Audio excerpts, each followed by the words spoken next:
Hi, welcome back guys. This is your friend, the fanfiction guy. Back with another fanfiction. This is the first part of What If Deku Became the Jade Rabbit Vigilante? Now before starting, please give this video a like and subscribe to the channel if you want more videos like this. Now let's get into the fanfic. Izuku grins as he leaps off the ledge of a roof, feeling his stomach swoop in that familiar way that comes with jumping. If he could have chosen his quirk, he definitely would have picked something that would have allowed him to fly. The thrill that comes with it is addicting. Sadly, quirks don't get picked. And he is the unluckiest of souls. His feet slam into the roof of the building next to the one he leapt from. He recalls some of the first times he was learning to roof hop. How the impact of his feet could cause him to grunt or wince at the rattling pain it sent through his legs. Now it's just second nature to him. No pain, no fear. Just the feeling of weightlessness. Just as he's about to leap to another rooftop, a scream nearby catches his attention. It causes Izuku to whip his head around towards the sound. He moves to the edge of the rooftop and peers over it. He watches as a woman is pinned to the wall by a man much larger than her. The woman seems to flash tiny pinpoints of light from her body anytime she moves. Izuku squints and realizes it's the street light reflecting off the iridescent scales that line her face and body. A mutant-type quirk then, either reptilian or ichthyaic in nature. He doesn't immediately notice anything on the surface about the man. Probably has an emitter or transformation. He doesn't seem to be trying to use it, so Izuku will have to be careful. He's going into a fight practically blind. He'll find out in a minute anyway. He pulls the black mask out of his pocket and puts it on. After a quick mental calculation, he leaps off the building with his knees locked. He's free falling at a rapid pace towards the woman's attacker. Quit fighting me, beach. Just give me what I want. The guy goes down hard as soon as his feet make contact with his shoulder. Bosa, he thinks. He groans in immense pain as Izuku hops off his back. The woman looks at him in startled awe. He stares back at her, keeping his voice a bit on the lower side. You should go before he manages to get back up. She blinks for a second before nodding. Yes, thank you so much. He nods back and watches as she takes off down the alleyway as fast as her heels will allow her. He turns back to watch the idiot of the hour who finally gets his feet under him again. The guy winces and holds his shoulder before looking at him in shock. What the F? You're just a stupid kid. He rolls his eyes. Yeah, congrats, you have eyes. And you're just a dumbass who thinks that a flashy quirk gives you the ability to do whatever the hell you want. Shut up. After that oh-so-intelligent statement, the crook's hands inflate to be 3 times the size they were. Transformation quirk, his analytical mind supplies, more than likely changes the cell structure of his hands to have more muscle, fat, and skin cells than normal. Useful in a fight and picking large things up. Loses its advantage with tighter spaces or small objects. Luckily, I've got both right now. I should rile him up. It'll get him to make more mistakes when trying to hit me. Seriously? He taunts with a laugh. Does that quirk work on your brain too? You kind of need a couple more cells up there to be smarter. The guy growls angrily at the jab. I said shut up. I'm gonna pound your face in for that. Oh, I'm so scared. He fake whines, hands resting on his cheeks like a trembling maiden from old history videos. He then scoffs. You really think I'm that worried considering I jumped down on you in the first place? If you want to fight, he smirks beneath his mask and drops into a defensive position, I'll be happy to give you one. An angry roar is his response. The thug lunges for him, but, just as he thought, the tight space of the alley doesn't give him much room to maneuver. Izuku easily ducks under the swinging fist. It crashes into the wall with a loud shudder. He throws a quick punch at the guy's side, just under his ribs. He knows it won't hurt much, but it will wind him. He ducks away again just as a large hand reaches for him. He giggles under his breath at the amount of trouble the guy's having. These guys are all the same. They think they can win everything just because they've got a quirk that normally makes people afraid. They continue their dance. Izuku keeps just far enough out of reach to really PSS the guy off, then having him punch the walls around them instead. He even makes the mistake of making his hands bigger. Izuku has to laugh out loud at that. You'd think he would learn that that wasn't working out as well as he had hoped. Oh well, no accounting for intelligence. He leans back against the brick wall of one of the buildings, waiting for the guy to swing again. When he does, he quickly ducks out of the way. The resulting slam of skin meeting brick wasn't as loud as the others. The guy also gives a shout of extreme pain. When he whips around to check, the guy's bent over clutching at his wrist. His hands are back to normal size, and the one that just punched the wall is now bloody with the pinky and ring finger bent awkwardly out to the side. Yeah, those are definitely broken. His quirk had been stopped someone. Izuku squints. He only knows one hero who can do that. You brat. The guy pants out, still clearly in pain. What did you do to me? Me? Nothing. He catches sight of floating hair at the mouth of the alley. He motions to the figure with his chin. Might want to ask him though. The guy looks over with a snarl before his eyes widen in shock. Izuku shifts to cross one leg over the other and lean against the wall as pro-underground hero Eraserhead steps further into the alley. His goggles are resting on his face, hiding his eyes. What's with this commotion? Some people are trying to work and sleep in peace. Nothin', the guy huffs. Would the girl you were trying to attack earlier agree with you? Izuku asks condescendingly. Oh, so you've tried to attack not one but two civilians tonight then? Not to mention the clear signs of destruction of public property. An eyebrow raises over those golden goggles. Sounds interesting. And like something my good friend at the police station would like to hear. Doesn't it? Like hell I'm going with you for any reason. Ain't no reason to take me in. This kid started it anyway. Izuku sniffs as the man tries to justify anything that he did that night. He's getting really tired of his mouth though. He should fix that. He does a quick angle check before pushing off the nearby wall high enough to deliver a swift yet harsh kick to the side of the thug's head. He crumpled with of agony and didn't get back up. Izuku watches him for a moment before turning back to the pro, feigning nonchalance. Well, this has been fun. Bye now. He gets to the other end of the alley just as the gruff voice calls out, hold it. He does stop but tenses up to be ready to bolt if Eraserhead makes a grab for him. A lowlife like the one he just knocked out has nothing on him. But pro-hero Eraserhead with his capture weapon? He wouldn't stand a chance. Better to rely on the element of surprise. He glances over his shoulder as the man approaches. He sees just in the very corner of his vision that the crook is now in quirk suppression cuffs. Eraser's quick, that's for sure. It's quiet for a moment before the pro asks, "What's your name?" Yakuto, he says easily. It's the name he's come to adopt when meeting anyone who asks for it during his nighttime escapades. It's fitting it matches his mental image of himself so well.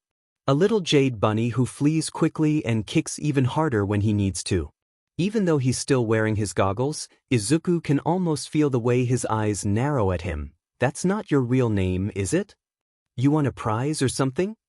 He shrugs snarkily. You can call me Yakuto or Jade Rabbit, if that's easier, means the same thing after all. But that's all I'm going to give you. Sassy little problem child, aren't you? You know I could bring you down to the station too, right? It's pretty illegal to be a vigilante, in case you weren't aware, he warns. Izuku laughs sarcastically at that. Please. You have no leg to stand on with that. I know the rules. Yet you claim I don't have a leg to stand on when you illegally stopped a crime with no hero license given that you are clearly a minor. Yeah, because the law says that no use of quirks in heroic situations without a license, otherwise it's counted as vigilantism and anyone is able to be charged by law. I didn't use a quirk to take that guy down. As far as any police officer would be concerned, it would be justifiable self-defense without quirk usage. Ergo, no leg to stand on if you manage to bring me in and no charge of vigilantism against me. He smirks again under his mask. He used to be nervous about doing what he did, but when he remembered that little loophole, he knew he could use it to his advantage. He's only had to about 2 times before now, but it still gives him the same thrill when the heroes stare back in hopeless shock. He knows that Eraser finally understands his point too.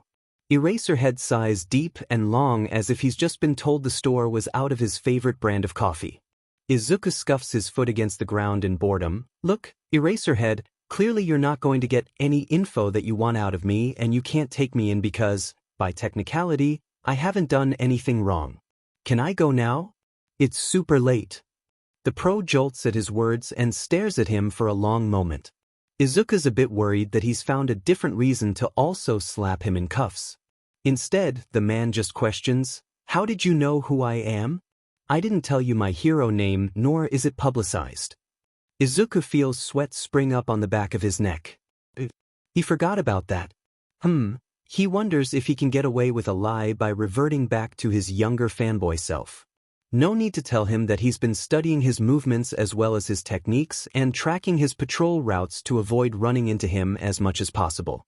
"I discovered you on an underground pro hero forum," he lies easily. "I recognized you when you showed up by your capture scarf and distinctly colored goggles. They're the only things that's really noticeable and recognizable about your hero costume.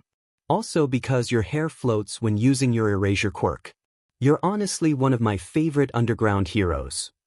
That last part wasn't a lie actually. Of everyone on the underground scene that he knows about, Eraserhead is the one that he trusts the most to uphold what it means to be a hero. He doesn't fight for status or money. He fights for those who can't fight for themselves. The homeless, the hurting, the missing without a trace. Each one Eraserhead pays attention to because all the heroes in the limelight don't for one reason or another. It almost makes him believe in heroes again. Almost. Eraser seems to accept that well enough, shrugging it off nonchalantly.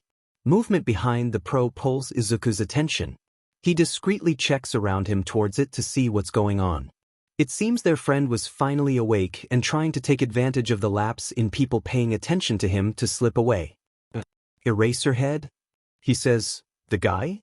He's trying to get away." "What?" The older man turns sharply.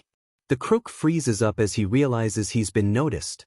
Eraser throws out his capture scarf to try and snag him, but the man ducks out of the alley just as the scarf reaches him. "Damn it. Stay here, kid." The scarf is rewound around his neck as the pro takes off after the criminal. Izuku blinks a few times at where Eraser was standing before his face takes on a more deadpan look, mumbling to himself, "Does he really think I'm just going to stand here and wait for him to come back? Is he really that naive?" No one responds to him, as expected. He entertains the thought of actually waiting for the pro to come back. If only just to see what would happen. He thinks and turns to walk out of the alley from the other end of it to throw the hero off if he does come back. "I'm a stupid kid but not that stupid. Top favorite underground hero or no, who knows what would happen if I stayed. Not like he could help me with anything anyway." When Shoyuta Aizawa finally caught up to the runaway criminal, he swiftly apprehended him and passed him over to the first police officer he could find. He also made sure to let them know that Tsukachi should be the one to interview him when they got to the station. Wouldn't do for the guy to keep lying about trying to attack people, considering Shoyuta watched him swing at a literal child for a good 5 to 10 minutes before he interfered. He's honestly not sure why he waited so long, but it was amusing to watch. He has the feeling the kid wasn't lying about him trying to attack a woman before him either. Speaking of the kid, Shoyuta loops back towards the alley where they first met face to face. He's got to give him credit, he's good at staying hidden.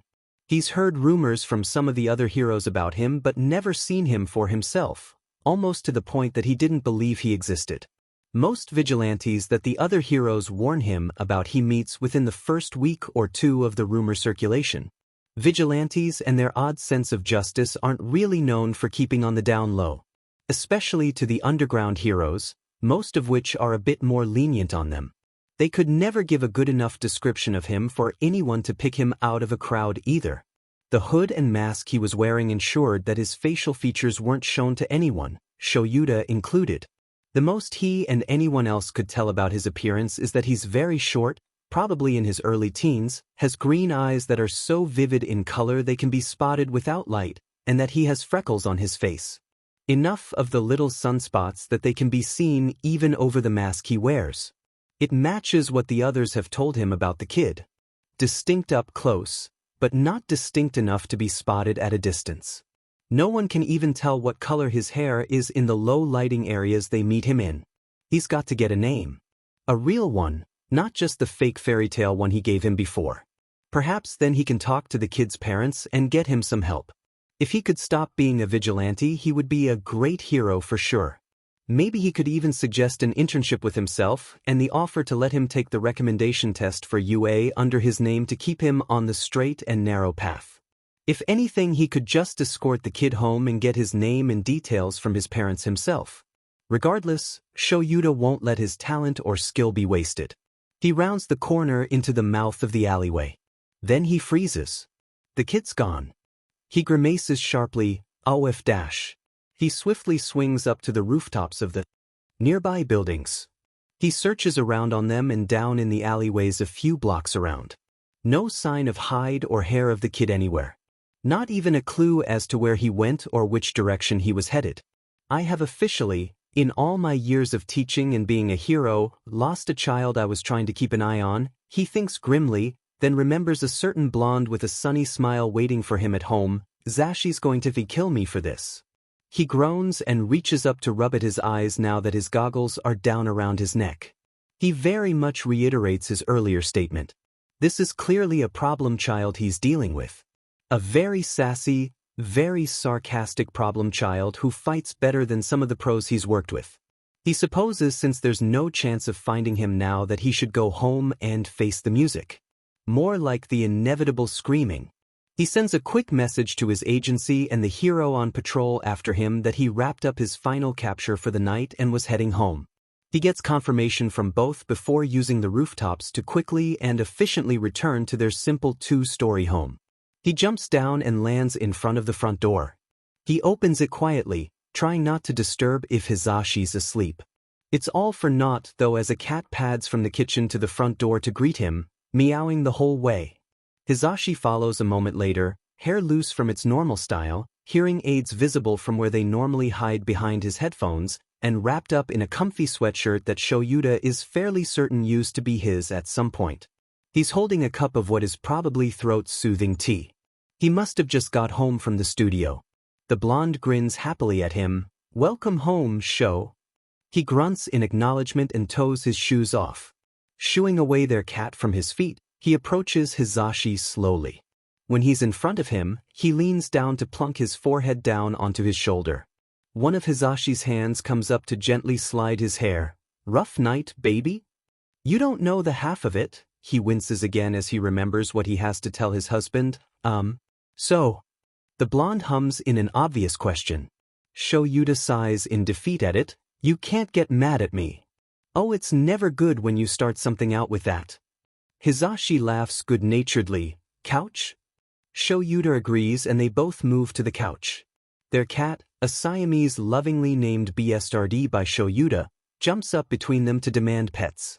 Shoyuta obliges and once they're both comfy enough, he relays the story to Hizashi. He tells him everything. From finding the kid, to watching him outsmart the crook without the use of a quirk, to his appearance and false name, to the crook trying to slip away and Shoyuta having to go chase after him, and finally to returning to the scene and finding the kid gone. Hizashi's face also goes through various emotions as he tells the tale. Neutral at first, then concerned, then intrigued, then back to concerned. By the end of it, he has his face buried in his hands, hiding his current expression from him. So let me get this straight, his voice is oddly low and level. Considering everything he just told him, that doesn't bode well for Shoyuta. You met a child in an alleyway. Watch him completely pummel someone with more wit and skill than some of the Limelight Pro heroes. Talk to the kid for maybe 5 minutes. And then just expected the little listener to stay where he was when you tell him to go running off after a criminal.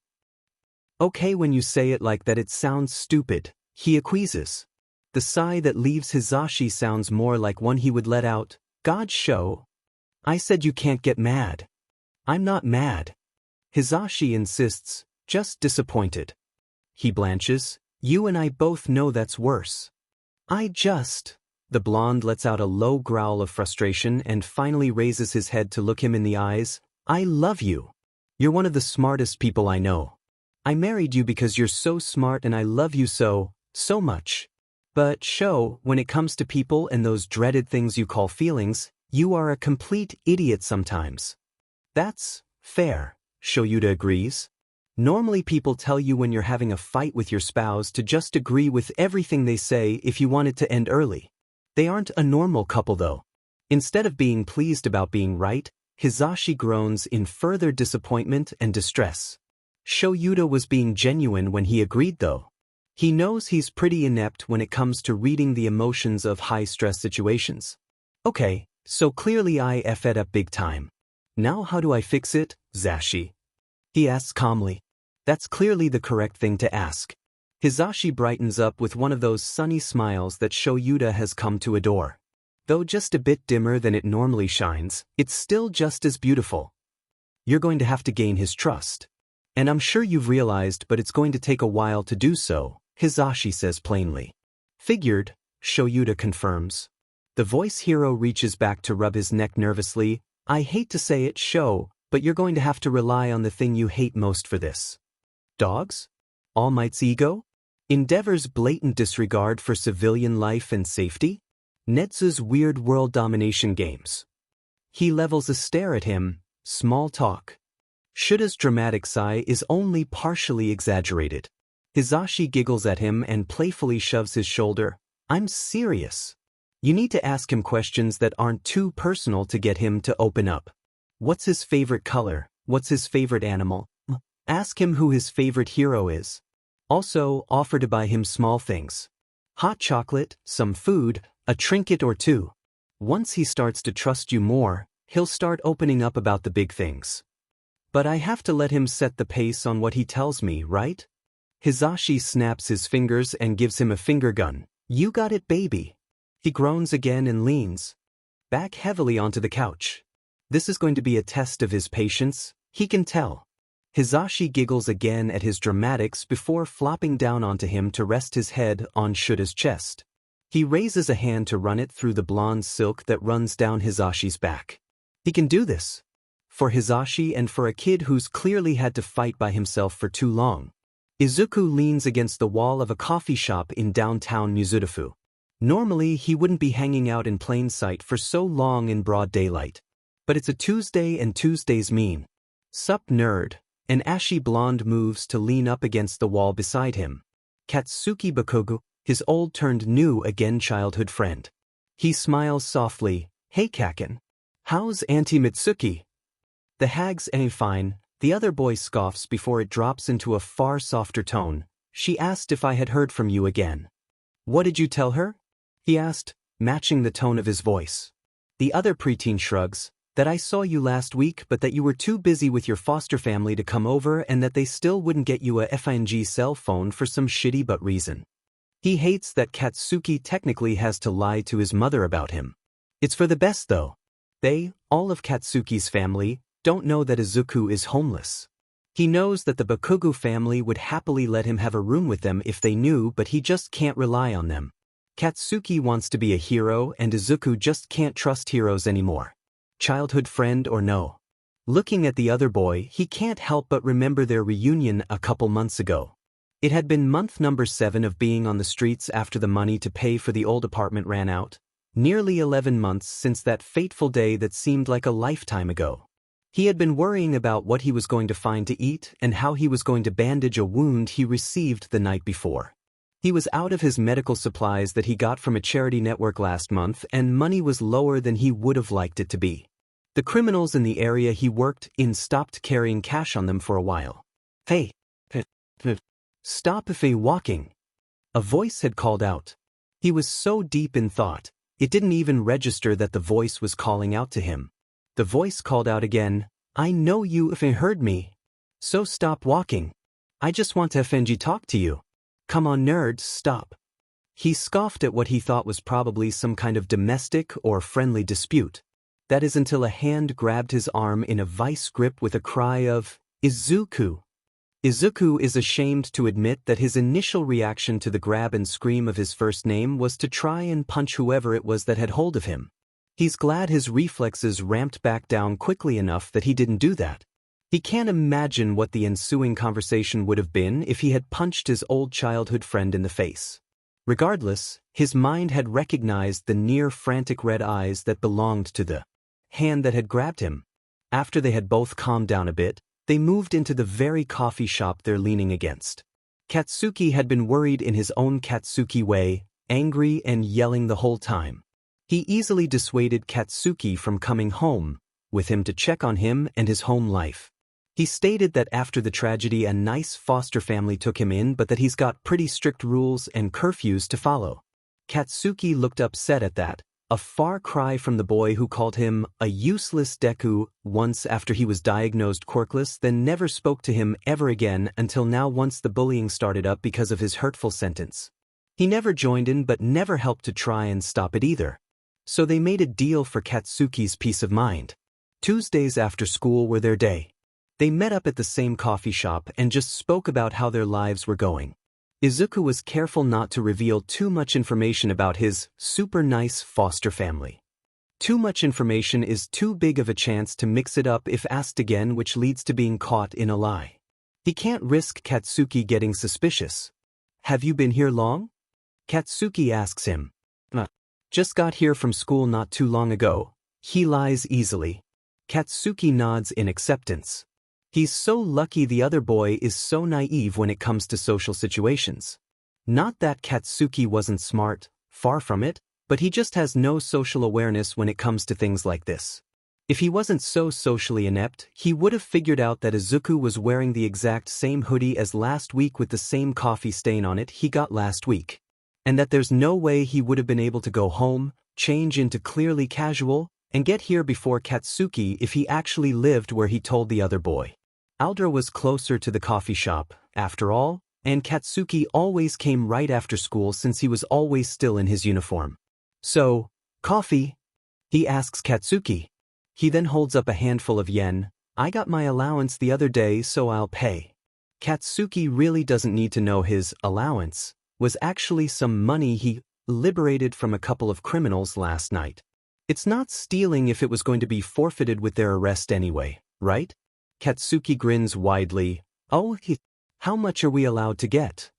"At least as much as I've got in my hand right now, if you want. Just don't eat me out of all my allowance, Kaken." Seriously, though. He's planning on using some of it to get some non-perishables as well as hopefully a new pair of shoes. His current ones are starting to get holes worn into the soles of them.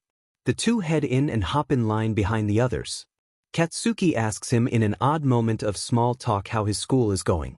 Izuku does what he does best these days and lies. Says school is going well but that he doesn't make a lot of friends because people tend to stay away.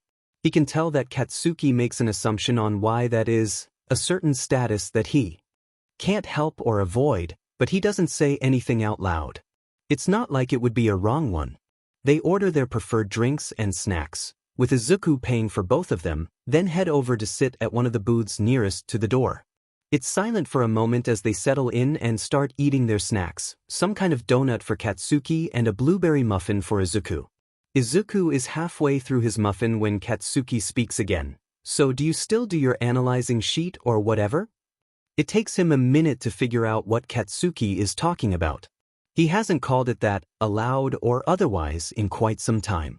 "Oh, my hero analysis for the future notebooks."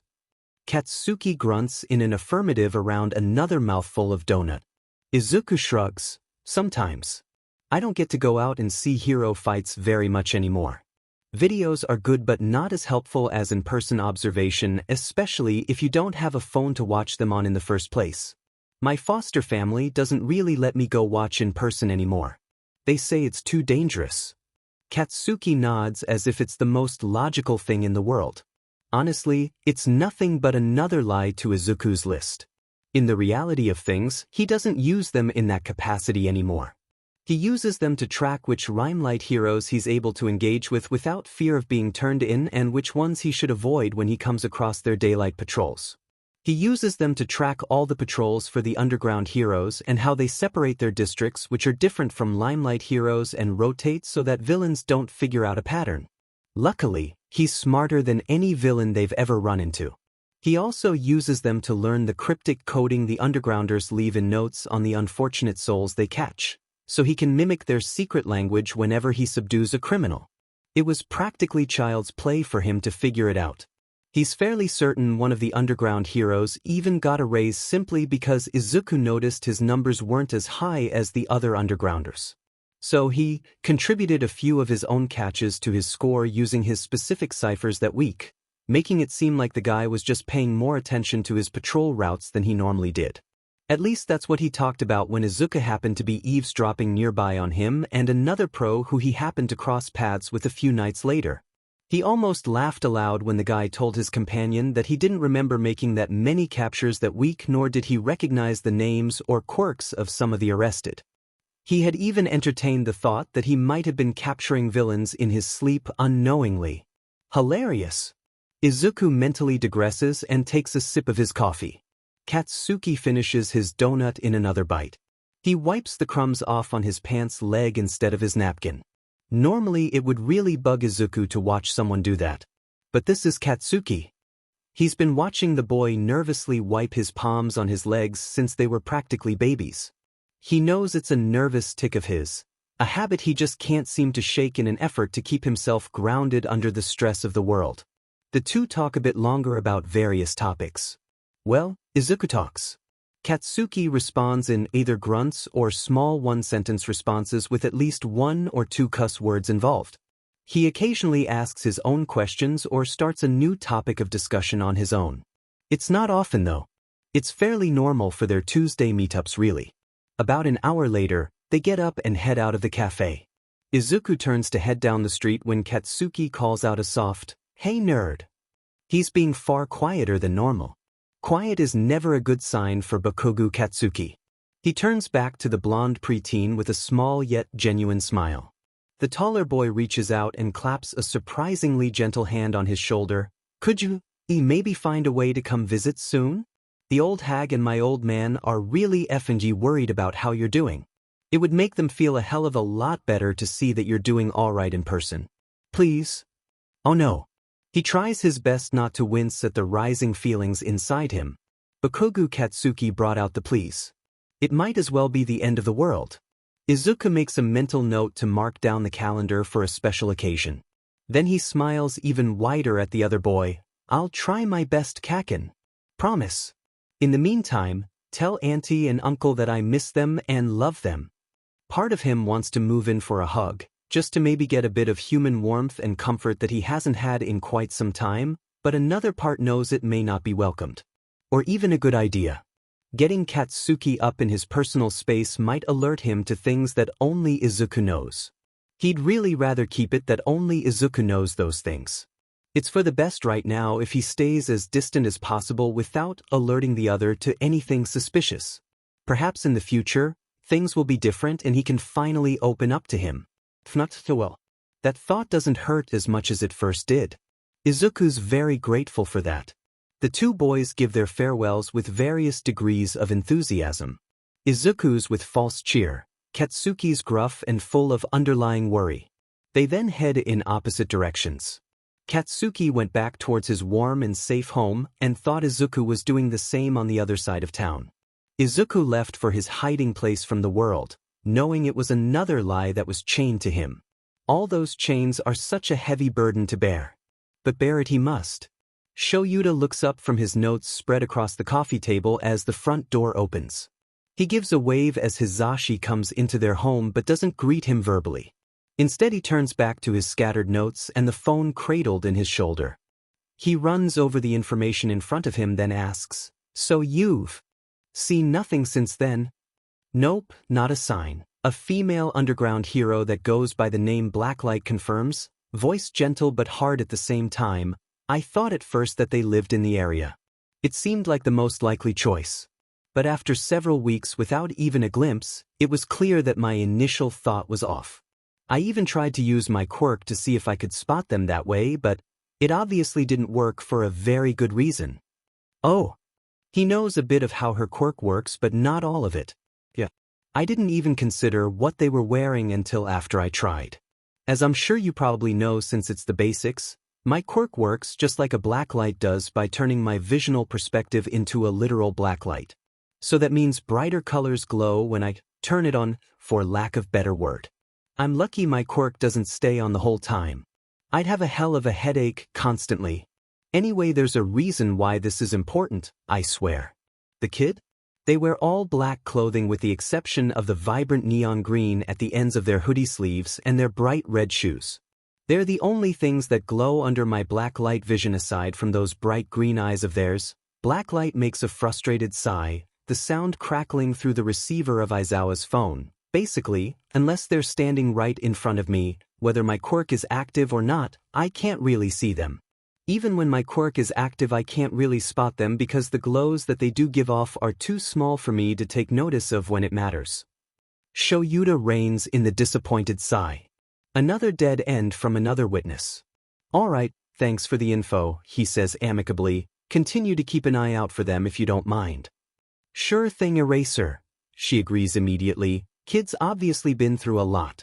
No one fights that good without a hell ton of practice at clawing at whoever gets too close.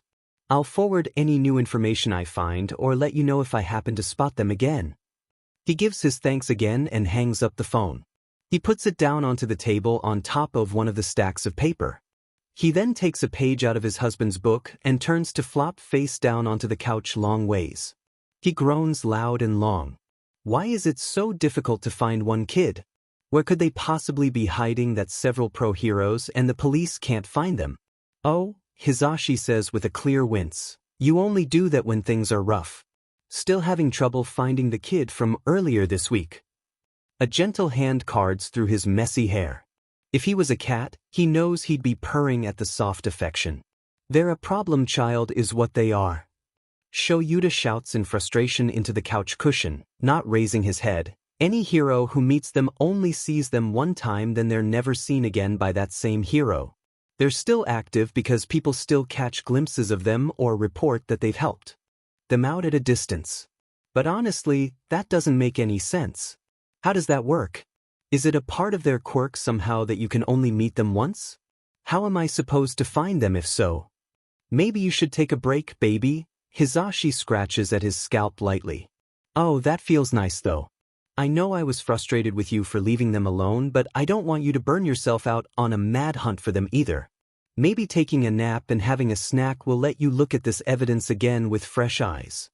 Shoyuta peeks up at him and his soft smile. He then smiles as well and murmurs just loud enough for the other to hear, I love you. I love you too. And people are still shocked whenever I tell them that you say those words first a lot of the time. Hizashi pats him on the back almost condescendingly. His blonde beauty then stands up and heads for the kitchen. I'm making a cup of tea for me. Want me to make you some coffee? Or get you a jelly pack? He struggles back into a sitting position, aching all the way up. Stupid old bones and overworked muscles. He opens his mouth to respond when the shrill ring of his cell cuts him off. He scoops the phone back up off the coffee table and answers it without hesitation, not even checking the caller ID. Eraserhead. Hey Eraser, it's Tsukachi, the detective's voice comes through. Listen, I know you took the night off tonight dash. Now, please, I told you I wasn't working tonight so I could work on the Jade rabbit sightings. He sighs, knowing this was going to lead to him coming out for something. Would you let me finish? The man says somewhat irritably, then sighs to rein his anger back in. I know you took the night off, but I think I have something for your vigilante kid case thanks to something we found tonight. What? He asks loudly in shock, jumping up to stand. Hizashi pokes his head out around the corner of the kitchen. Shoyuta shares a quick look with him. Hizashi seems to get what he's trying to get across and gives him a thumbs up with a smile, moving back into the kitchen to grab a jelly pack for him to take with him. Shoyuta returns his attention back to the phone. What do you mean? Had a call come in about a capture. Said they couldn't stick around so they could chase after another criminal and left a note. The usual for you underground types. We arrived to find our villain heavily unconscious with quite severe bruising to his body and head. Guy was so out of it from whoever got him, he didn't even need the suppression cuffs until we were towing him into the back of the squad car. So far he wasn't impressed. But clearly Tsukachi wouldn't have called him for no reason. So, clearly whoever the agency called in to cover my patrol tonight made a swift albeit violent catch. See, that's what I thought too. But Eraser, the note left with the criminal has your specific ciphers on it. It could also pass for your handwriting too. That makes him freeze. Tsukachi. Really implying what he thinks he is? The man continues when he doesn't respond. I'm taking your silence as understanding of the situation, but if I'm somehow wrong, allow me to recap what I think is going on. I believe that this kid of yours used your specific message ciphers on a capture in the district you were supposed to patrol tonight. So you would get the credit for it. It dawns on him swiftly, they're tracking our movements. That's how we're not seeing them more than once. They're taking notes of where we are on which night and using that to their advantage. But how are they getting that info? And we rotate patrol routes, so how are they figuring it out? Papers flip in the background as Tsukachi checks his case notes. The cipher note started appearing more frequently around a month and a half ago. Before it was only used in more volatile cases where one or more criminals were attempting to escape, and it was more of a danger to let them go than to leave the subdued one or ones unattended. If they were able to learn all of the ciphers of the regular undergrounds patrolling his haunts in a month and a half, I guarantee that they may have somehow managed to decode how your district rotations work. Do you still have the coded note from tonight? Shoyuta asks, pulling on his boots and taking the jelly pack Hizashi holds out for him. He grabs his goggles from the hook on the wall next to the door and slides them on to hang around his neck. In my hand right now. Coming to pick it up at the station in person then? Tsukachi rustles the paper in his hand as something of a confirmation that he's telling the truth about the note. Yeah. I want to see what it looks like for myself. I'll be there in no more than 20. He gives a quick goodbye to the detective and slips his phone in his pocket.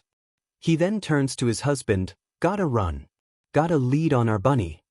A wide, cheerful smile stretches across Hizashi's face at that. I know. Be careful. If you see the little listener at all tonight, remember what I said, okay? Small talk and be gentle. He's basically a feral cat right now, if that helps you. I'll remember, I will. If you're tired, go to bed. Don't wait up. I'll join you when I get back. The two share a quick kiss goodbye. Shoyuta grins and rolls his eyes as Hizashi nuzzles his cheek with his lips, his adorably stupid mustache tickling his cheek. He scoops his capture scarf up off the end of the couch and throws it around his neck. With a last wave at his loud blonde, he climbs out the window, using his scarf to swing up to the rooftops. With his higher route of travel, he makes it to the police station in 15 minutes. He walks in, giving a quick wave to the secretary on duty before turning to head towards Tsukachi's office. He schools his expression into one of careful neutrality, then opens the door. The detective looks up as he enters. He gives him a small smile. That was fast. I was at home. I don't live too far from here. You know. Shoyuta huffs. Tsukachi says nothing in response to that. Instead, he holds out the ciphered message to Shoyuta. When Shoyuta takes it and looks at it, his breath catches a bit. He knew it would be his message ciphers on the sheet of paper. But the level of detail is astonishing. If he hadn't known for a fact that he wasn't the one who wrote it, he would legitimately believe that he had written it and just forgot. The handwriting is nearly identical to his own too, just like Tsukachi said. What about the criminal it was on? Did the ciphers match what we needed to know about them? He glances at all of the marks on the page and makes a mental note on what the message is saying. Tsukachi nods, to a perfect T. Not a single one that wasn't supposed to be there or a single one missing. That's why most of the police crew on scene didn't even bat an eye at it. I only did because I knew you had taken the night off at the last minute. This ran way deeper than Shoyuta originally thought. He sits heavily in the chair across from Tsukachi's desk, running a hand down his face in exhaustion. The detective says nothing to allow him to take a moment to catch his breath and regroup his thoughts. My initial thoughts about this were off, way off, he voices to him first. How so? Tsukachi encourages. He leans forward, resting his chin in his hand. I originally thought that this kid's hits were random. That they were just criminals he was running into with them deciding to dip their toes into the fights with them for a thrill. But this note, and likely all the others from before, prove that it's intentional. They've made their own patrol routes around ours by apparently memorizing our patterns and rotations. You mentioned that on the phone.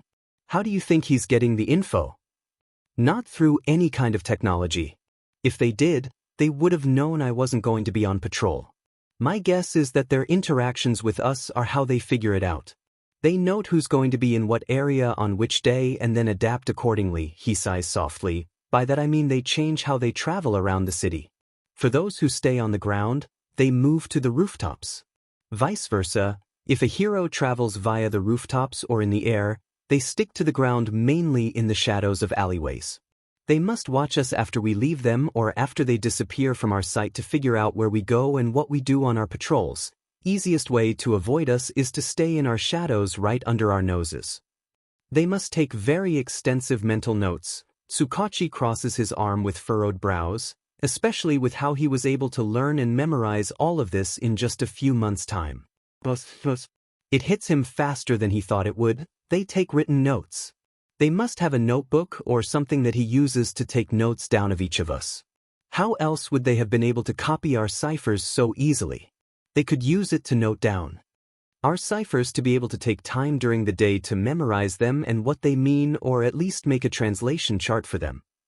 And also use it to take note of your quirks and what they do. They could actually note down anything about you guys. How your patrol routes run, who you interact with, where you go after the end of the night. The amount of stuff that could be in that notebook or books would give anyone an advantage, no matter how small. Tsukachi looks concerned now. Oh God, what kind of intelligence quirk does this kid have? Do we have to worry about a second-generation Nezu? What if they turn to villainy? How much trouble are we in then? Shoyuta looks back at the coded message. Somehow, Shoyuta can tell by just those specific squiggles on the page that they don't have to worry about villainy with the kid. He doesn't know why exactly, but they don't.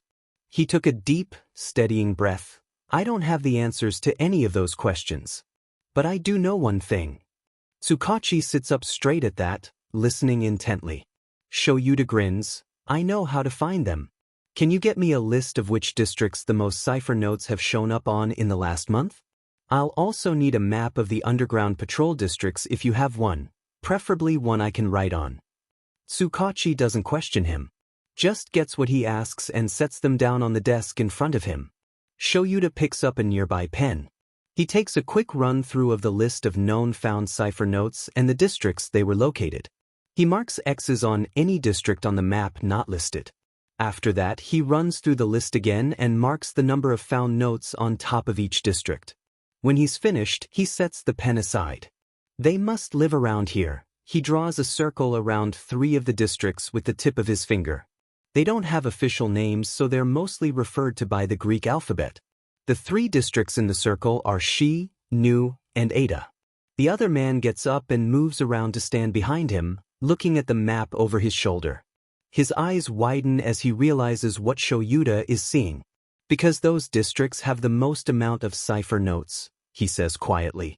Exactly. What's an easier place to practice than around where they live?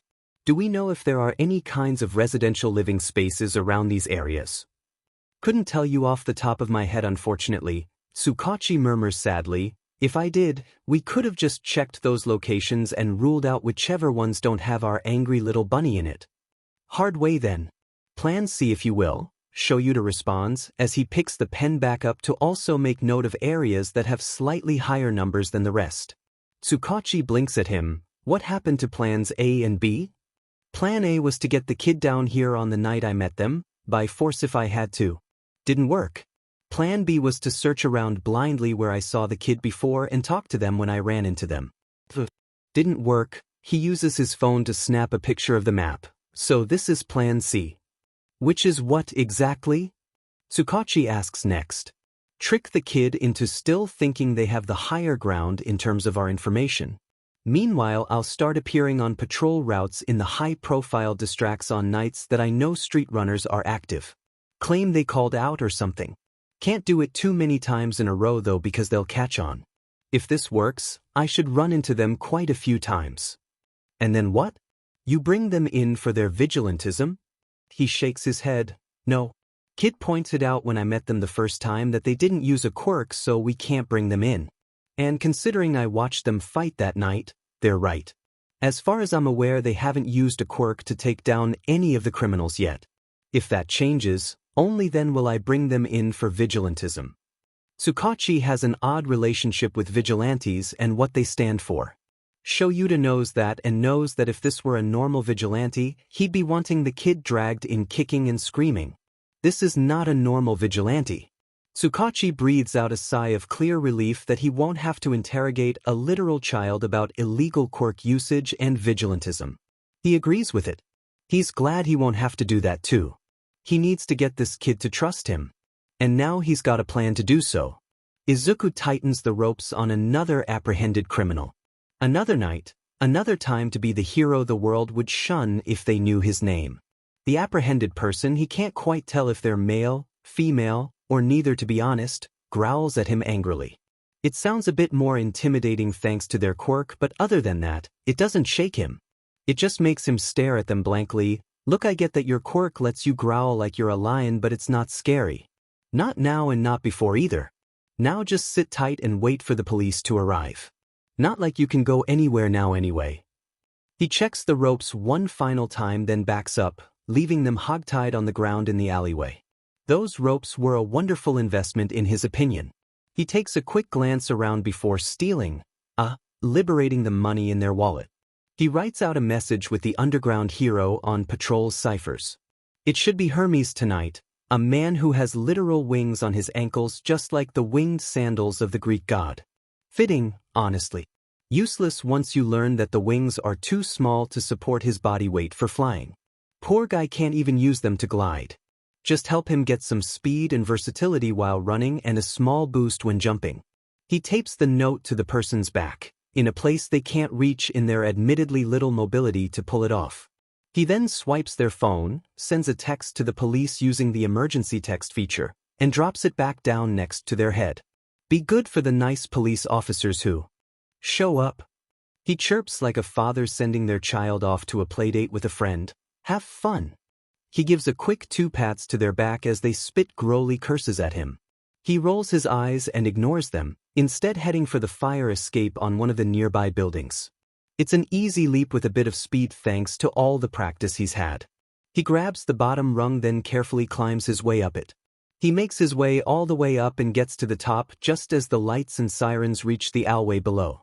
He gets another running start and leaps 2 rooftops over, just to make sure there's some distance between him and the former crime scene. Well, that went nice and smoothly, he thought, brushing off his hands. Good first capture of the night. The sound of a throat clearing comes from behind him. Izuku can say with certainty that he doesn't squeak at the quite frightening sound. But he does scream. He whips around only to come face to face with Eraserhead sans goggles this time. Those currently hang around his neck. A bored look sits on his face. He starts swiftly looking for a way out. He could easily jump to another rooftop, but Eraserhead himself travels most via roof hopping. He would follow him easily. Easy kid, Eraserhead calls out, raising both hands in a sign of surrender. I'm not here to do anything but talk. Likely story, the mistrustful part of his brain said. Izuku agreed with it wholeheartedly. What was Eraserhead even doing here tonight? It's supposed to be Hermes' patrol. He wouldn't have even come this way if he knew Eraserhead was in the area. He was supposed to be in a different area completely. His patrol areas and rotation schedule weren't wrong. Oh God, was he panicking? He feels like he might be panicking.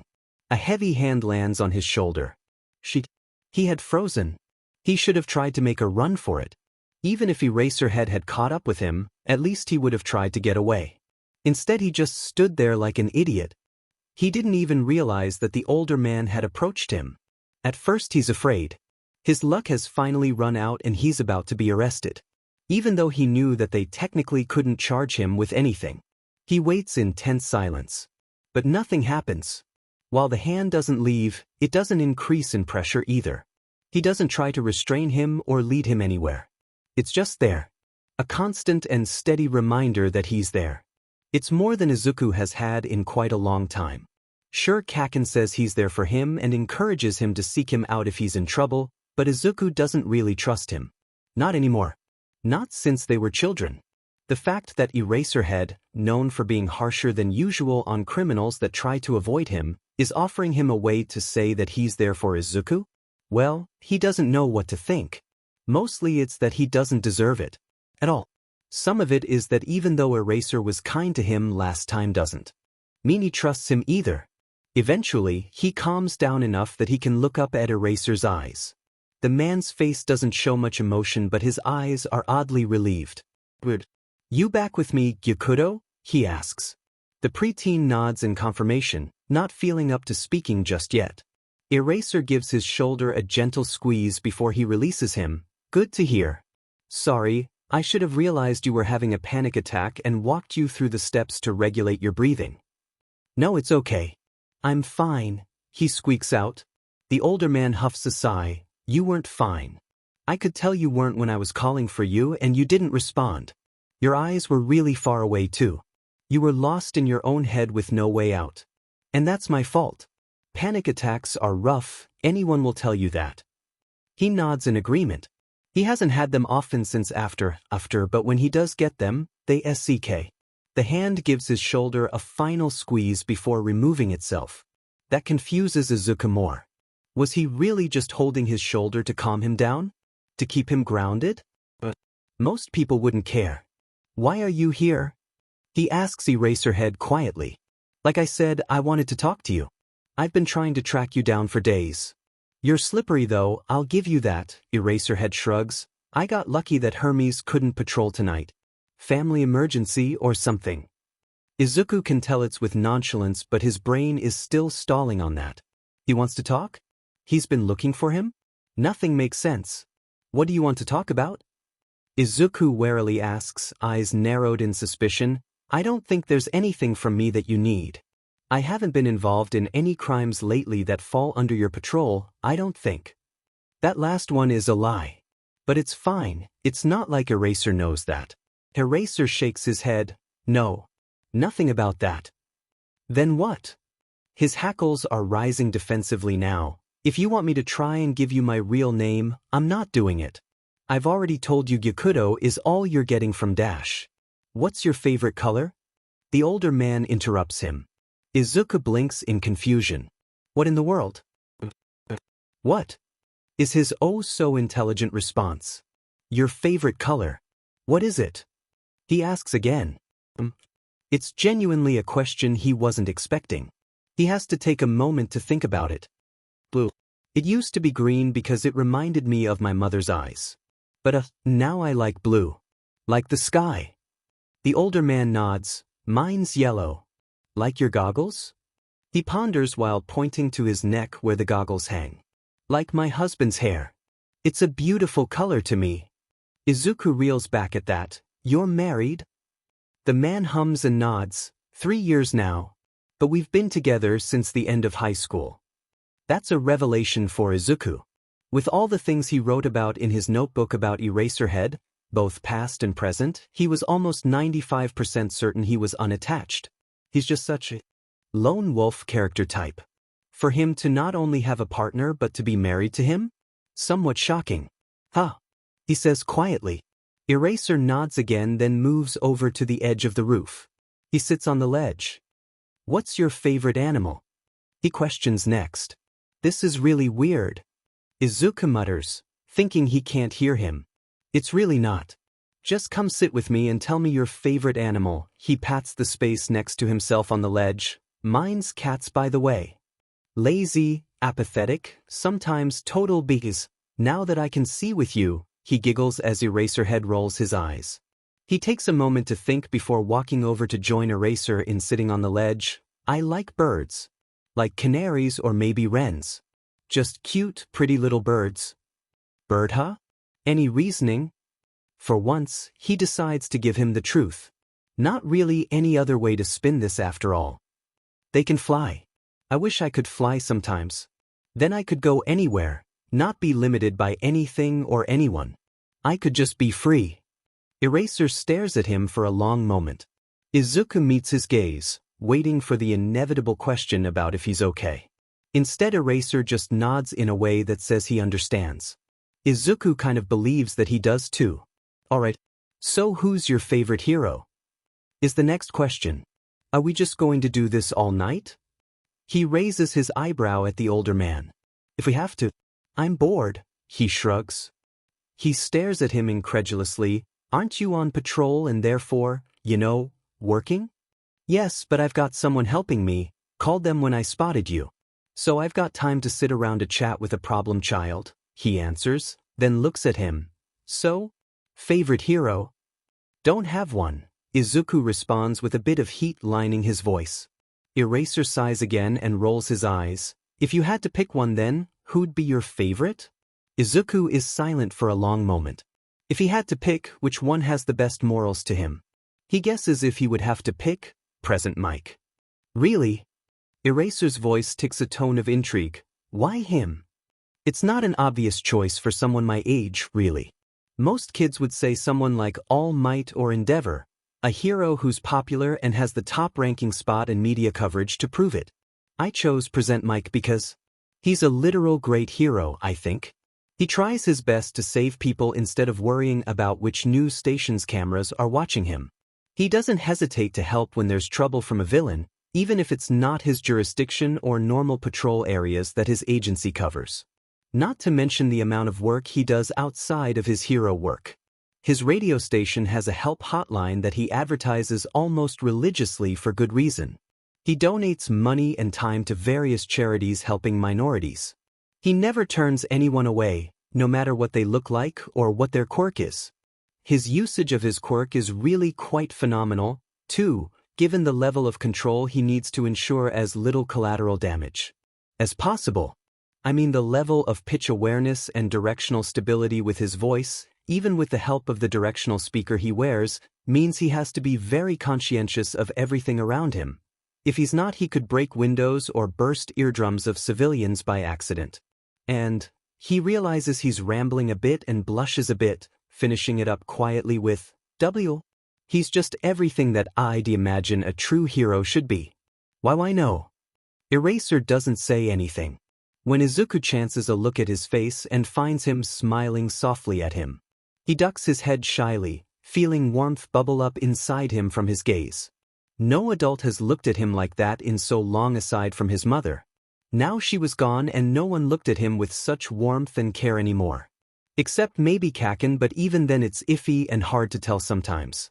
Kaken is a kid just like himself, after all. A hand slips into his curls under his hood, being careful not to dislodge it from over his head, causing him to freeze again. He waits with bated breath for the inevitable harsh tug that usually follows a hand in his hair. Instead of pain, the hand ruffles his curls gently. Quietly, Eraser whispers, I think that's a great choice for great, logical reasons. His jaw drops. He's being praised. He's being praised by Eraserhead for his choice of hero. He doesn't even mind that he rambled off everything he knows about Present Mic's efforts in the community. He doesn't think it's weird or creepy. He takes deep breaths to try to keep from crying. He can't cry. Not anymore. He smiles softly as Eraser's hand finally pulls away from his hair. Maybe Eraser isn't so bad after all in terms of adults and heroes. He still doesn't really trust him, but this kind of neutral ground they've made is nice. He could get used to this. Hizashi hums as he checks the shelves for a package of dried seaweed. He told Shoyuta that he wanted to try out a new recipe he found with it. Now he just had to find a nice brand to try it with. As he compares two brands, his mind wanders to his husband. Rather, his husband's supposed problem child. According to Shoyuta, his idea of gaining trust via small talk is working. They've gotten some answers into the personality hiding behind supposedly two wide green eyes. It's simple answers, but they help gauge exactly where the kiddo is in terms of trauma. Their enjoyment of the sky and birds. The wish to just be able to fly away and not look back. There's a sad story waiting behind that. Especially since green was his original favorite color because it reminded them of their mother's eyes, paints a not-so-good image. Either she became a not-so-good mother or worse, a dead one. Hizashi had just about broken the windows from how loud he squealed with happiness when Shoyuta told him that Present Mike was their favorite hero. It's so sweet. When Shoyuta tells him he nearly had to drag it out of them, it does simmer down his excitement over it a bit. Said they didn't have a favorite, Shoyuta had said. So what? Hizashi had replied easily, they have multiple favorites then, obviously. It's the easiest answer in the world. They just can't pick off the top of their head. No, Zashi, The look in their eyes didn't match up with someone who just can't pick. They were almost angry at the thought of even picking a hero, Shoyuta pressed. Hizashi sighs softly at the memory. His husband wasn't harsh about saying it, but at the same time, he wasn't gentle either. He knows he's not angry at him or the kid but angry at whatever made the kid feel that way. Hizashi is too. No kid should ever feel that way about anything. He moves on after finally selecting a brand of dried seaweed that looked good and headed for the canned food aisle. He hums a song softly as he glances at the cans. "Oh," he says happily to himself, "a sale. Nice." A voice gasps beside him on the right. Almost too soft for his hearing aids to pick up. He turns his head and catches the eyes of a child's sparkling ones. He seems odd at his appearance, so he sends a soft smile at him. "Are you?" The child claps a hand over his mouth at the volume. Then he looks around to see if anyone noticed his louder volume. When no one is seen looking in their direction, he steps closer and lowers his voice to a whisper, shielding the side of his mouth with his hand. Are you present, Mike?" Hizashi blinks in shock, then smiles brightly, keeping his voice low. "That I am, little listener. I can't believe you recognize me outside of my hero costume." "I didn't until I heard you speak. I listen to Put Your Hands Up radio a lot, and even though you're speaking in a lower tone, I recognized the sound of your voice." "That's so cool," he whispers mostly to himself, mumbling out almost too quietly for Mike to hear. "Weird that I just talked about you last night, but still cool." "Well, aren't you just the smartest little thing?" The child blushes darkly in bashfulness. "Oh gosh, that's just precious. Such a cute little green bean he is." He smiles again. "I'm still really impressed. What's your name and pronouns, listener?" "Izuku, and he and him, I guess." "I've never really thought about it too deeply," is the whispered reply from the boy. "Well, Izuku, let me just say that you have absolutely made my day. Is there anything I can do for you as a thanks to such a special listener?" "I actually didn't think you'd ask that." Izuku's hands ring together nervously. "Well, normally I'd ask if you'd sign one of my notebooks, but I don't have any with me today. I emptied my backpack out where I usually keep them to carry all the groceries home." Hizashi raises an eyebrow at the hesitance in Izuku's voice at the word home. It sounded forced to him. Does the little listener not like home? He hopes he's reading the atmosphere wrong on that one. Shoulda's got enough on his plate with their little Jade bunny still on the loose. No need to overwhelm him with kids, even though Hizashi would just love to take this sweet one home and have both of them in their home. From the ramble about present Mike that Yakuto gave Shoyuta last night, he has a feeling both kids could keep up with each other intelligence-wise. Regardless, he can't just assume this kid's home life is bad by one word. That's not fair to anyone, especially the kid if he's wrong about the feeling he's getting. He can't seem to push back the feeling, the thought of, but what if I'm right? Well, that's all right. He cheerily says, smiling widely again, "We'll just make it an IOU then. When I see you next time, I'll sign one of your notebooks for you. No charge. Promise." "You're really nice, Mr. Present Mike, sir. Thank you so much for being so kind to me." Izuku bows deeply in gratitude. He waves him off easily, informing him that no thanks were necessary for kindness. They separate again to both continue on with shopping. Hizashi finds everything he needs, being sure to also pick up more jelly packets for his husband to snack on or take on missions with him. He's a wonderful spouse and he hopes Shoyuta knows and appreciates this, despite the fact that he wishes he would take healthier snacks with him.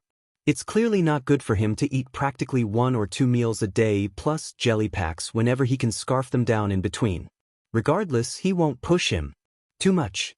He heads for the front to pay and runs into his new little listener friend at the cashier, who is wholeheartedly berating him.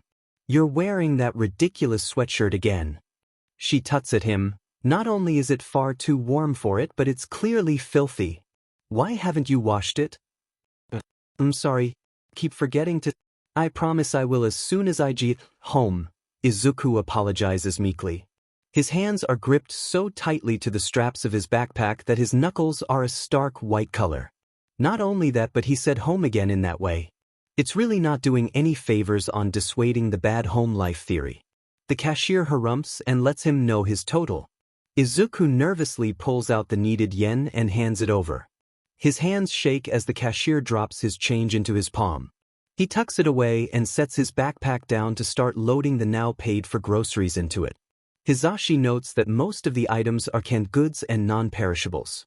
Food that can be kept for quite some time. That's a bit odd. He smiles warmly at the cashier and places his items up on the counter.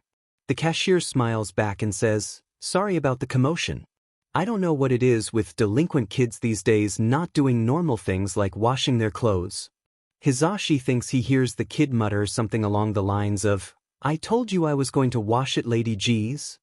He doesn't call attention to it though. Instead he just laughs gently, "Oh, I don't think it's that bad. I know for a fact that I sometimes forget to wash my favorite and most comfortable hoodie. Just so cozy that I forget. Drives my partner absolutely bananas. Be that as it may." The woman sputters. "Don't worry about it. In fact, let's not mention it anymore. He said he was going to wash it, so it's all fine." His voice comes across as cheery, but he knows his gaze is like ice. She luckily seems to get the message and keeps her mouth shut. Honestly, he can't stand adults like her. Just because he's a growing kid who's still learning how to navigate the world doesn't mean she has to berate him as if he's a 40-year-old deadbeat still living with his mother. That's in no way fair to Izuku. He hopes she doesn't do this with all the kids around the area who come in. Knowing her type, she does though. He'll have to keep an eye out the next time he comes here. He finishes up paying for everything just as Izuku gets done putting the groceries he got into his backpack. They walk out together and Izuku turns to bow at him with another word of thanks. "Hey, no problem," he says easily. "She shouldn't have gotten onto your case like that, especially in front of everyone. So not cool of her. I just did what I think anyone should do in those situations. Anyway, you should run home now before it gets dark. I really hope I get to see you again sometime soon, Izuku." "Yeah." The smile the boy gives him is small but so soft and sweet that Hizashi almost wants to coo at it. Izuku shuffles his feet quietly against the ground. "I hope so too, Mr. Present Mike." With a last wave, the two head in opposite directions towards their homes. Hizashi feels light the whole way to his and Shuta's home. He feels good about himself and how he handled the whole situation. He hopes he made that kid's life just a little bit easier by speaking up on his behalf when he clearly felt like he couldn't stand up for himself. He pushes the front door open, calling out that he's home. He's not really expecting a response aside from BSRD meowing at him relentlessly. It makes him jump when Shoyuta calls back a welcome home to him. "Gee Sho, you scared the hell out of me. I thought you had to patrol today," he says as he heads for the kitchen with the bags. "I do, but not until later tonight. Manage to be able to come home and relax for a bit first." And he is relaxing, Hizashi will give him that. Sprawled out on the couch with some kind of movie playing on low. Biggie is laying on his chest purring up a storm as her dad pets her gently. That's good. His husband works far too hard and far too much to not get some time to relax a bit. He starts putting the groceries away in the cabinets and fridge as he asks, "Going out searching for our little bunny tonight?" "No, not tonight," Shoyuta sighs, clearly wishing that he could. "I've got to stagger the run-ins or else they'll figure out that I know how to find them and that I'm actively tracking them. Kids way too smart not to, and I can't risk that chance now that I'm finally able to speak to them. They might pull away before we can offer them the help they clearly need and deserve." Hizashi hums in understanding. It makes sense for sure. He makes a noise as he remembers his meeting with Izuku. Speaking of little bunnies. "Sho, I met the cutest little listener at the store today." "Oh?" Shoyuta asks him in intrigue, muting the television to hear him better. Hizashi grins over his shoulder. "Yes." He couldn't have been more than 10, 11, maybe 12 or 13 at most. But oh, he was so precious. The sweetest little smile, the softest looking curls. Oh, I just wanted to scoop him up and squeeze him. That cute, huh? He knows Shoyuta is just entertaining him at this point.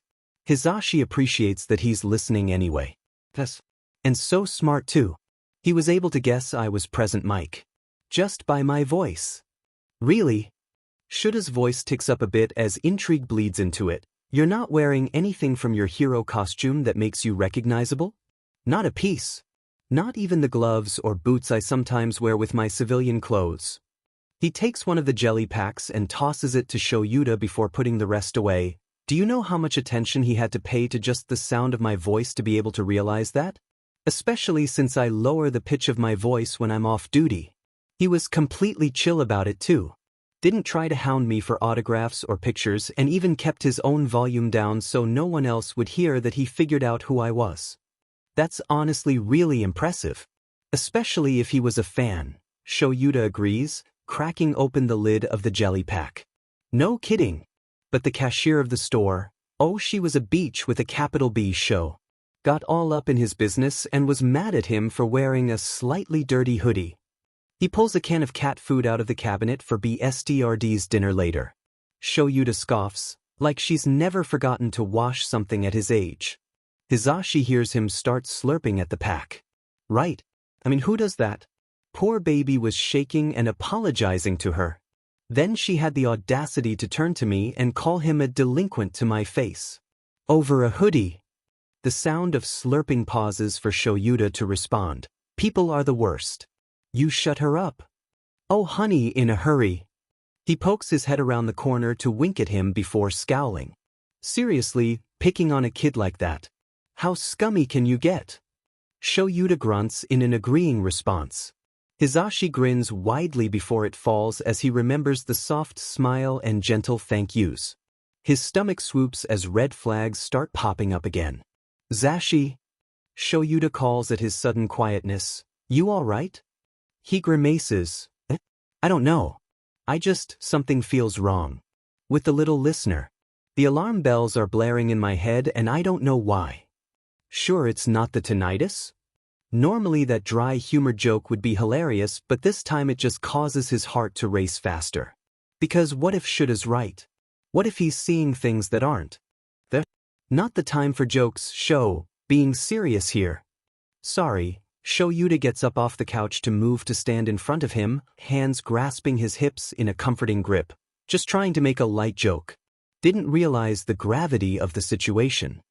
He reaches up to press his fingertips into his temples, looking down instead of at his husband. I just keep running my brain in circles over it. It tells me, what if you're wrong? You put a child through all that stress for no reason. But then it loops right back and says, but what if you're right? Would you be able to live with yourself if you left a child to suffer in that situation, Hizashi? If you just sat back and did nothing to help? Shuta's thumbs rub his hip bones soothingly. It's helping to get his anxious mind back into some semblance of order. He's grateful for that and so lucky to have a husband like him who knows when and how to help him when his mind won't stop racing. He takes a deep breath and meets Shuta's eyes. Here's what we're going to do. Shoyuta starts calmly with a gentle smile. We're going to keep an eye out for the kid and do some recon about his home life through Neomesa. If it turns out to be nothing, we stop knowing it was just paranoia. If it turns out to be something, we take action against whoever or whatever is hurting him. Hizashi sighs in relief. With a plan in place, his chaotic mind settles down completely. I love you, he whispers in relief. I love you too. Now, what's the kid look like? Even though he just had the interaction with him not even 2 hours ago, his mind blanks on the finer details of his appearance.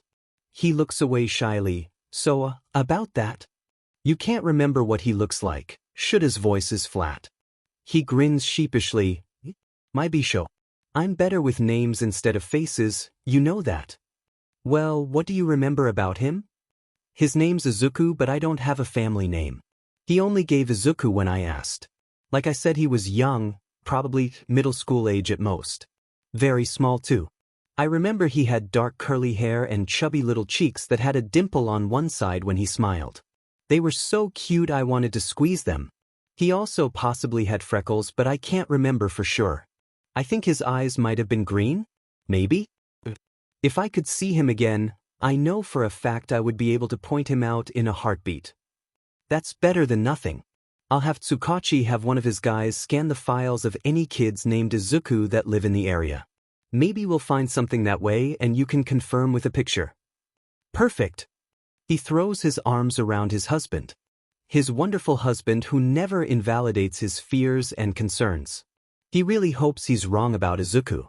But he can't shake the feeling that if he gets his hopes up he'll be sorely disappointed. Mostly in himself for letting the boy go. It's another night for Izuku to roam the streets. This time, however, he's not doing so as Gyukudo. He's working with a few of his on the street contacts to try and find some new bedding materials for cheap or free. Preferably without having to steal them. He doesn't like stealing. His current ones in his hideout are wearing thin and winter will come faster than anyone thinks.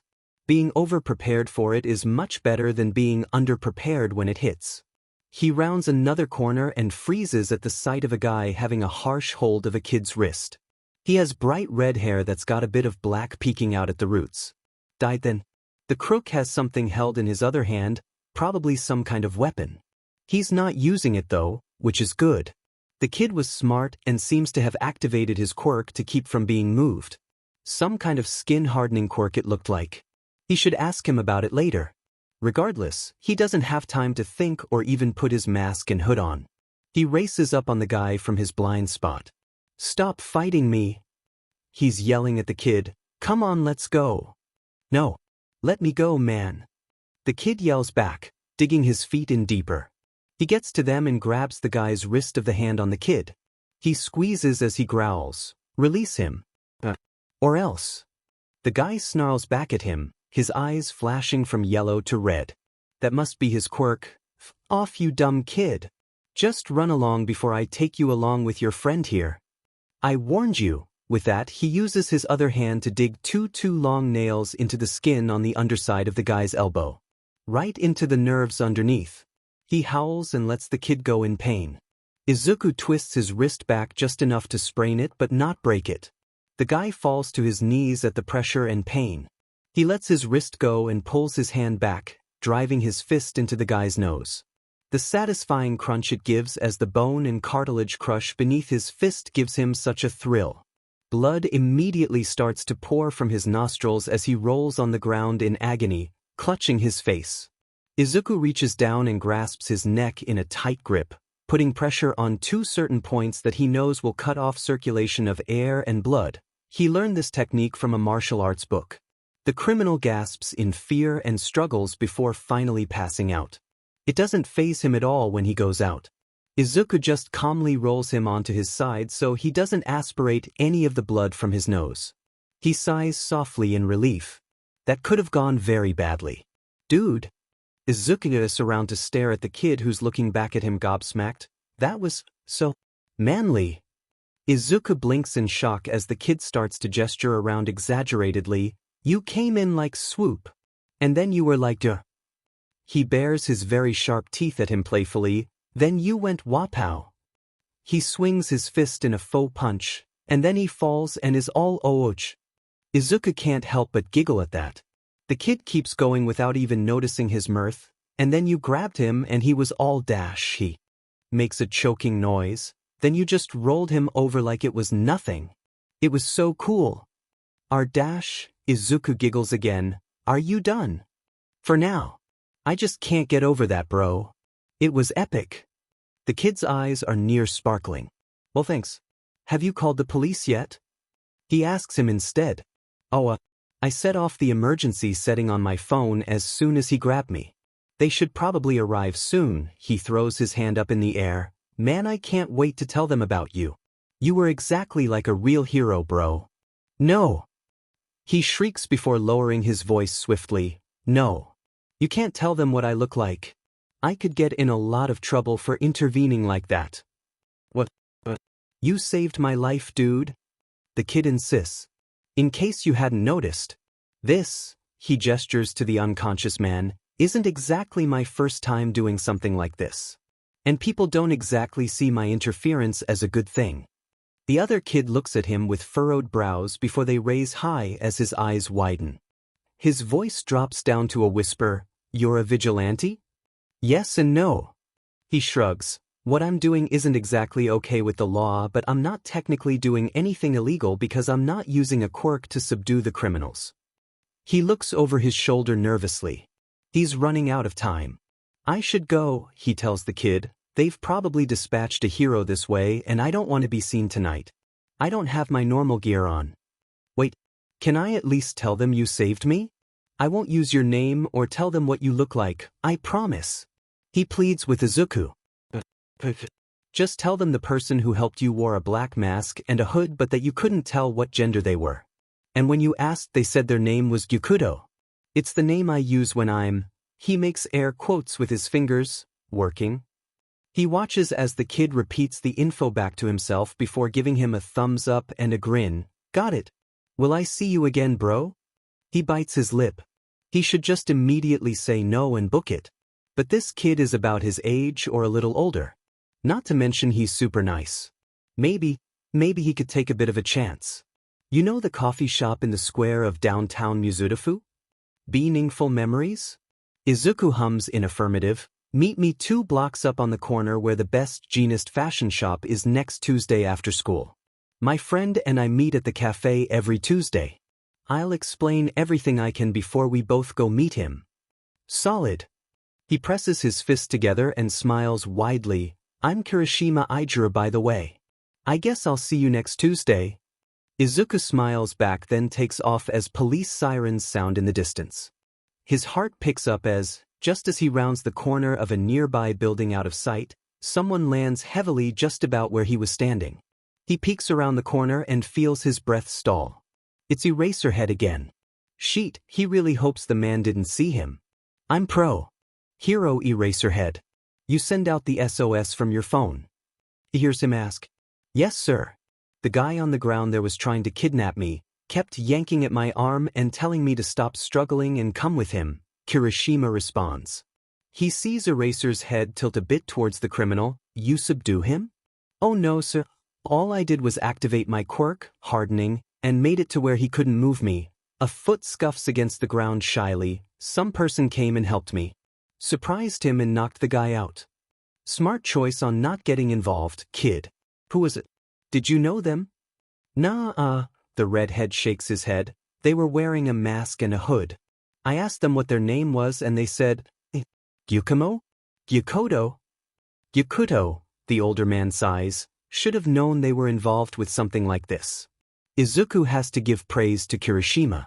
Flubbing his vigilante name like that gives credibility that Kirishima only met with him briefly and didn't see his face. Seems he made the right choice. He's glad he trusted his instincts.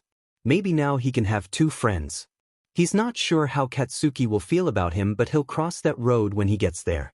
For now, he needs to get out of the area before Eraser or the cops do a perimeter sweep of any kind. Wouldn't be good if he was spotted now that they know he's involved.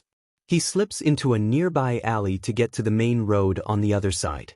He's hoping his anonymity of just being a random kid out past curfew will work in his favor for getting him further from the scene.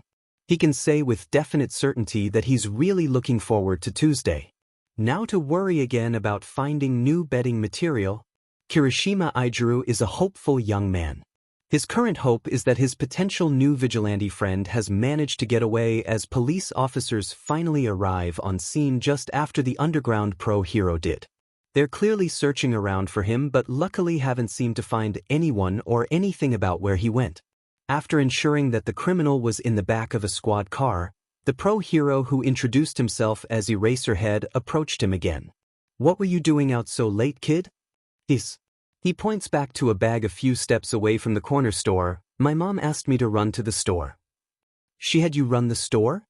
By yourself? At nearly 2 in the morning? The pro hero's voice is skeptical. He realizes that does sound bad and holds up his hands. No. Well, yes, but I can explain, I promise. Eraser makes a motion with his hand that seems to be a go on. He reaches back and scratches the back of his head. I have a baby sister. She's only about 6 months old. My mom tried to get a different formula that was a bit cheaper, but Kimiko, my sister, didn't like it at all.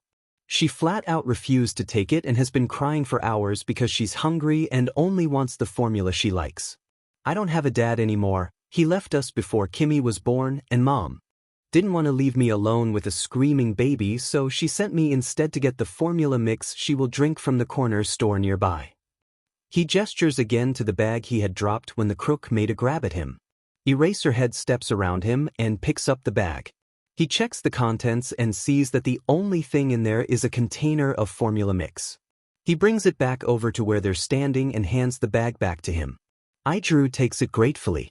"All right," Eraser says gently, "your story clearly checks out when you see what's in the bag.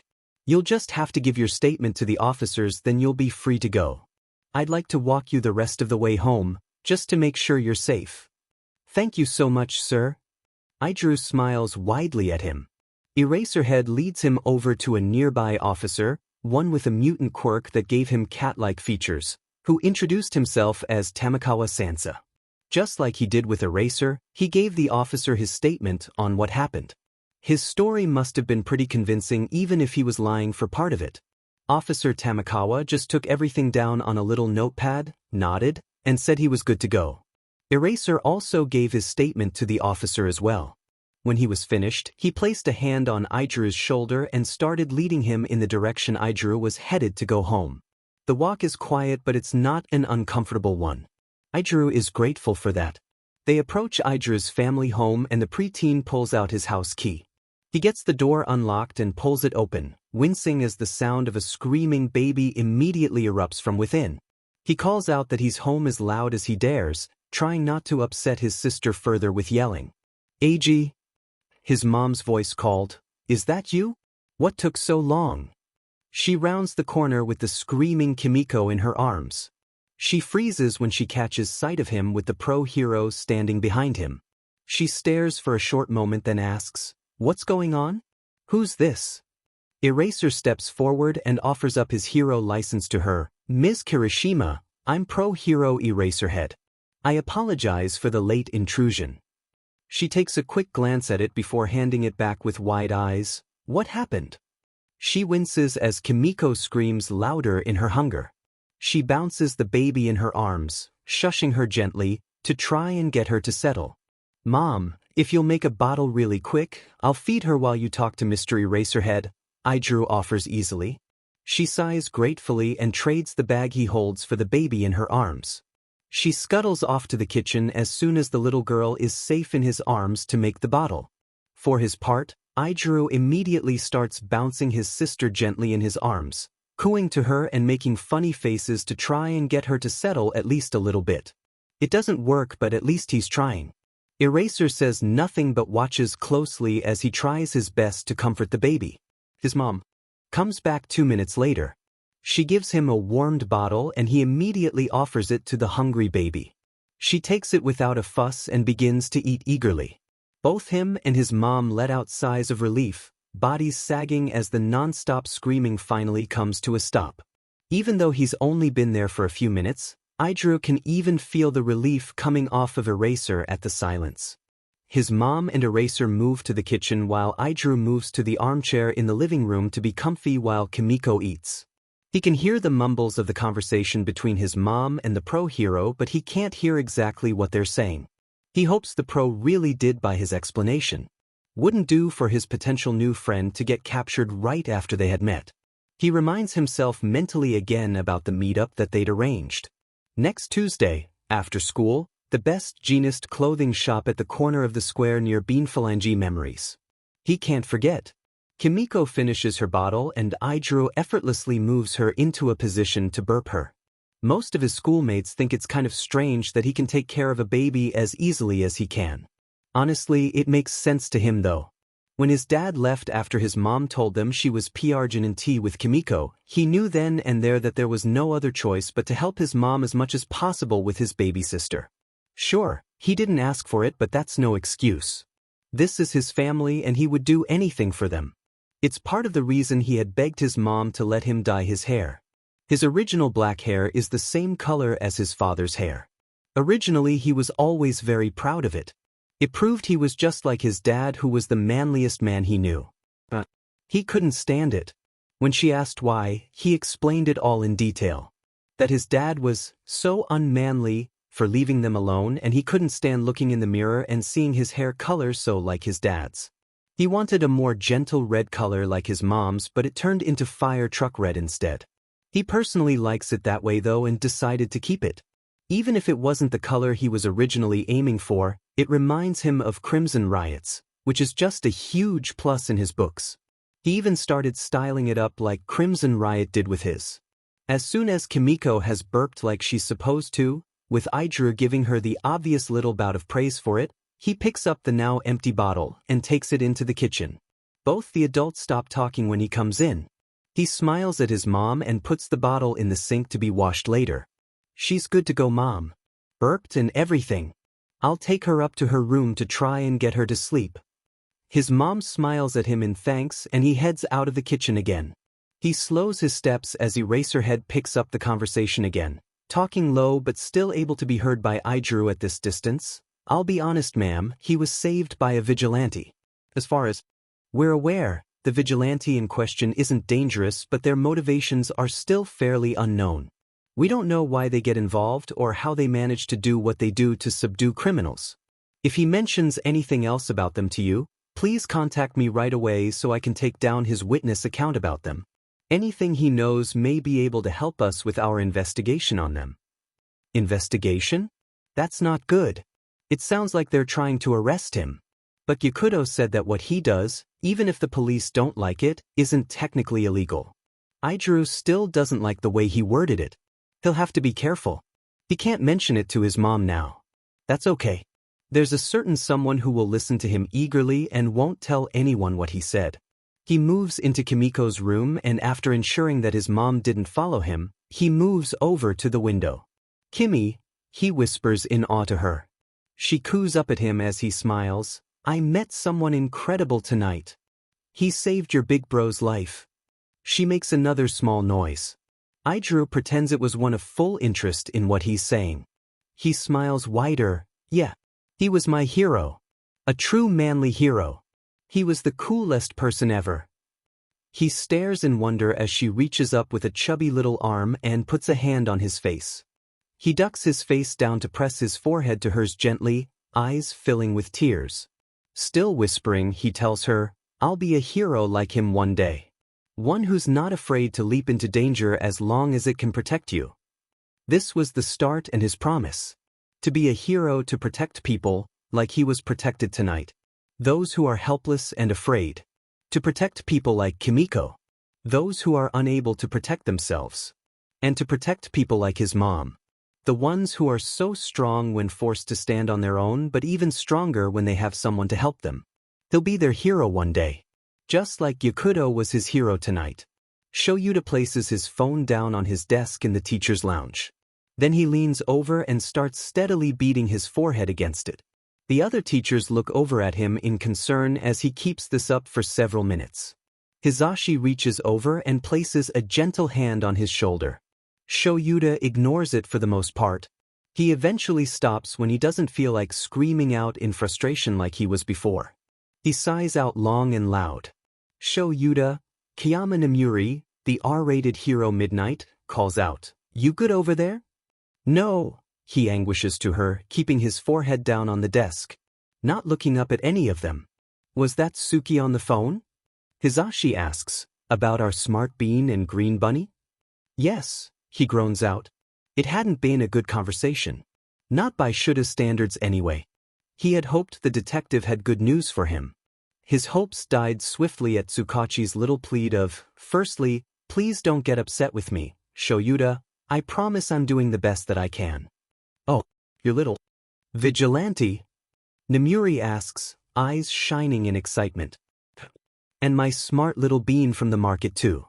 Hizashi confirms, so what did he say? Nothing good, he says while thinking to himself, nothing good at all. Wait, whoa back up for a second. Ishiyama Ken, also known as Pro Hero Cementos, says, holding up a large hand, Vigilante kid? Smart beans from a market? What are you three talking about? Shoyuta lifts his head and exchanges a look with Hizashi and Namuri. They have a mental conversation before nodding. Shoyuta huffs out a breath of air that could be called an irritated sigh but was mostly just a frustrated one. I've taken up a case with a vigilante named Yakuto or Jade Rabbit recently. It's mainly recon to try and figure out their identity. I'm fairly certain Yakuto is male, but I don't want to assume if it turns out that that's not the case. I've been using gender-neutral terms for now until I can confirm their preferred ones. Hizashi insisted. It's not fair for us to assume if it turns out he and him aren't the pronouns they use. Hizashi clarified indignantly. I didn't say you were wrong. Anyway, Hizashi and Nemuri know and have known since I've taken the case up, he concluded. Why this vigilante in particular? Ken Sekijiro, aka Vlad King to the hero world, squints at him, leaning down to rest his elbows on his desk. You've mentioned a few before when you were forced to work with them or when you had to apprehend them because they had gone off the rails. But never taken on this much of an interest about one before. Do you think you can reform them or something? Is that why? Shoyuta doesn't answer him immediately. Just takes a deep breath and prepares for the inevitable emotional outrage that will occur in all of his coworkers when he says it. I have very, very good reasons to believe, he says slowly, that Gyakudo is no older than our Year 1 students, probably even younger than that. He waits for the other shoe to drop. For the other teachers to realize exactly what he just implied. It's practically explosive when they do. Snipe and Vlad both slam their hands on their desks and stand swiftly in shock. Ectoplasm rears back as if he had been struck. Cementos and Maijima Higuri, or Power Loader as he's known in the hero world, both let their jaws drop. 13, civilian name Kuro's Ainen but she prefers her hero name most, seems to be the only one who can speak. Just barely though, as she stutters out in a quiet, near horrified sounding voice. Us as a child? Shoyuta nods firmly. No beating around that bush. If there was one thing he absolutely loved about being a teacher, it was his co-workers. Almost all of them felt exactly the same way he did when it came to kids and their safety. Hearing that a literal child was a vigilante meant that everyone, and yes that did include himself, is up in arms over their well-being. He folds his hands together and levels them all a stare. Please. Understand, I'm not taking special interest in this in an attempt to arrest or punish them for being a vigilante. I'm trying to get to them on a personal level, to make sure they're safe and before getting them the help they need. I'm not doing it forcefully either. It was Hizashi's idea to get through to them via small talk and small gifts before asking if they need some help. Adult help. Vlad and Snipe both sit back down with relief lining their bodies. Everyone else also untenses minutely at hearing that. Now the looks of confusion start to settle in. He knows why. If this is a child that he's trying to help, why is he having so much trouble? To the point that he's beating his head against the desk? He squeezes his hands together and lets out another breath. He reminds himself that he can trust these heroes with the knowledge of his vigilante, especially since they now know he's just a child. I know what you're all thinking.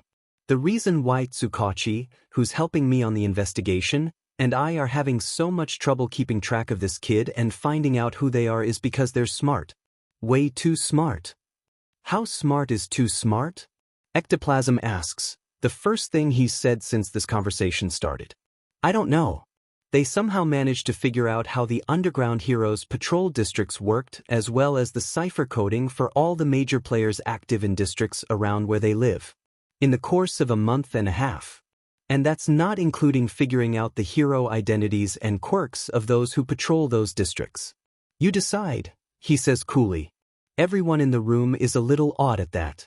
Power Loader raises his hand, breaking the tense silence with a joke of, do you think they'd want to apply for the support course? Hizashi snorts at that. If Nedza catches on to how smart this kid is and figures out who they are first, we won't see them in any UA course, heroic, support, or otherwise. They'd be fast-tracked for Nedza's 10-step program for world domination as his personal student. Nemuri and 13 both giggle at that. Vlad and Cementos both look stricken at the idea. As they should be. Help be to ye who doth not fear the rat god and his many assets. He can only imagine how much worse it would get if he got a student who was both extremely smart and extremely chaotic under his ratty wing. Perhaps something drastic like the fall and reformation of the Hero Public Safety Commission, or a planned meteor strike. Both seem just as likely with that thought. Alright, so that explains the green bunny, but what about the smart bean Yamada mentioned? Snipe asks. Hizashi squeals, honest-to-God squeals, at the ask. Should is quick to erase his quirk just in case his pitch gets too high in his excitement. Hizashi has great control over his quirk, but sometimes highly emotional situations, especially ones of positive emotions like happiness and pride, causes it to slip a bit. Better to be safe than to cause his friend's ears to bleed on accident. I met a clever little bean of a boy in the market the other day. Cute as a button and smart as Nem's whip is sharp, much like Sho's green bunny. He tells them happily. Okay, and why is Tsukachi looking into him? Vlad inquires, sensing more to the story than just that. Zashi got a weird vibe off of him, Shoyuta answers bluntly. Hizashi crosses his arms around his chest and leans back heavily, much more subdued now. I can't explain it. Call me paranoid, but there was something wrong. I don't know what it is or if we can help, but if I just sit back and let whatever it is keep up, I'd never forgive myself. I don't care if it's bullying or a neglectful home or even if I'm just reading the situation dead wrong and it turns out he's fine. I have to know he's okay. Dig. That's completely understandable. 13 nods. Our instincts are there for a reason and sharper than most when it comes to children. If you feel like something's wrong after interacting with him, then more than likely something probably is. The others murmur out sounds and words of agreement. With them all being teachers, every single one of them has had a case either past or present with their instincts picking up on something wrong with a child in their classes. In a way they're almost trained to. Certain inflections with words, certain behaviors towards people, certain movements around things. They've all learned how to spot them in any situation at any time. Cementos nods in understanding, so that makes sense on why you're looking for both kids. Now what was so bad about the phone call with the good detective? Shoyuta groans again and slouches heavily in his chair. You want a summarization or a full run-through of exactly what he said?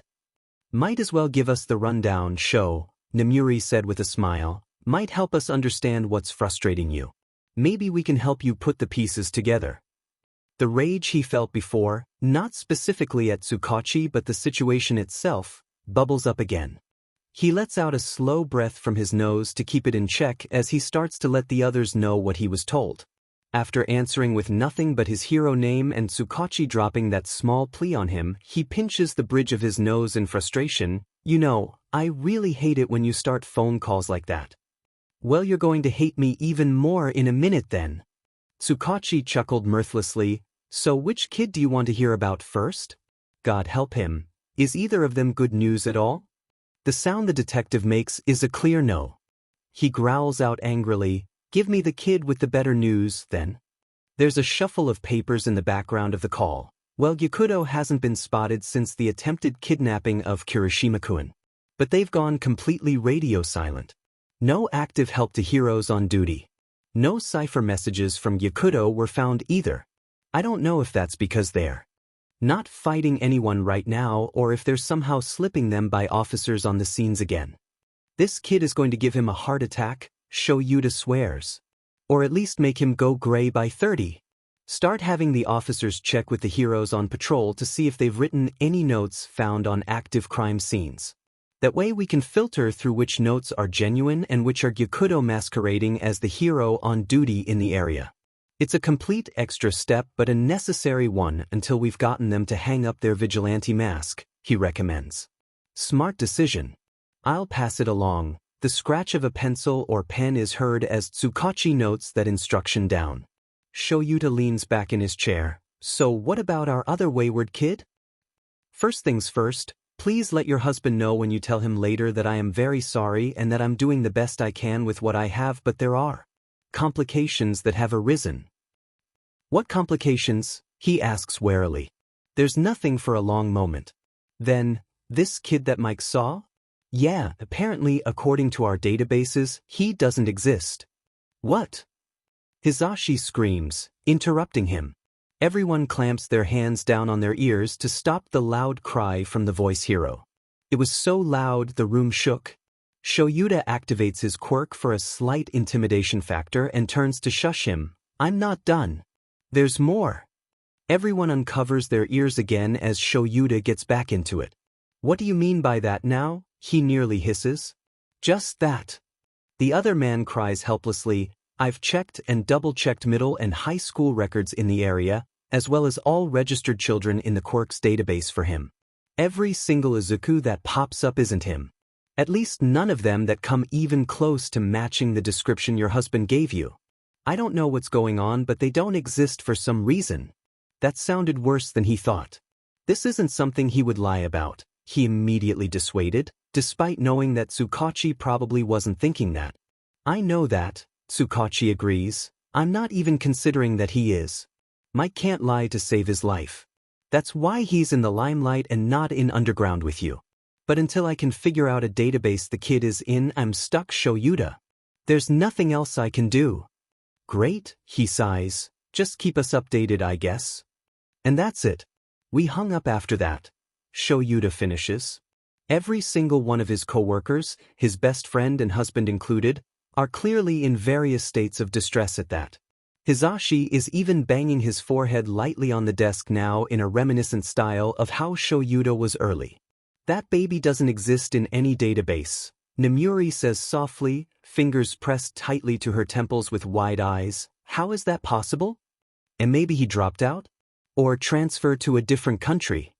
Vlad suggests desperately, if the school got rid of his records that way, it would explain why. He can't be found in the school databases. Even if he did, there should still be records of where he was going to school before he did and the exact date of dropout. Or at the very least completed elementary school records from whatever school he transferred to, Hizashi says from his faceplant on the desk. And even if he did somehow get deleted out of the school records databases, he should still be in the Quirk Registry database. Everyone is. It's required by law regardless of quirk. 13 adds from her slouched position. This is worse than we thought. Way worse. Nemuri turns to him. Should we get Nedu involved? Surely he'll be able to find him. He sends a glance to the discreet camera located in the corner of the room. Knowing him, he already is. It's just going to depend on how deeply he wants to get involved. If he's too entertained with watching us run around searching for the kids like chickens with our heads chopped off, or if he's going to be a bit more serious since a child's safety is involved. Multiple children's safety even. He sends the small device a small glare. Don't play around, help us find a clearly hurting kid or two, he tried to convey through it. He turns his gaze back to his coworkers. For now, we'll just have to wait until we have more news from Tsukachi or until we can spot him again. There's reluctant grumbles of agreement around the table. Shoyuta understands. He doesn't like it either. He hopes, though, that with the additional eyes and ears looking out for them, both his and Hizashi's kids will be found soon.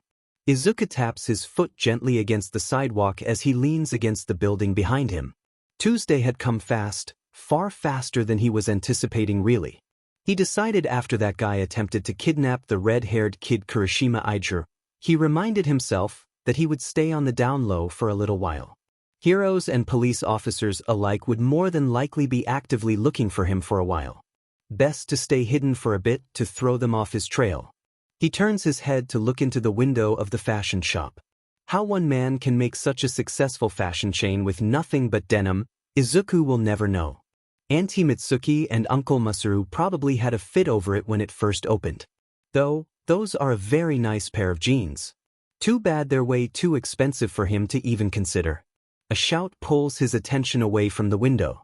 Izuku glances over and raises an eyebrow. It's Kirishima Ijuku alright, hard to forget that bright red hair color. The styling is different. Very spiky. It kind of suits him honestly. Ijuku runs over to him with a happy grin. He opens his mouth and Izuku panics. He immediately shushes him, just knowing that the other boy is about to shout out his vigilante name.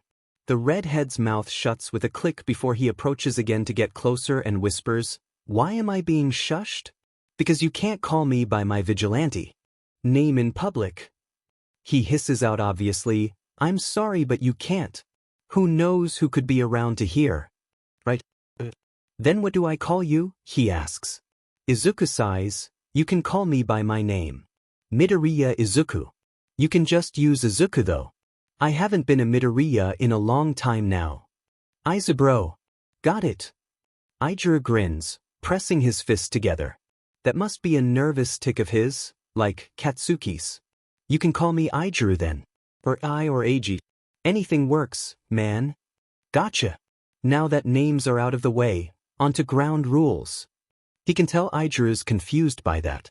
He lets out a sigh and reaches up to tug a few of his fingers through wayward forest green curls. Then he holds up a finger. Number 1. You cannot discuss my nighttime activities with my friend or otherwise unless it is just the two of us and I'm in costume. He has no idea that I'm a vigilante and I want to keep it that way because I don't want to die by his hand. That sounds a bit dramatic, bro. Ijuru crosses his arms over his chest. I mean, it pretty much makes you a secret hero. Most people love heroes. Don't you think that's an unfair assumption about him? It's not. He levels his voice into a flat tone. He would murder me if he knew I was putting myself in danger to take down criminals. And then his mom would murder me again once he told her. They're just like that. That makes no sense. Kaken makes no sense. You'll get used to it quickly, trust me. He holds up 2 fingers. Number 2, if asked, we met by accident on the way to school one day. You were nice to me, I was nice to you, so we decided to be friends. Will he believe that? Ijuru asks skeptically. Yes, he will. Easily. Kaken has no understanding of social cues. He's socially blind.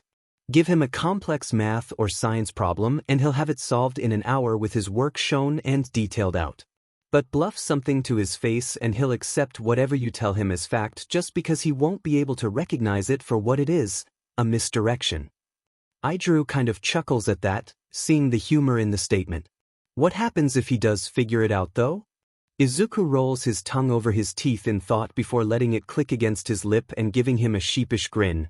God help us and pray we get a big enough head start for running away? I would like to make the suggestion that we tweak the lie just a little bit to seem more believable.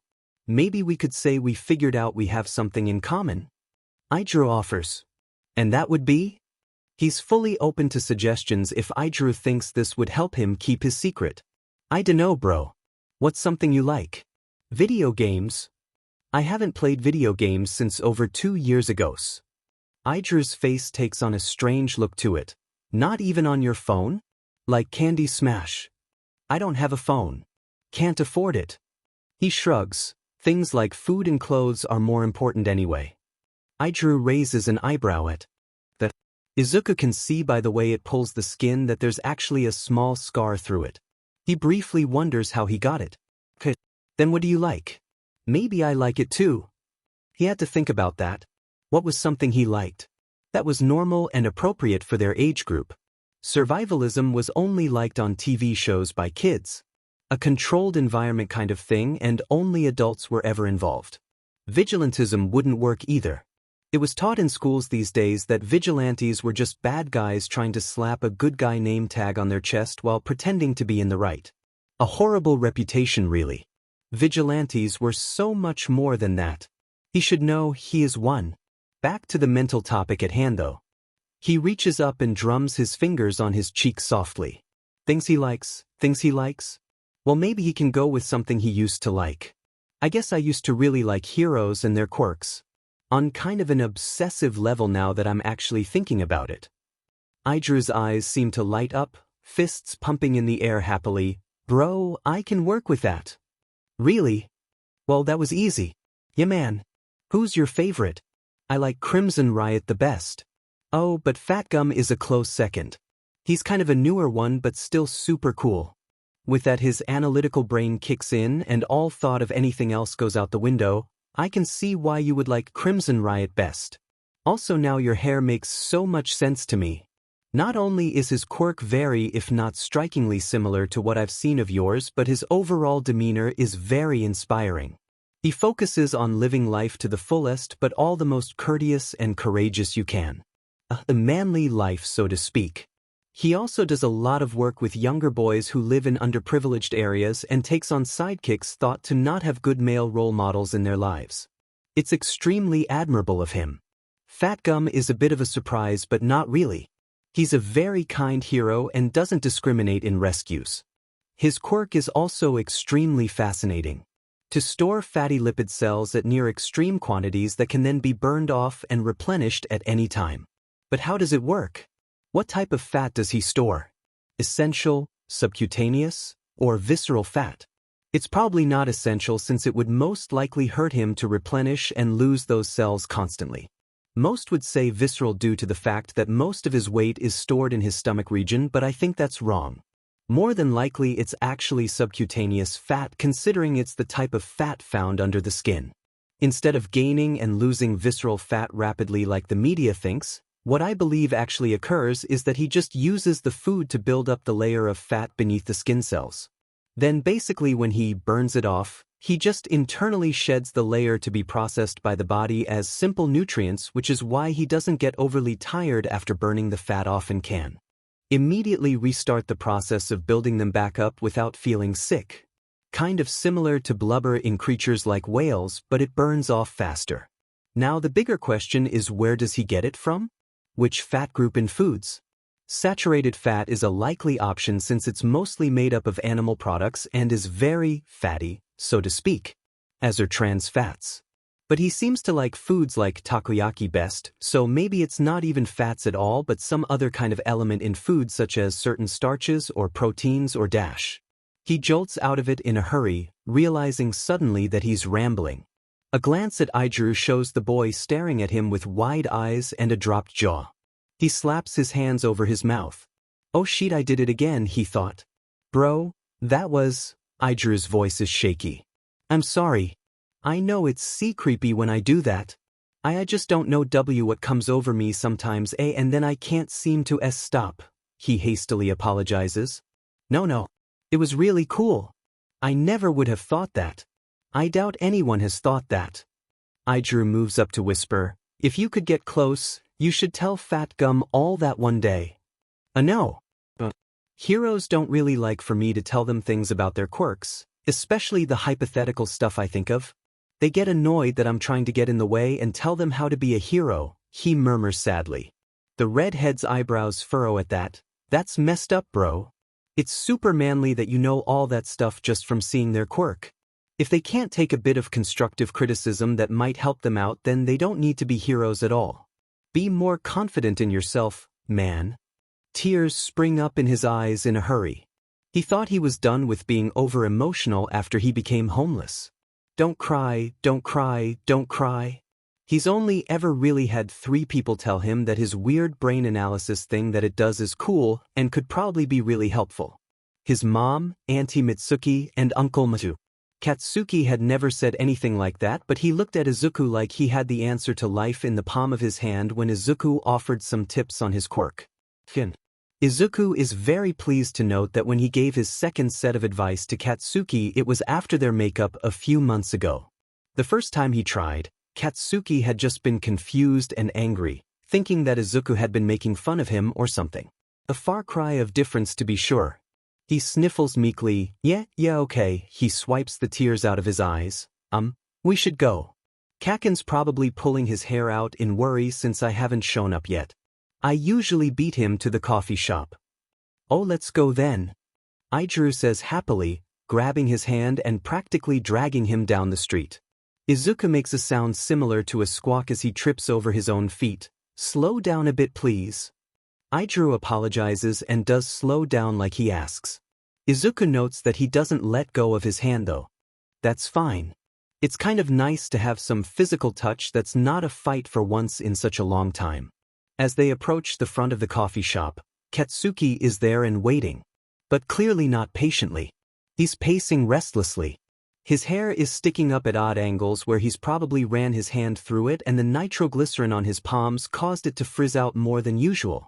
His palms are also smoking and popping in his nerves. Oops. Maybe they should have talked faster. He takes the lead from Izuru, still not releasing his hand, and calls out, Kaken. The blonde boy whips around with concern blanketed by anger in his eyes. Thank F dash. Where were you, nerd? Where have you dash? He cuts himself off as he notices Izuru next to him. Who the F is that? Kaken, this is Kirishima Izuru. We met on the way to school a few days ago. He smiles at the redhead. Ag, this is Bakugo Katsuki, my friend from childhood that I told you a bit about. So you're the Baku bro that Izubro was talking about. You can just call me Izuru or Ag if you want. I don't mind. Izuku's thankful that Aijuru immediately took to playing along. It would help the believability of their story that he did. Katsuki was silent for a long moment, trading glances between the two of them. Then he squinted his eyes into a glare at the redhead. You want to be friends with us, huh? Fine. Then I just have one question for you, shitty hair. Aijuru put a hand on said hair and looked at Izuku pleadingly. My hair's not that bad, is it? He shakes his head in reassurance. No. That's just Kaken's new affectionate nickname for you. He doesn't mean it, he just doesn't know how to make them friendly and nice. I'm sure you heard, but I'm Nerd. He calls his parents old hag and old man. It kind of means he likes you in a way. Katsuki blushes with a sharp, angry sound. Shut up, Nerd. Anyway, question time. He glares again at Aijuru. Right, sure. I'll answer anything if it means we can all be bros. Aijuru grins at him with all those sharp teeth. Not aggressively. Izuku kind of thinks it makes him look like a happy, docile puppy who was also a shark. Oddly, Katsuki doesn't let up on his glare at the other preteen. How do you feel about quirkless people? Answer very effing carefully. Kaken. Izuku cries in indignation. What do you mean? Aijuru blinks in confusion. What about them? They're just people like you and me. Just because they don't have a quirk doesn't mean anything. Do you think that means they're less than the quirked population? Katsuki asks next. He blushes darkly, knowing that Katsuki is asking to be protective over him. Anyone who answers wrong gets an immediate beating before being booted from their presence by the blonde. No, of course not. That's a messed up way of thinking, man. If anything, they're the most manly people there are. Tears appear in the other boy's eyes as he raises a fist to his face, much to Izuku and Katsuki's surprise. To go through what they do and still sometimes end up stronger than people like me is just... It's so manly. They're inspiring. Oh, and there come the warm fuzzies in Izuku's chest again. He tamps down the feeling and raises his free hand to cover his face. Katsuki nods in pleasure. Good. Kaken, Izuku whines at him. I hadn't even told him yet. Tell me what?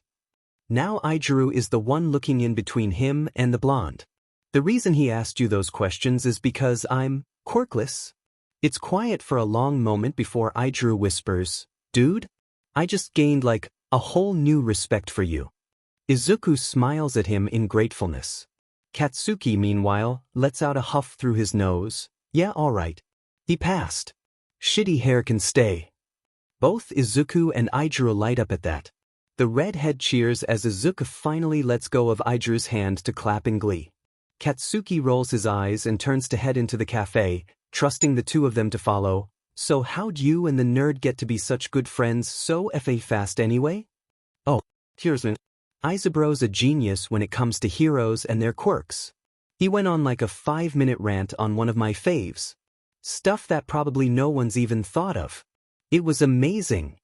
Aijuru says happily, fists pressed against each other in that strangely Aijuru way.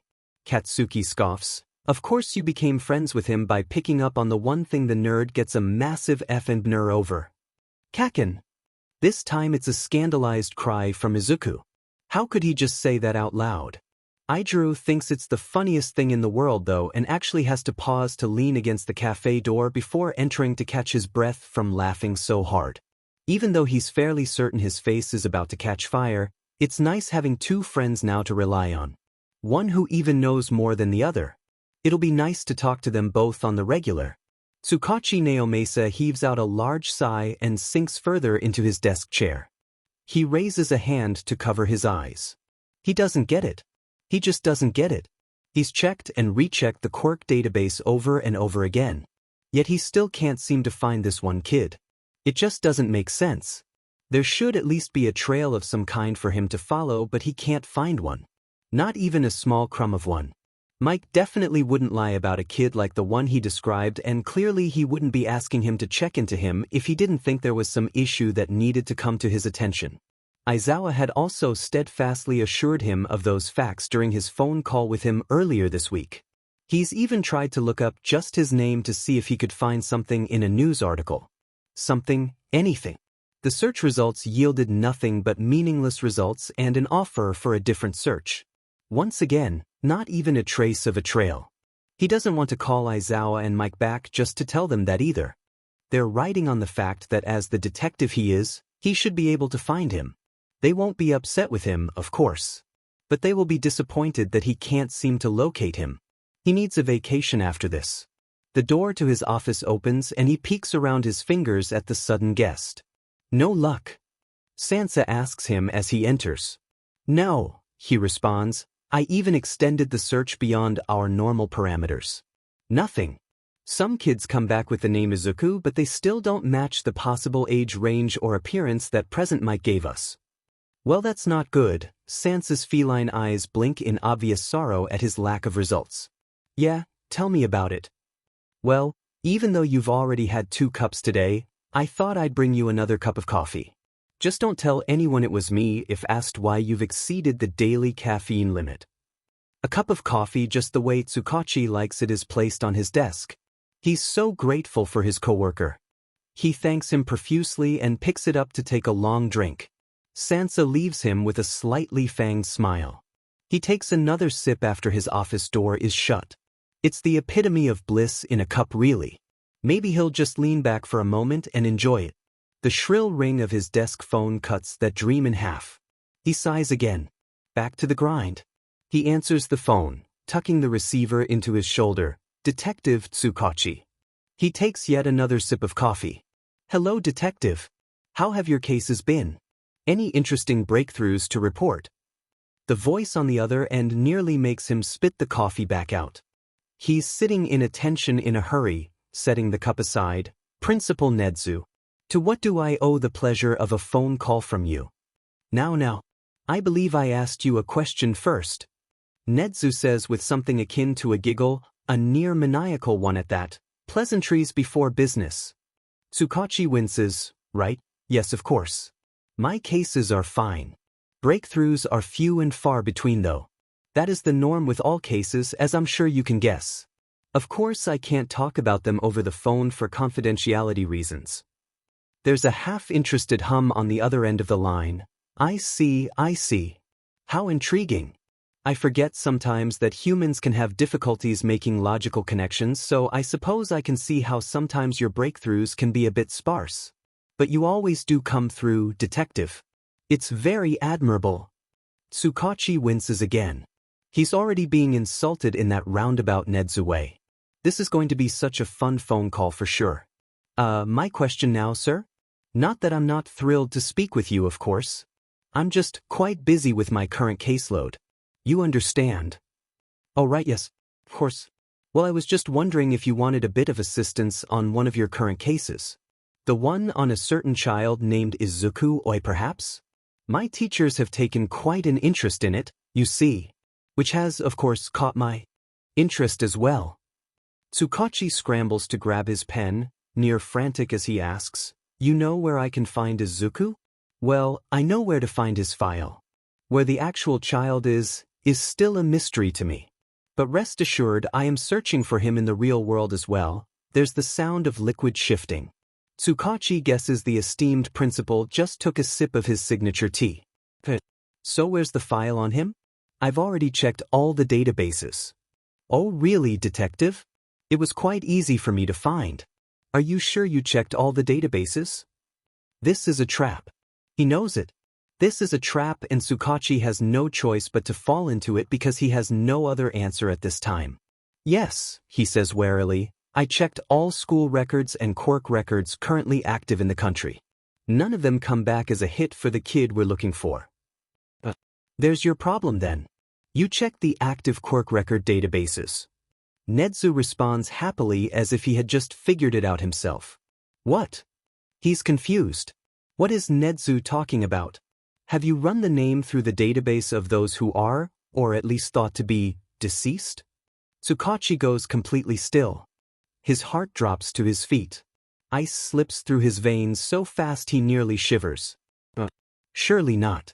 Surely Nedu wasn't implying what he thought he was. Tsukachi nearly lunges for the computer mouse and keyboard, frantically pulling up the database for deceased individuals. He's praying he's wrong. He types in the name. The results are immediate. The first one is a child, aged 11, with a birthday less than a month away. Midoriya Izuku. Dark, forest green curls and bright green eyes. Freckles span that chubby little face like the stars that the night sky. He's smiling in the picture and, true to Mick's word, there's a little dimple in his right cheek. Even though they never had confirmation on his hair color, it's definitely him. The stamp deceased at the top of the page strikes at his heart. "Oh my God," he whispers in dread. "Indeed." Nedu replies. He almost forgot he was on the phone with him. Another sip of tea was taken before the chimera continued with, "Now how would my English teacher have seen him if the boy was deceased as his file says? Isn't that just a strange thing, detective?" "Someone marked it wrong," he answers obviously. "Too true. But, was it an accident or was it on purpose that it was marked this way? And why?" He feels like this is now a test. He needs to put his detective skills to use if he wants to survive the pop quiz from the rat god of UA. So for the basics, it was clearly done on purpose. Nedu wouldn't be saying things like this if it wasn't. Even if he hadn't questioned if it was, there's no way you can accidentally mark a person as deceased without several others correcting you when the person is clearly alive, including other officers, nearby witnesses, or even the morgue. But the question Nedu actually wants an answer to is, clearly why? Why was it marked this way? He scans the information provided. Under average height. Normal average weight for his size. Good vision. No known health problems. Excels at school to the point that he was allowed to skip a grade and go into middle school early. Nothing standing out thus far. Then he gets to the line of his quirk. Quirkless. This boy was, no, not was, is quirkless.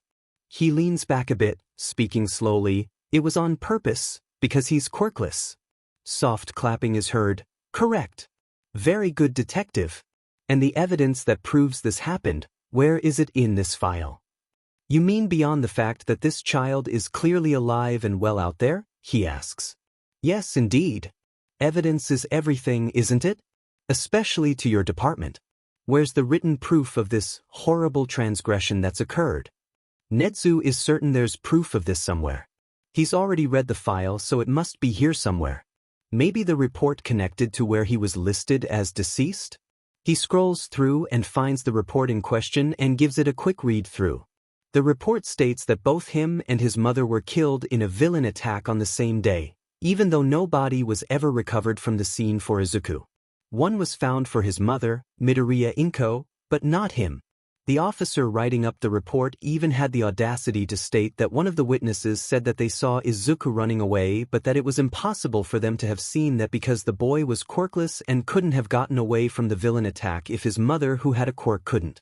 That he was clearly dead and nothing more. It ends by stating that there's no other living family marked that the officer would need to report the deaths to, and that he shouldn't even bother to report the death to any of his fellow officers or his superiors or following up on any witness statements about the child. That it's not like they'd missed the body of a clearly useless child anyway. This child has been marked as dead by a clearly quirkist officer and no one ever knew. Until now. His blood had been ice before, but now it was boiling. He relays that information to Nedu, who claps once again. Yes. There is where our issue stems from. How would you like to assist me, then, in ensuring that a certain officer gets a very, very in-depth performance review? And an immediate demotion, wait no. An immediate termination. Yes, that's much more suitable to discrimination of this level. His answer is immediate and nearly as sadistic as Nedu's. Oh, it would be my absolute pleasure, Nedu. In fact, I'll assist in the review process and exit interview. After all, if he lied about a person's life, what else has he possibly lied about? Perhaps there's several charges to be pressed as well, beyond quirk discrimination, abuse of power, and negligence. Wonderful. The response is nearly a growl filled with overly pleased glee. In the meantime, into the other parts of the file for Midoriya-kun. To try and clean up those nasty little loose ends for when we can get him declared alive again. The other parts? What other parts? What loose ends? He continues through the file. Then jolts back as he realizes what Nedu is talking about. What the dash? Why are there so many infractions from the schools he went to? There's no way one little boy caused this many problems. Quite interesting, isn't it? Quite suspicious, I'm sure you mean. He looks at a couple of the reported incidents. This kid? This kid who is below the average height of his age and only the average weight for his size? Started a fight with 3 other students who used their quirks in self-defense against him? On the first day of middle school, which he was able to go into early due to his exceptional grades. Then the 3 kids walk out with minimal damage, pretty much basic self-defense wounds, while Izuku is reported with several lesions, bruises, and a nearly broken arm that they don't even let the school nurse look at as punishment to him? All because Izuku is supposedly jealous over their quirks since he doesn't have one? I don't buy that for a demon's second. I don't either. Anywho, have a good time with your interrogation of the officer in question, detective. I'll be busy over here having fun investigating this. Aldera School District, both their primary and middle school divisions. I'll also be running facial recognition on any cameras in the area to see if I can spot where he is. I'll call you again if I happen to find him first. I expect the same courtesy from you if you manage to. They exchange goodbyes, one overly cheerful and the other angrily resigned. He hangs up the phone and scrolls all the way back up to the top where the picture of the young, bright boy is. Looking into those pictured eyes, Tsukachi knows he would let the world burn to correct the wrongs done to him. Oh great, now he's adopting children he's never met/only met once. He blames Aizawa and Mike. Speaking of, he picks up the phone and dials a familiar number. It rings for a solid minute before Aizawa picks up. Now, this better be important. I'm in the middle of class with the 3rd years. Impatient creatures. Your principal just helped me find the information of your husband's lost little child. You might want to find a temporary sub and a place to sit down for when I tell you where it was found and why it was there. He sits down himself, knowing how this conversation is probably going to go. Shuda's patrol the next night is horribly bleak in comparison to how it normally is. The news that Tsukachi had given him still weighs heavy on his mind. Not to mention how Hizashi reacted when he told him. His poor husband had cried and whispered, "I knew it," to himself over and over again for an hour. He was nearly inconsolable. That was the thing that people didn't know about Hizashi. Most thought that he got overly loud with every reaction, especially when upset. When in fact he gets very quiet in his grief. He was so distraught he had to call out at the radio station for the first time in nearly 5 years. Several things were also clear when they finally got through all the info Tsukachi sent them. 1. Midoriya Izuku was now probably drastically underweight and undersized for the age that he is. 2. Midoriya Izuku clearly had a huge distrust for most adults considering his teacher situation but still had some marginal trust or at least respect in heroes if he talked to Hizashi without issue. And 3. Midoriya Izuku was almost assuredly homeless. No, not almost assuredly. Definitely homeless. Where else would a child whose only family member passed live? If he had been living with a friend or a family friend, then he wouldn't have been marked as deceased. He wouldn't have been reported as dropped out from the school due to an untimely death. It just wouldn't have happened if he had somewhere to live. If he had somewhere to go. If he had someone who cared, who would have kicked up a fuss at the mere mention of the falsified report. Shoyuta sighs and rubs his face. He's running himself in circles over this. He has to focus. He reminds himself that Nedu and Tsukachi are looking for Izuku as fast as they can. One of them should be able to find him. Hopefully. The only saving grace that he's heard thus far is that Tsukachi was pulling for the highest punishment possible for the officer who marked Izuku as deceased without checking if he actually was or reporting it, and that Nedu was looking in the clearly corrupt comings and goings of the school district the boy went to. People like that make him sick. He hopes they all burn in hell after Nedu and the detective are done with them. He continues on his patrol route as his thoughts turn to his bunny instead of Hizashi's bean. He had gotten a lot of answers about the not-quite vigilante when he last spoke with them. He had given his own answers too, didn't feel fair to ask the kid to reveal things about themselves without giving the same courtesy. He could have lived without the kid's snarky comments about his choices. When asked about their favorite drink, they said green tea. Shoyuta said his was coffee. Figures. I probably could have guessed that myself honestly. Favorite book genre? Aside from the hero books I used to read? Historical fiction, I guess. It keeps my attention and is just so interesting. The amused snort and giggle he got when he told them that his was romance novels stuck in his brain. Unexpected yet hilarious. Shoyuta blames Nemuri for that one. You accidentally bring home her library book one time in high school and that's it? You're hooked for life once you've decided you're bored and might as well read it. They've kind of made something of a two-person book club with it. Hizashi refuses to join. Favorite food? Katsudon. Like my mom used to make. Keywords there, used to, another. Strike in either the horrible mother or the dead mother theory about Gyakudo. He told them that his favorite were jelly packs. That's not food. That's a snack at best. Snack, food, same thing. When Gyakudo insisted repeatedly that it's really not, he amended it to be his husband's tonkatsu. Better. And who knew you were such a sap? Shoyuta almost chuckles out loud at the memory. The kid was a snark master, that's for sure. At the time, he had to remind himself that Gyakudo was just a child and that he couldn't kill them. But now he just thinks it's funny. Hizashi himself died with a screech of a laugh at their responses. So that's a win in his books. Anything that makes his husband laugh like that is worth it. This kid is clearly worth it. Shoyuta just touches down on the next rooftop when his phone starts ringing. He picks it up instantly. Eraserhead? Eraser, it's Blacklight. The other underground hero sounds completely out of breath. Listen. I saw the kid. That immediately sets his nerves on edge. There's only one kid she could be talking about. Gyakudo? Yeah. They were running through my district patrol in plain sight. It looked like they were in a hurry. I followed them to the edge, but they slipped into another district and I don't have clearance to pursue since they're not committing a crime or a part of my active cases, she pants. You did good calling me. Which district did they run into? He knows she's in District Shi tonight. Right near where they think Gyakudo lives. Gamma. They ran into Gamma District then hung left towards Iota, she responded. That checks out.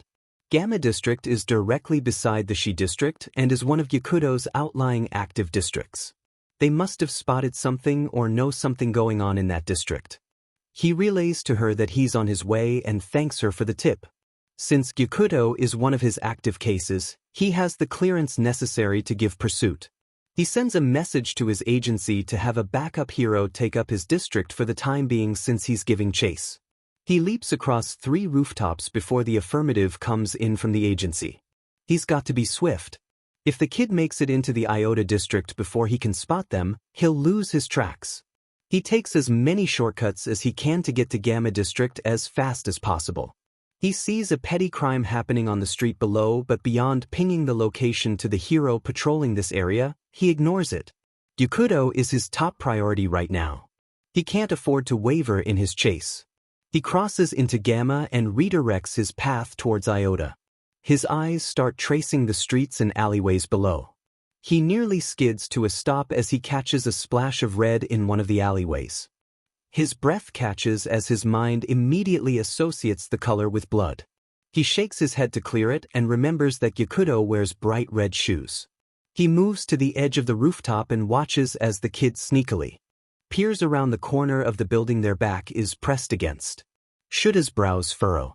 It's just abandoned buildings that way as far as he knows. What are they watching? He quietly jumps down in the alleyway behind them.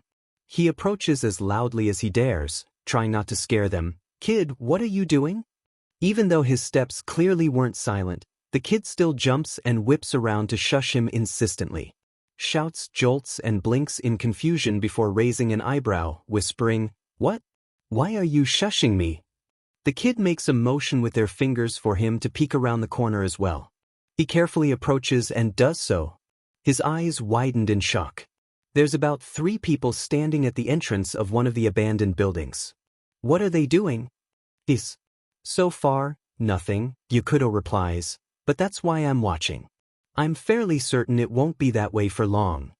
And why do you say that? I passed by the tall one with the spiky hair on the streets yesterday, almost 100% certain he's got some kind of sea urchin mutation quirk. They point discreetly to the taller of the 3. Sure enough, The man has spiky, needle-like hair. Kids probably write about his quirk too. He mentioned to one of his buddies that Ichiro-san got caught by the cops for attempting to kidnap the kid with bright red hair that they've had their eye on for a fighting ring. Sound familiar? Indeed it does. Ichiro Kurai was the name of the attempted kidnapper of Kirishima. The fact that they said they had their eye on Kirishima is also concerning. It means one thing and one thing only. Quirk traffickers, he murmurs darkly, anger pooling in his veins. Bingo, Gyakudo confirms. We need to call in backup. There won't be time, the kid says gravely. I'm fairly certain they're the receiving crew and this is the meetup point. Their people bring them whoever they grab, then they pay them what they think they're worth. If we wait for backup, we might not be able to save whoever they've grabbed tonight. What makes you say that?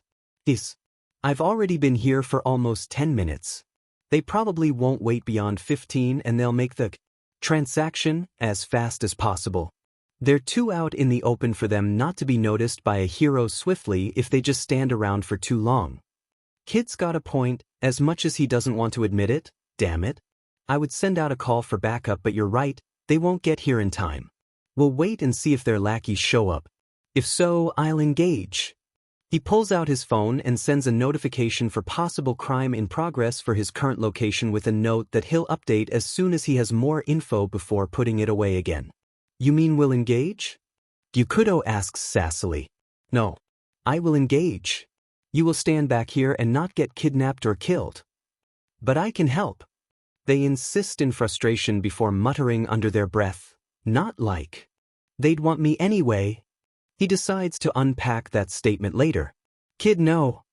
He leans down to look Gyakudo in the eyes sternly, placing his hands on his shoulders. I cannot stress this enough. You are a child. It is not your responsibility to fight the bad guys, it's mine. I will not let you be a part of a fight with quirk traffickers. You'll get hurt if you do, and I can't live with myself if something happens to you. The emotion in their eyes is wavering determination, but no buts. If any of the other heroes show up, you have my permission to tell them to not focus on you and direct them my way, but that is it. You will stay here. And for the love of God, you will be safe, Gyakudo. He insists firmly. The fight leaves them in a huff but not happily. Fine. He sighs in relief. Thanks, Bunny. Bunny. He ignores the confused question from Gyakudo. There's no time to give that mile-long answer about how this little vigilante has somehow wormed their way into his and Hizashi's heart. He takes a quick look around the corner and sees that the traffickers are still waiting, then turns back to the kid. That thing you did with Present Mix Quirk the other night, about knowing that he would need extreme control and awareness. How did you figure all that stuff out? I just watched him in action and made observations about it. He tilts his head in question. Why? Can you figure out some things about their quirks just by watching them? Even if it's just something small that could give me an advantage on them? Like you could with his quirk.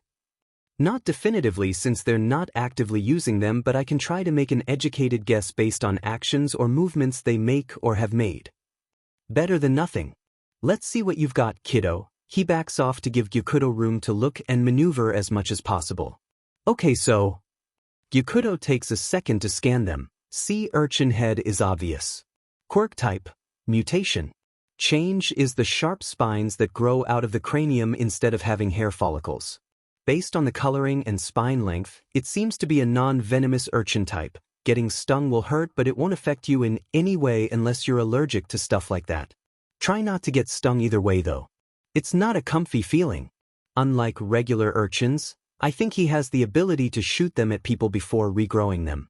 Might be a possible secondary part of the mutation, but unknown for sure. It should take some time to regrow them, so you may have a bit of a window there to get some shots in. They point out to the guy next to Urchin Head. That guy's got an emitter type that lets him manipulate rocks and stones. I've seen him use it. Seems like he's got a weight limit to how much he can move. The others were mocking him on it after he tried it on a larger piece when he was flicking rocks at a nearby can. More than likely it's based on the density of the rock type, as he was able to pick up pebbles of both concrete and asphalt, but not one of the larger chunks of concrete that's fallen off one of the buildings.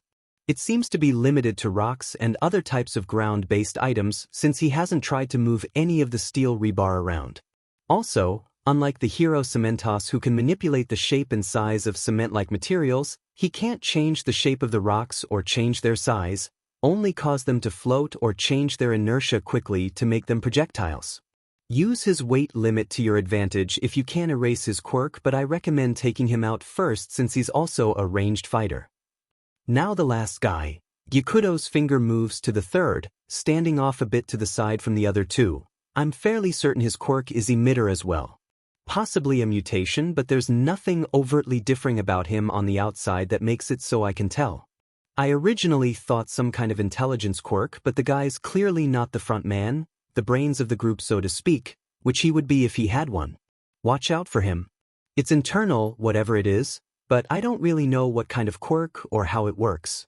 He hasn't done anything to even give me any clues and none of the others have mentioned it either. Something tells me he's not around for being a heavy hitter. He's with them because of something else. A last resort, kind of deal.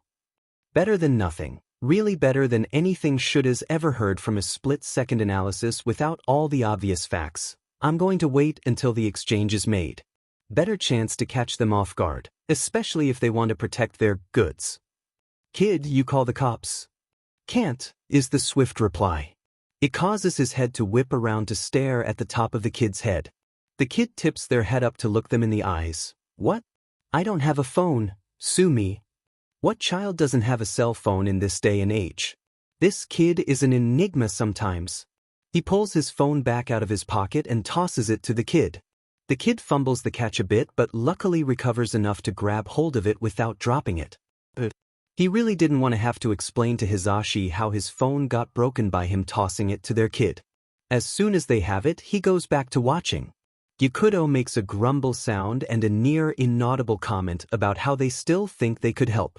Shoyuta ignores them. He can't afford to lose focus right now. He waits for what feels like an eternity. Just as he thinks that whoever was expected to show up won't, an all-black car pulls slowly up the street. Too slow to just be passing by. That must be it. Sure enough, the suspected traffickers smirk at the sight of it and wait for it to pull to a stop beside them. One of them opens the door and reaches in the back seat as Urchin Head leans in the driver's side window with something in his hand. Must be the cash payment. Not like traffickers would risk a check or a bank card transaction after. He keeps his eyes on the scene in front of him but sees Gyakudo out of the corner of his eye raise his cell phone up. A quick glance shows that they're using the camera function to take a picture of the car's license plate. Smart. It'll help the police track them down later. A young girl, maybe no more than 6, is dragged out of the back seat, crying her eyes out. Shoyuta clenches his fist as the guy who has her smirks. BS, he thinks as he fixes his goggles onto his face. He moves his hand up to grab his capture scarf, whispering to the kid without looking away, "If I can get the girl away from them, think you can keep her safe until police arrive?" "Duh," is the immediate response. Shoyuta will take it. They wait in tense silence as the car and Urchin Head are finally satisfied with their talk and money exchange. The car drives off, swiftly but not too fast to be suspicious to any outsiders. Urchin Head and Unknown Quirk gather close together to discuss their next course of action as Rock Flinger keeps a hold of the girl. Shoyuta knows he's not going to get another chance beyond this one. He takes a running start at them, activating his quirk just as he reaches the girl and her keeper. Rock Flinger jolts as he realizes that his quirk has been erased, but Shoyuta doesn't give him time to process before he performs a jumping kick to the guy's face. It hits dead on and knocks him clear away from the girl. He blinks and quickly reactivates his quirk on his two comrades behind him. He knows it probably won't have any effect on Urchin Head, but it doesn't hurt to try. He stoops down into a defensive position and whispers to the girl, low enough that no one can hear him but her, "There's a kid in the alleyway a few meters back. Run to them. They'll keep you safe until help arrives." He hears her make a sound of understanding before her footsteps retreat behind him. He doesn't take his eyes away from the three in front of him though. Urchin Head makes a comment on his goods getting away and how a pro wasn't supposed to be here. Obviously he wasn't supposed to be here. No one knew what was going on until a super smart kid figured it out. Rock Flinger attempts to use his quirk to engage him, but it fails. His friends look at him in confusion. Unknown Quirk makes a comment about how he needs to stop Fing around. "Dude, it's not me." He cries back to them, "I can't use my effing quirk. I don't know why." Shoyuta doesn't wait any longer. He flings out his capture scarf and wraps it around Rock Flinger's arm before using his strength to throw him off balance into his friends. Urchin Head is the first up again. He tips his head down and shoots out several spines towards Shoyuta, just like Gyukudo said he could. He figured his quirk wouldn't affect him. He easily dodges the projectiles as clustered in a group as they are. Either the location of the spines throws off his aim or he hasn't practiced with it enough. Regardless, it makes it easy to bob and weave the spines until the guy has to back off to let his ammo regrow. Seems like it takes him a minute or two instead of being immediate. Good, that buys him a bit of time to go on the offensive. His eyes are starting to burn though. He really needs to blink. He also really needs to at least get Rock Flinger down and out before he does though. He sees his chance as the idiot rushes him. He ducks the punch he throws before grabbing him at the collarbone and slamming his knee into his chest. A quick punch to the face has the guy face down on the ground, groaning in pain but not getting up. 1 down, 2 to go. He takes the opportunity to blink. When he goes to reactivate his quirk again, Unknown Quirk, in the smartest move he's seen all night, ducks behind his compatriot just in time to be out of his line of sight. Damn it. He can't erase his quirk if he can't see him. He gives a soft growl. Fine, he'll just have to take down Urchin Head first. He works on slowly moving his way towards Urchin Head. He remembers Gyukudo's warning that he needs to be careful of the other guy, but he should be fine as long as he's cowering behind his friend. Urchin Head continues to try and shoot him with his spines. It's only marginally working and mainly just enforcing him to keep his distance more than he wants. When he has to pause again to regrow his spines, completely out of them, he throws out his capture scarf again to grab the guy around the waist. Yanking him up and over his head, he throws him hard to the ground. He places his foot on his chest and delivers a swift hit to his vagus nerve to knock him out. 2 down. Now for the last one. Look out.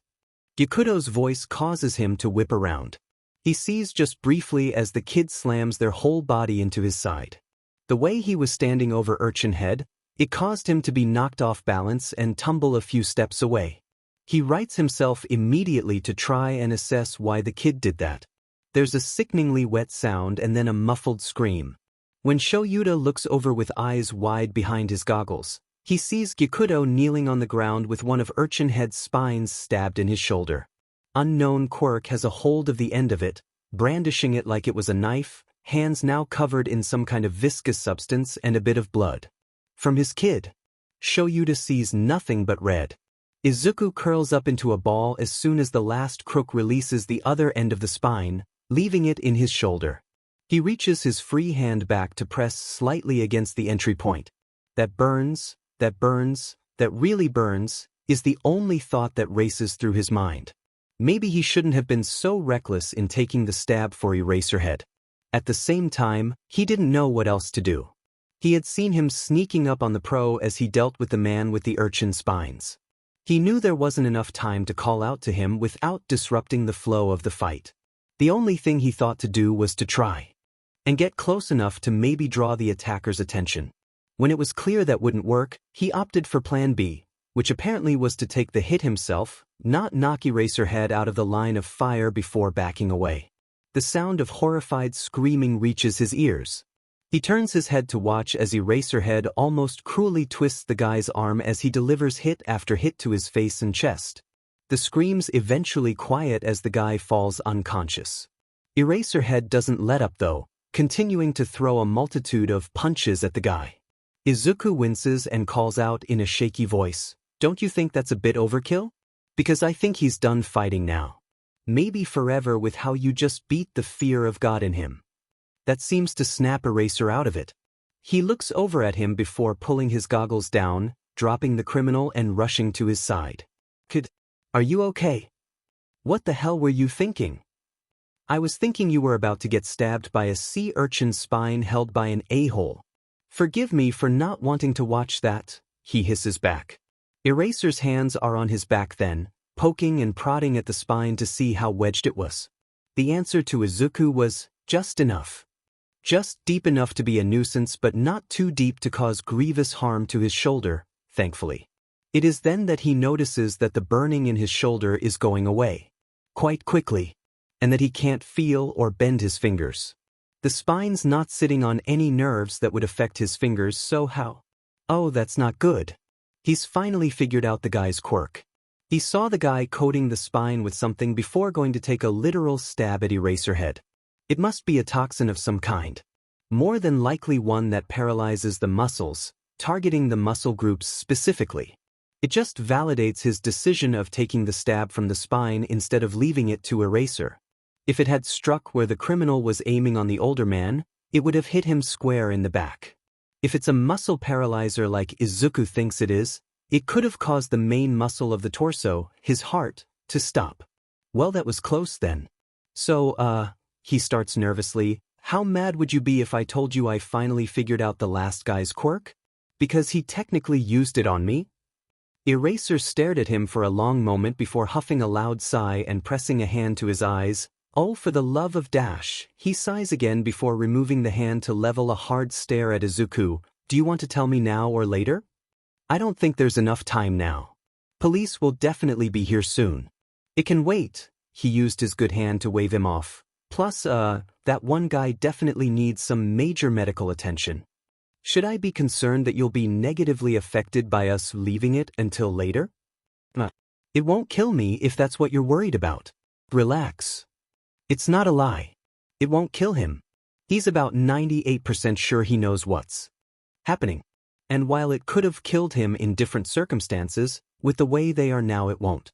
So there was nothing to really worry about right now.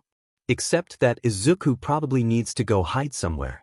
Police were definitely on the way from where he called them and he wasn't looking to get caught tonight. Or any night really. He awkwardly pushes himself up to stand, Eraserhead helping with a steady hand on his good elbow. He also passes the man's cell phone back to him. The little girl from earlier rushes up to them a moment later. She bows sharply at the waist.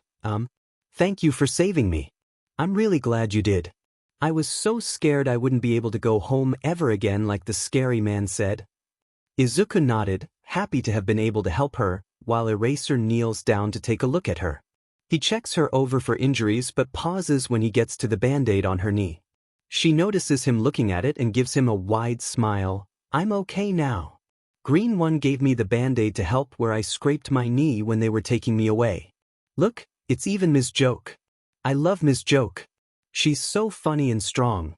I want to be a hero just like her when I grow up. That's a wonderful dream, Hekima, Izuku tells her and gives her a thumbs up. Never stop believing you can do it, okay? Even when others tell you you can't because of your quirk, always know that you can do it. She readily agrees with him, which gets Eraser to smile into his capture scarf. Man's a softie, no matter how much he wants to pretend otherwise.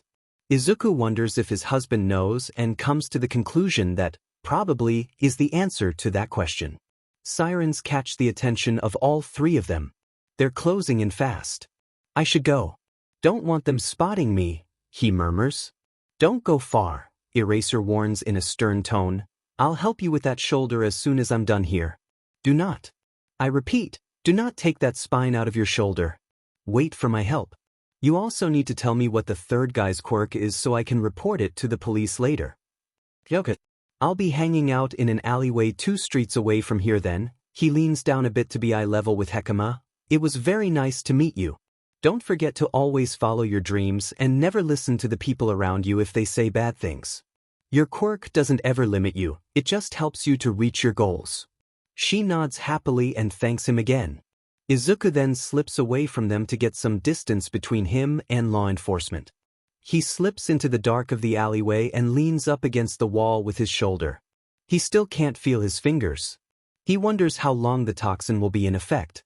He doesn't think it's permanent or that it can spread beyond whichever muscle group that was hit.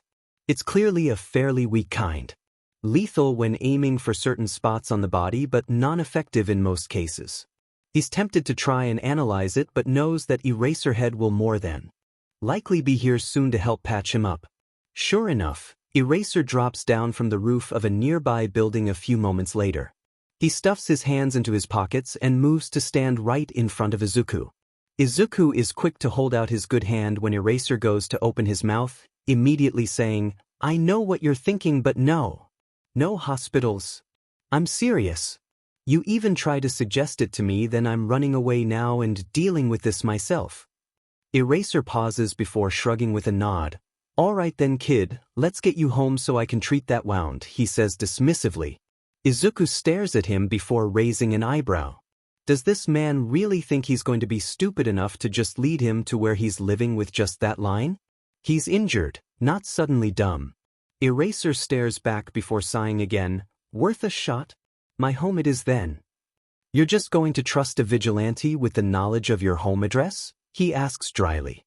"Yes," is the only thing Eraser replies back with before turning and heading towards the street. Confusion floods Izuku. Seriously? Just like that? No hesitation in the slightest? He watches Eraser leave the alley with his feet frozen to the concrete. Was he really serious? A second later, Eraser reappears at the entrance. "What are you doing?" "Let's go." That shocks him back to the present. He pushes off the wall and follows after the pro. This is officially one of the weirdest nights he's ever had. And he's had a ton of weird ones. The walk is silent before Eraser tilts his head at him and asks, "Did you have to give the kid a Ms. Joke Band-Aid? You had no others on hand?" That's all she wanted to talk about until the ambulance took her away to have her looked at. "I mean, I did have Band-Aids with other heroes on them," he shrugs his good shoulder, "but I gave her the choice of which one she wanted. She wanted the Ms. Joke one, and since she was the one nearly kidnapped tonight, that's the one she asked for, so that's the one she got. It's not overly complex. But are you not a fan of the Smile Hero or something?" No comment. That startles a laugh out of him. That's an obvious no then. "Can I ask why?" "Absolutely not." That makes him laugh harder.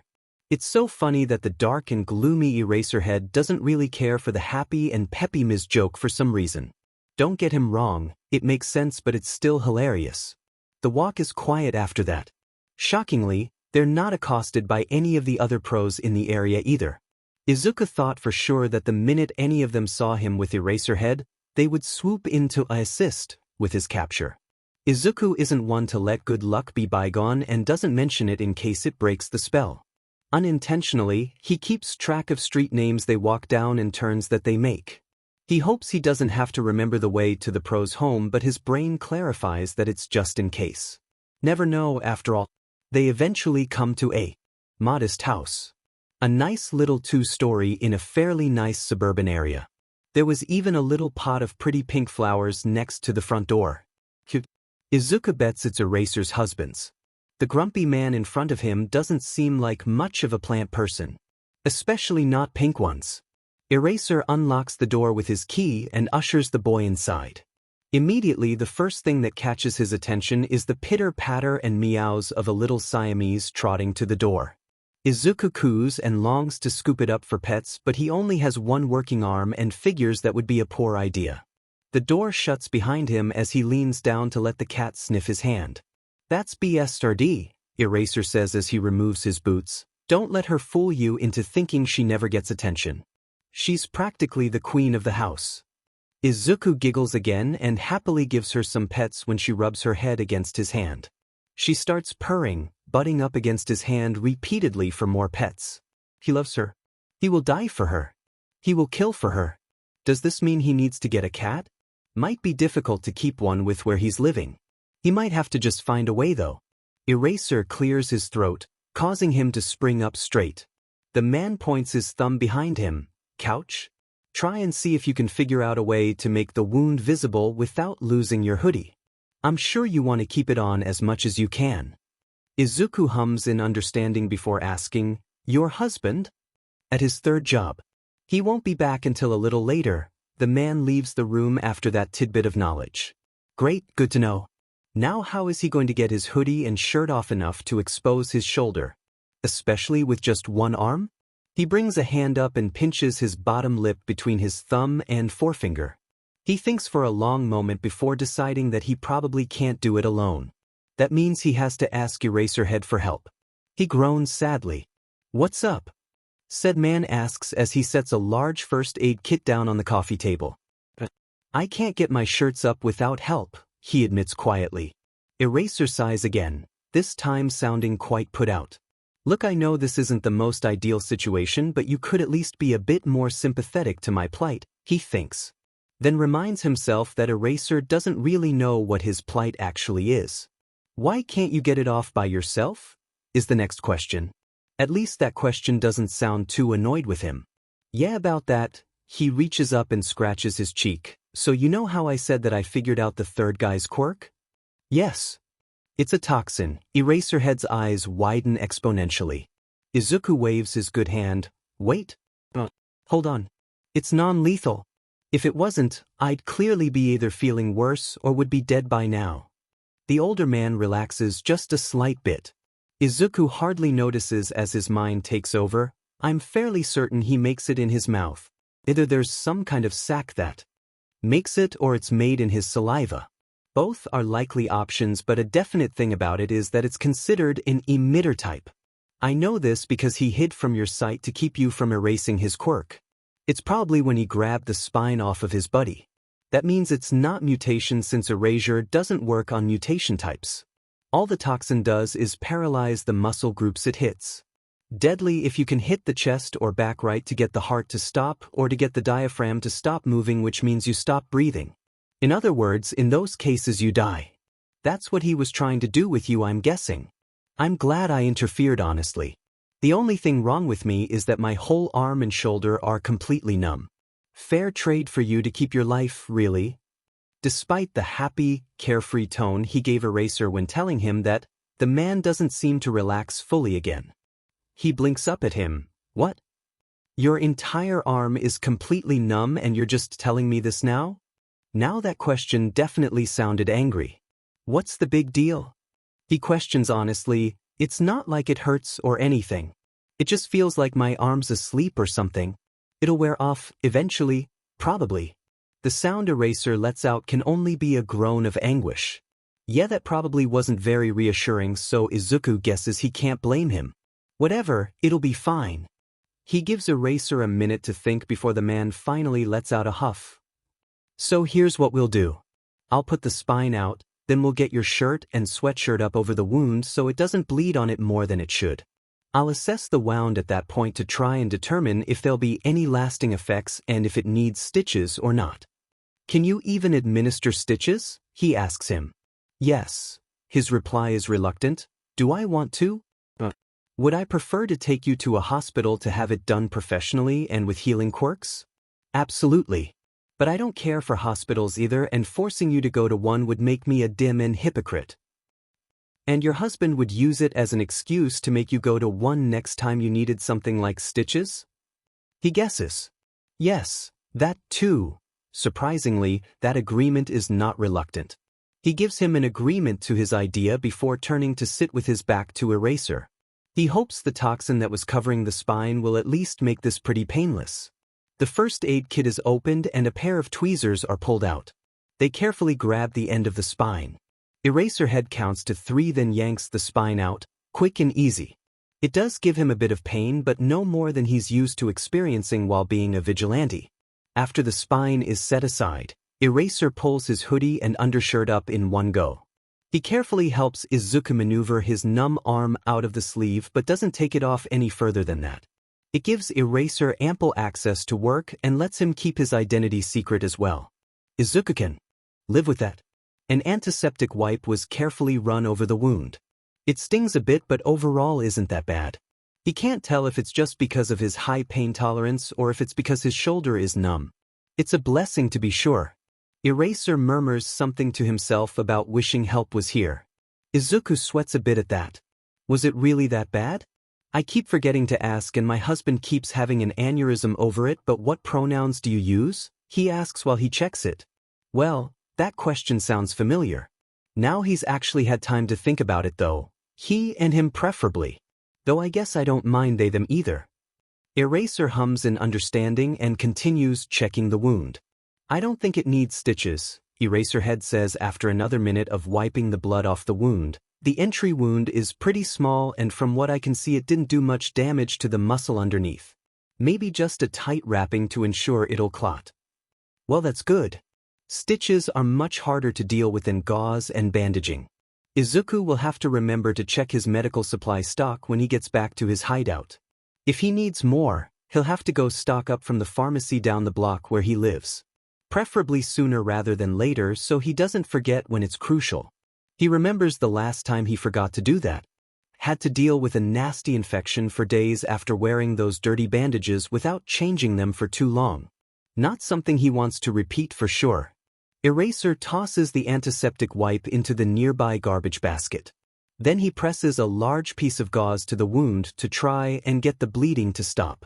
His fingers twitch as it causes a sharper pain than he was expecting. Feeling must be starting to return.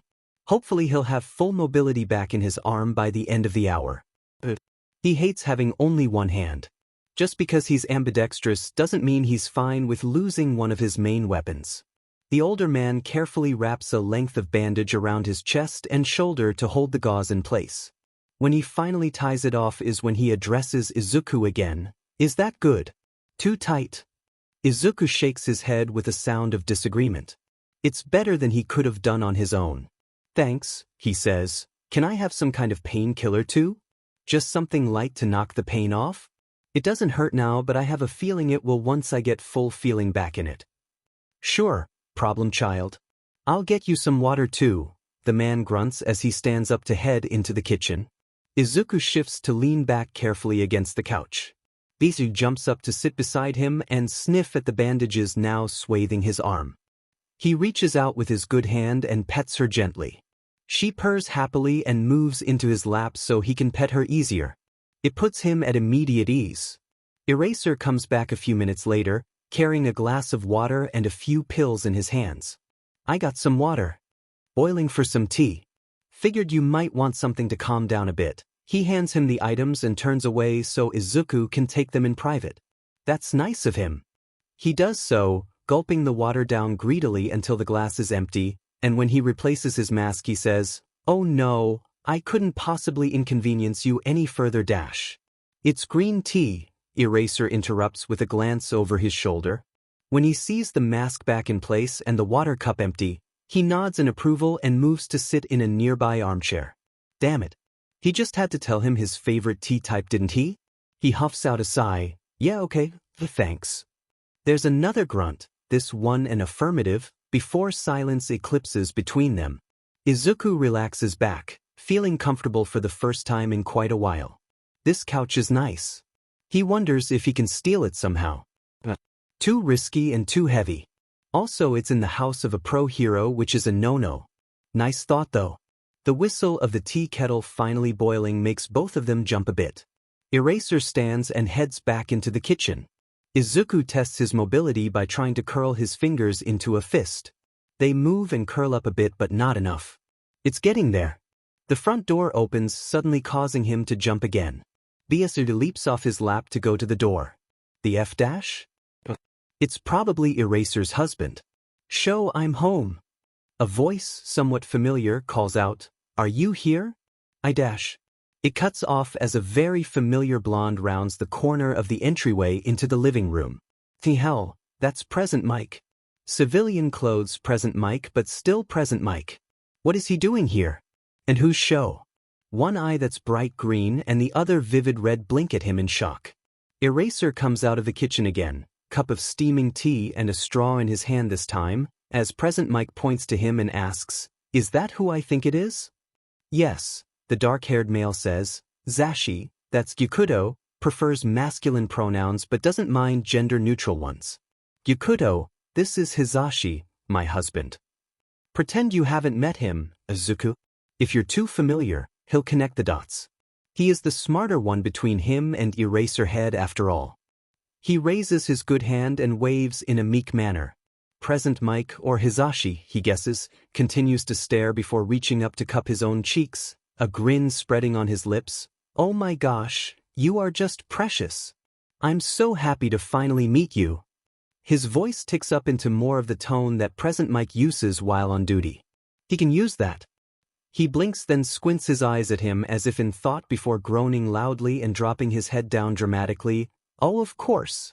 How did I not put it together before? Of course what? Hizashi asks. Of course you're married to Present Mike, he says, running a hand through his hair. It's so obvious. You even said you went to high school together. Both stiffen up considerably. They glance at each other before Hizashi hesitantly asks, how? Did you know? Several things really.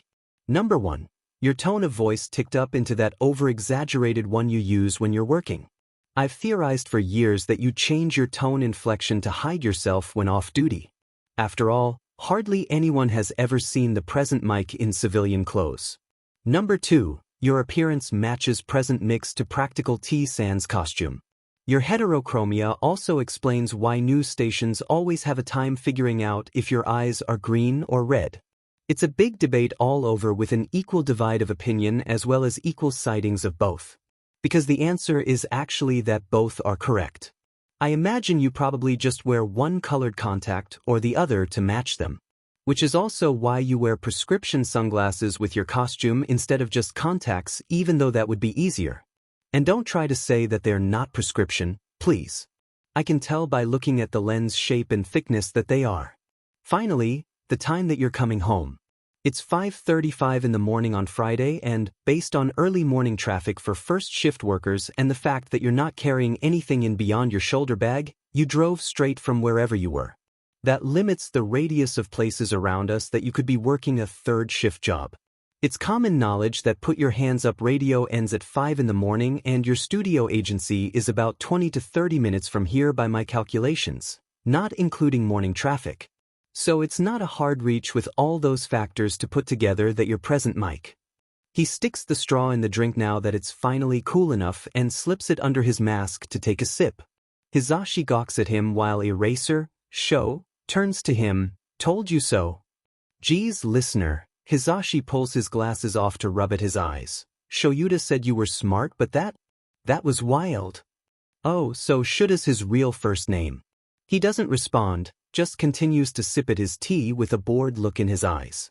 Shoyuta motions with his head to what Izuku guesses is their bedroom, a sign that Hizashi should probably go get changed. The dark-haired man then moves to sit back in the armchair again. Hizashi smiles and takes his advice, calling back, by the way, Tsukachi will be here soon. He's bringing over Midoriya Izuku's file for us to look at. Izuku has to try hard to restrain himself from spitting his mouthful of tea out. Shoyuta is tucked down in his capture scarf but makes a noise of understanding. They know. If they know, why else would they be talking about it? About him. He's got to get out of here.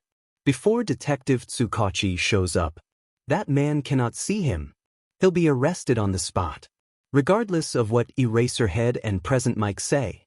He calmly sets the teacup down on the coffee table and asks as levelly as possible, Hey Eraser, can I use your bathroom? I just want to wash my hands, they feel gross. Maybe my face too.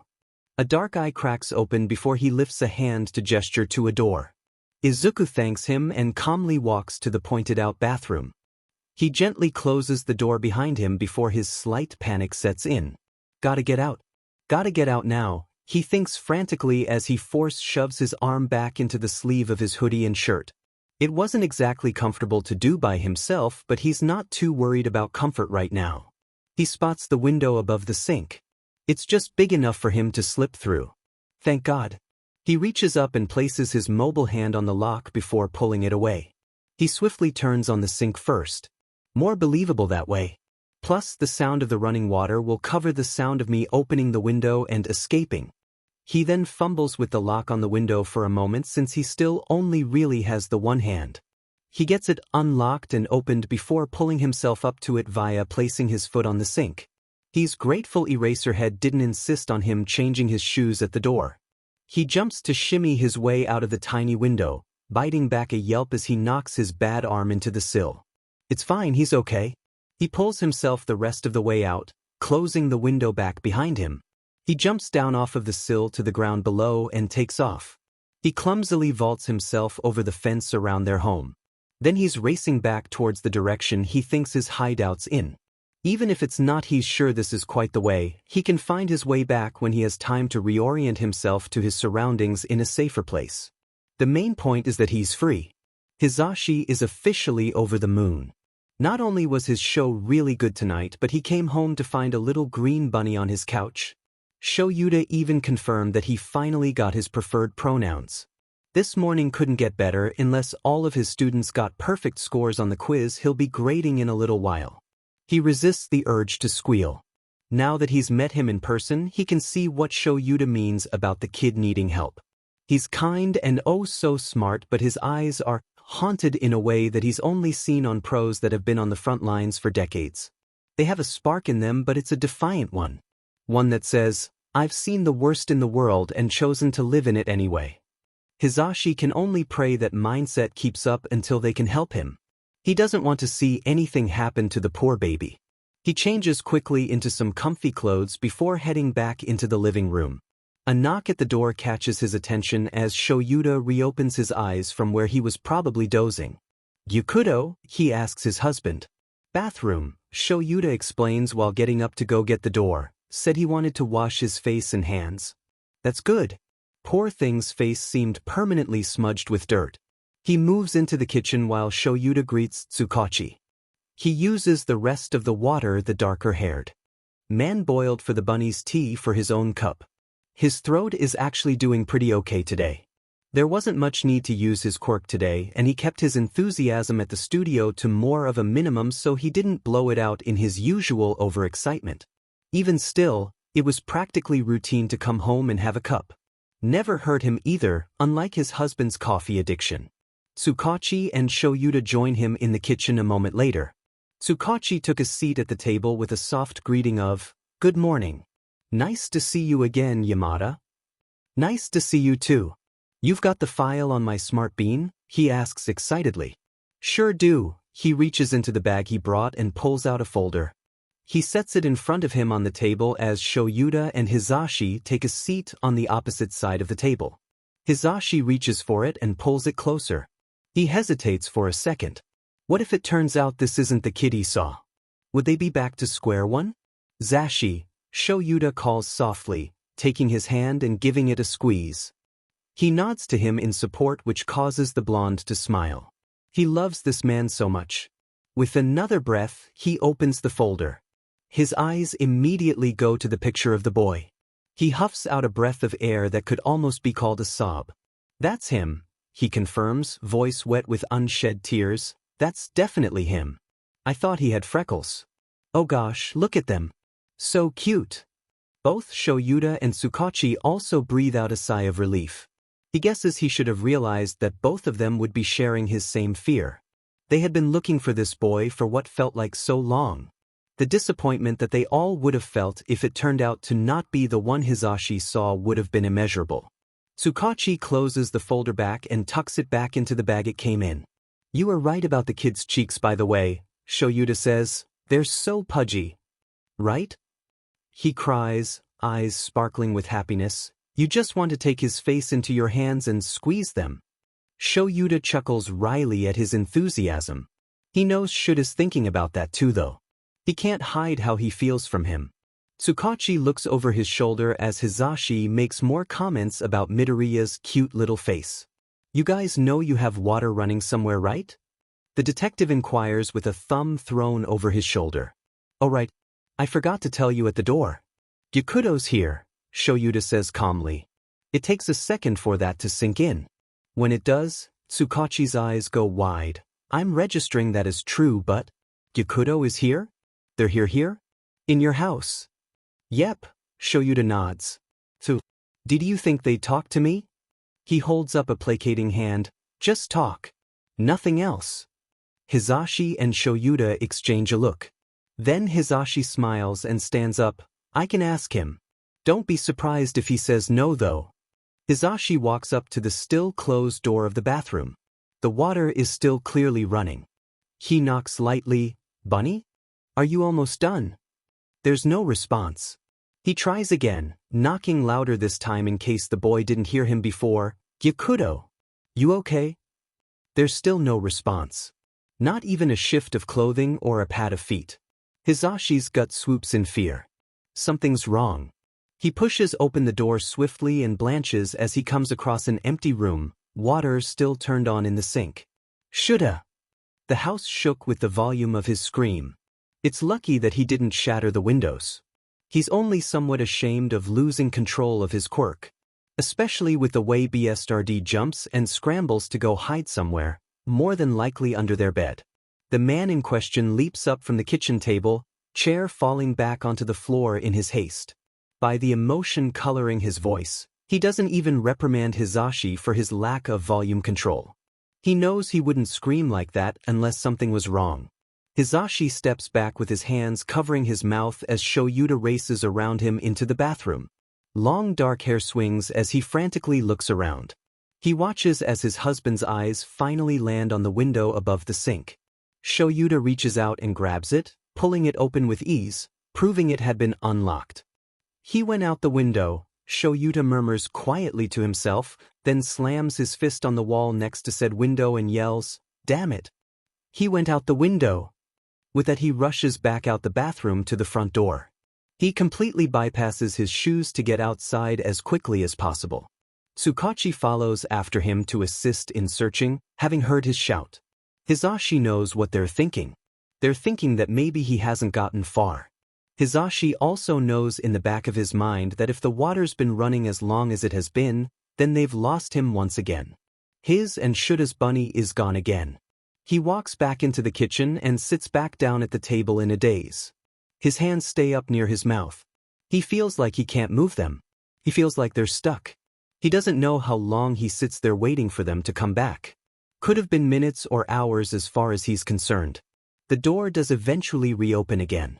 Hizashi listens as only 2 sets of footsteps refill the house.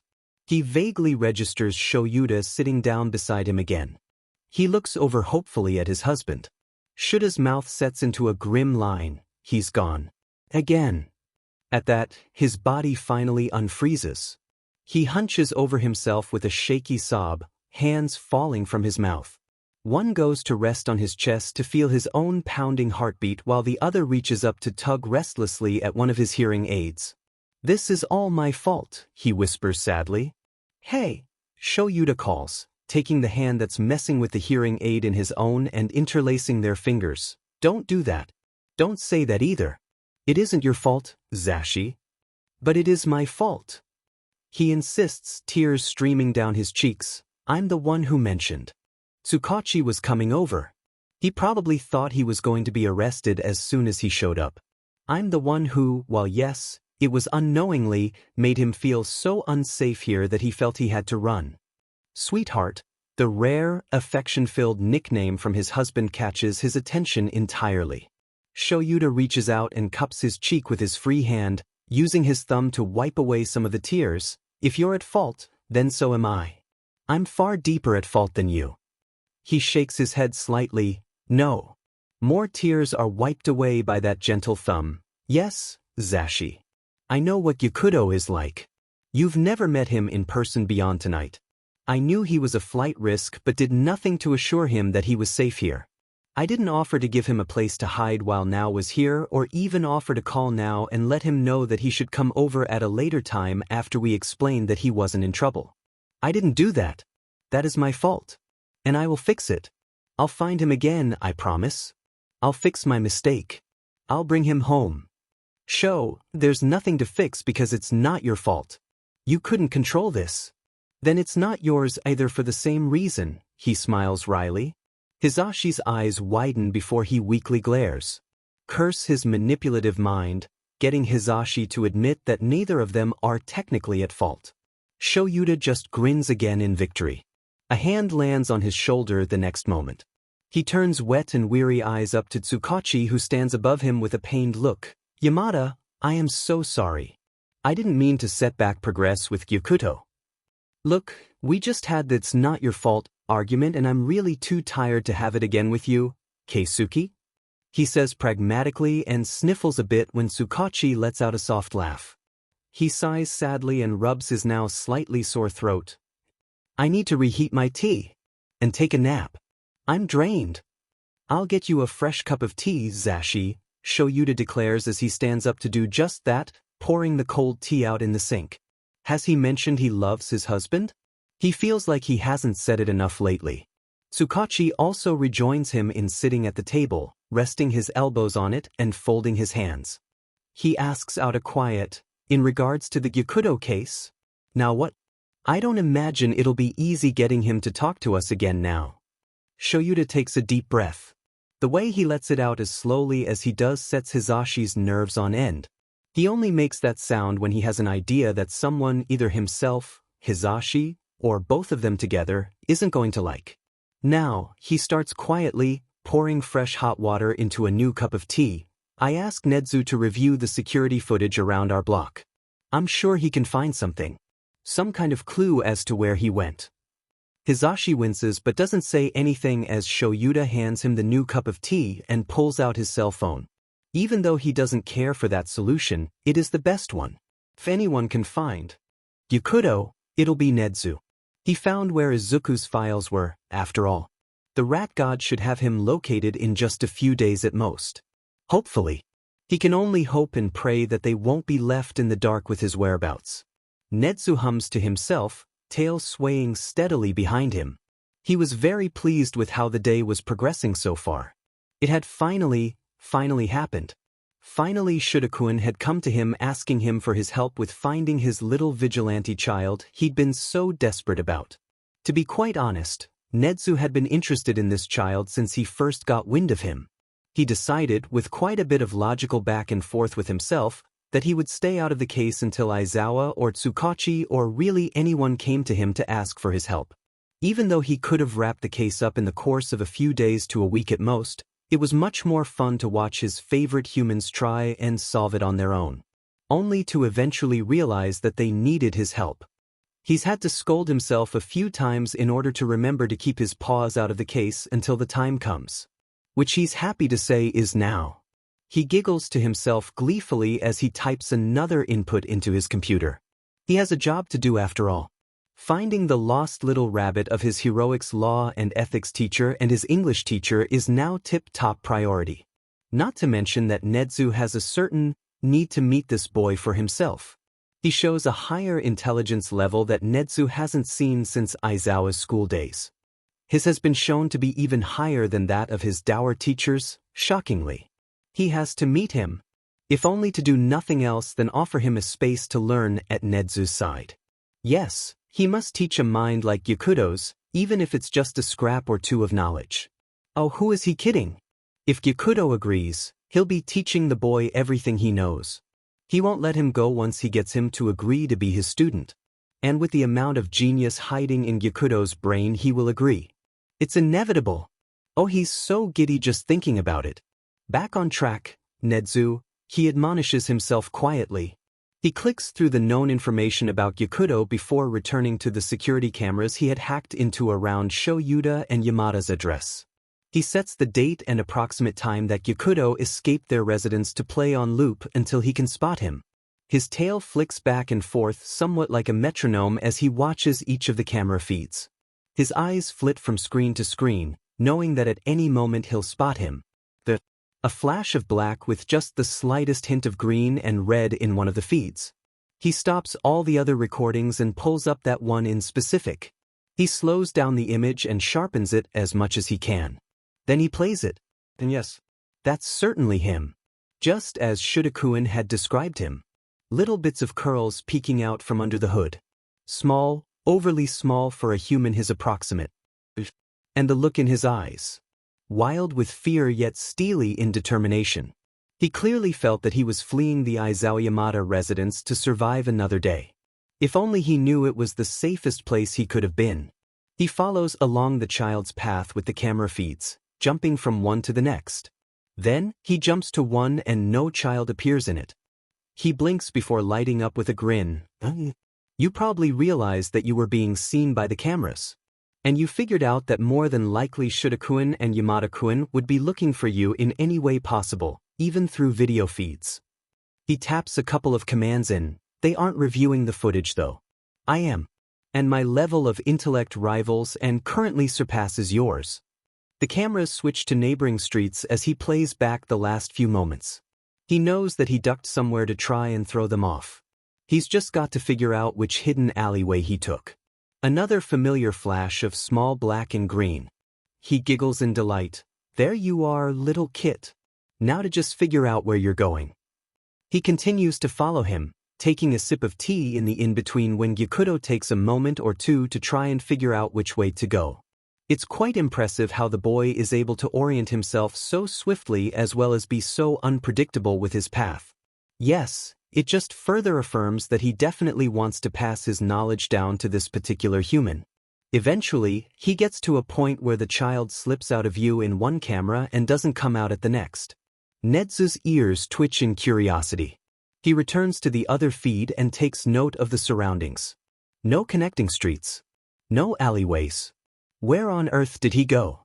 He hums softly in intrigue. He pulls up a 3D map of the area and zooms into the area.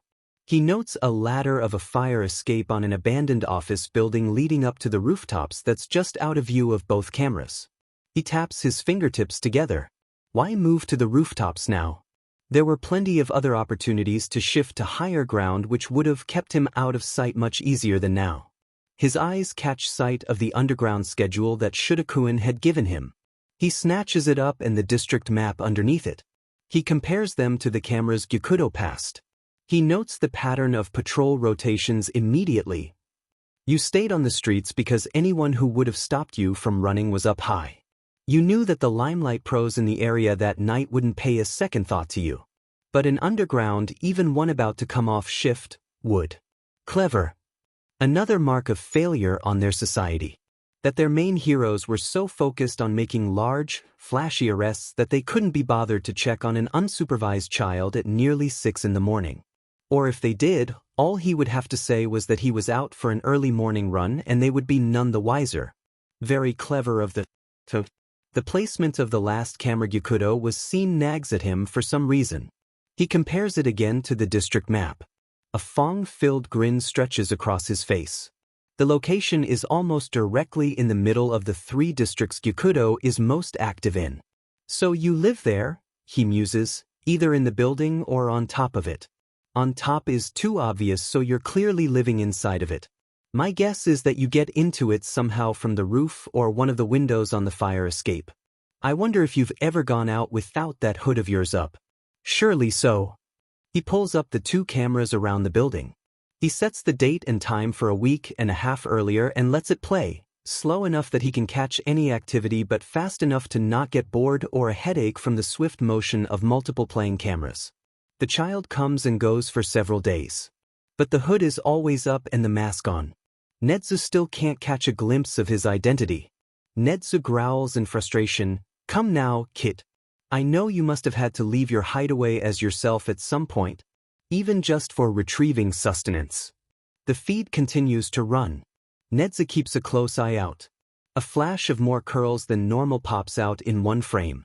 Quick as lightning, Nezu pulls the feed back a few seconds and pauses it. There's the boy, sweatshirt hood around his neck this time and mask straps not seen around his ears. In broad daylight too. Either overly confident or unknowing that the cameras in the area still worked. More than likely the latter. The boy doesn't strike him as egotistical in the slightest. The curls are vividly dark green and wild in their length. They're clearly not terribly unclean but certainly not well cared for either. Able to clean them but not much else. Poor thing probably suffers from terrible frizz and tangles from all those curls. Nezu knows all about those with his fur, especially towards the summertime. He resumes the footage as the boy walks off screen down the street. Nezu takes another sip of tea as he watches the boy walk along the sidewalks. He never walks in a direction that cameras are at an angle that makes his face visible. That part he knows isn't intentional. It just happens to be the direction he's traveling and the fact that he keeps his head down in more crowded areas. Almost as if trying to make himself smaller and unnoticeable. He's certainly not overly concerned with being spotted. Perhaps because no bystander or hero knows what his face looks like in the daytime. The walk is long, clearly. He crosses several streets and blends seamlessly with several crowds to get wherever he's going. He eventually stops in front of a fashion store operated by Best Jeanist Agency. Just as he's about to take another sip of tea, he pauses. Gyakuto has turned fully to lean against the wall of the shop. Face finally, in full view of the camera. Nedu sets the teacup aside as he pauses the video and zooms in on the child's. He stares for a long moment at the enhanced image. Then he starts to giggle, then laugh uproariously. When he finally manages to settle down after a moment of laughing, he grins at the screen. It's not often that a human surprises me. But this is a surprise beyond measure. So much of one, that I think I'll keep Shudakuen in the dark just a smidge longer. I'm sure he won't mind too much. For now though. Nedu sweeps some papers aside to pick up a file folder sitting underneath them. He smirks at the name listed on them. I think it's about time that I finally pay a visit to Aldra District Schools. Don't you think so? He turns his eyes back to the face of the boy, his freckled face surrounded by curls of green and bright green eyes full of constant apprehension of the world around him. Midoriya Izuku. It was official. Shoyuta was going to lose his mind over a kid. It has been a week since Gyakuto had run out of his and Hizashi's house. Any attempts on their part to locate him and explain have come up short. Shud is seeing him, sure, but any time the kid catches sight of him, which is unfortunately all the time, he takes off before Shoyuta can even try to approach him. Hizashi is even looking for him on the streets when he's out on patrol, despite the fact that Gyakuto has never been seen during daylight hours. More than likely he uses the time to run about as whoever he actually is, which they still don't know the true identity of. Shoyuta, in a desperation that he hasn't felt since pretty much his high school years, took a new tactic to try and get through to the kid after day 2 of not seeing them. Instead of attempting to chase him down, he's been leaving little gifts for Gyakuto on various rooftops around the areas the kid sticks to. He leaves about 3 bags a night full of snacks, bottled drinks, and a few first aid supplies. Nothing as crazy as stitches or sutures. Just some things like band-aids and neosporin. He also left a whole bottle of hydrogen peroxide so that he could clean any wounds that he gets. He leaves them in the same spots every night. He also leaves a note every single time so the kid is never confused about who's leaving the stuff for him. It doesn't matter. Gyakuto still doesn't approach him when he sees him. The stuff is always gone from the rooftops, but Gyakuto's trust has clearly been broken enough to the point that he doesn't feel like speaking with the person who broke it. At least with the little care packages, as Hizashi has taken to calling them, they can ensure that the kid is somewhat fed and cared for. At least to a certain extent. They would really prefer to have him in their home though, where they can watch over him, care for him themselves, make sure he's getting the attention and even stuff that he needs. Maybe even love him, like his parents should. He hopes they know how lucky they are to have a kid like Gyakuto. Or have had. He's almost 1000% certain it's have had with. How many times the boy had referred to his mother in the past tense. He's never referred to his father at all. Shoyuta doesn't know if that means the man is dead or if the man just isn't around. He doesn't want to know which situation is the worse one between the two. He tried yesterday evening before his patrol to see if Tsukachi had found anything else out. About either Gyakuto or Midoriya. The man's still at a standstill on both counts though. Without any kind of records for the last year to track him with, it's nigh impossible to find Midoriya right now. Gyakuto isn't much easier. Every report of the vigilante boy is too little to garner any distinct details to be able to begin looking for him. Even Shoyuta, who had the boy in his home, can't tell them anything more than the boy has dark hair, green eyes, and freckles on his shoulders and face. His hair is also very fluffy based on what he felt when he ruffled it, but that doesn't tell them the shape, cut, or color of it. He also tried asking Nedu if he had any more information on the Jade Rabbit. The rat god wasn't very forthcoming at the time. Shud is sure he's found something out, but that he's keeping it from them. He can only hope it's for a very good reason. If not, Shoyuta, Hizashi, Tsukachi, and even all the rest of the UA teachers are going to be very set off at their principal for keeping it secret. Sometimes he wishes the Chimera were a little bit easier to read. Maybe he could have taken a guess based on his speech and/or body language at this point. But Shoyuta modeled his stoic nature and ability to keep secrets off the rat bear dog man for a reason. Nedu will give them the information he has when he feels it's time for it to come into play. Unfortunately. How much longer will that take though? He feels like the kid is just getting further and further away from him the longer the days are allowed to go by. If he didn't know for a fact it would set them back even further with gaining Yakuto's trust back, he would have wrapped the kid up in his capture scarf the first night he saw him again and dragged him back home to explain things. Preferably with Hizashi, since that man's guilty tears can make anyone feel like forgiving any kind of transgression. Shoyuta should know he's had them turned on him dozens of times. And it works every time too, much to his absolute annoyance. He checks his phone again for what feels like the 50th time for any kind of news from the other underground heroes about the kid. Most have sent back short responses like they're keeping an eye out or that they haven't seen him.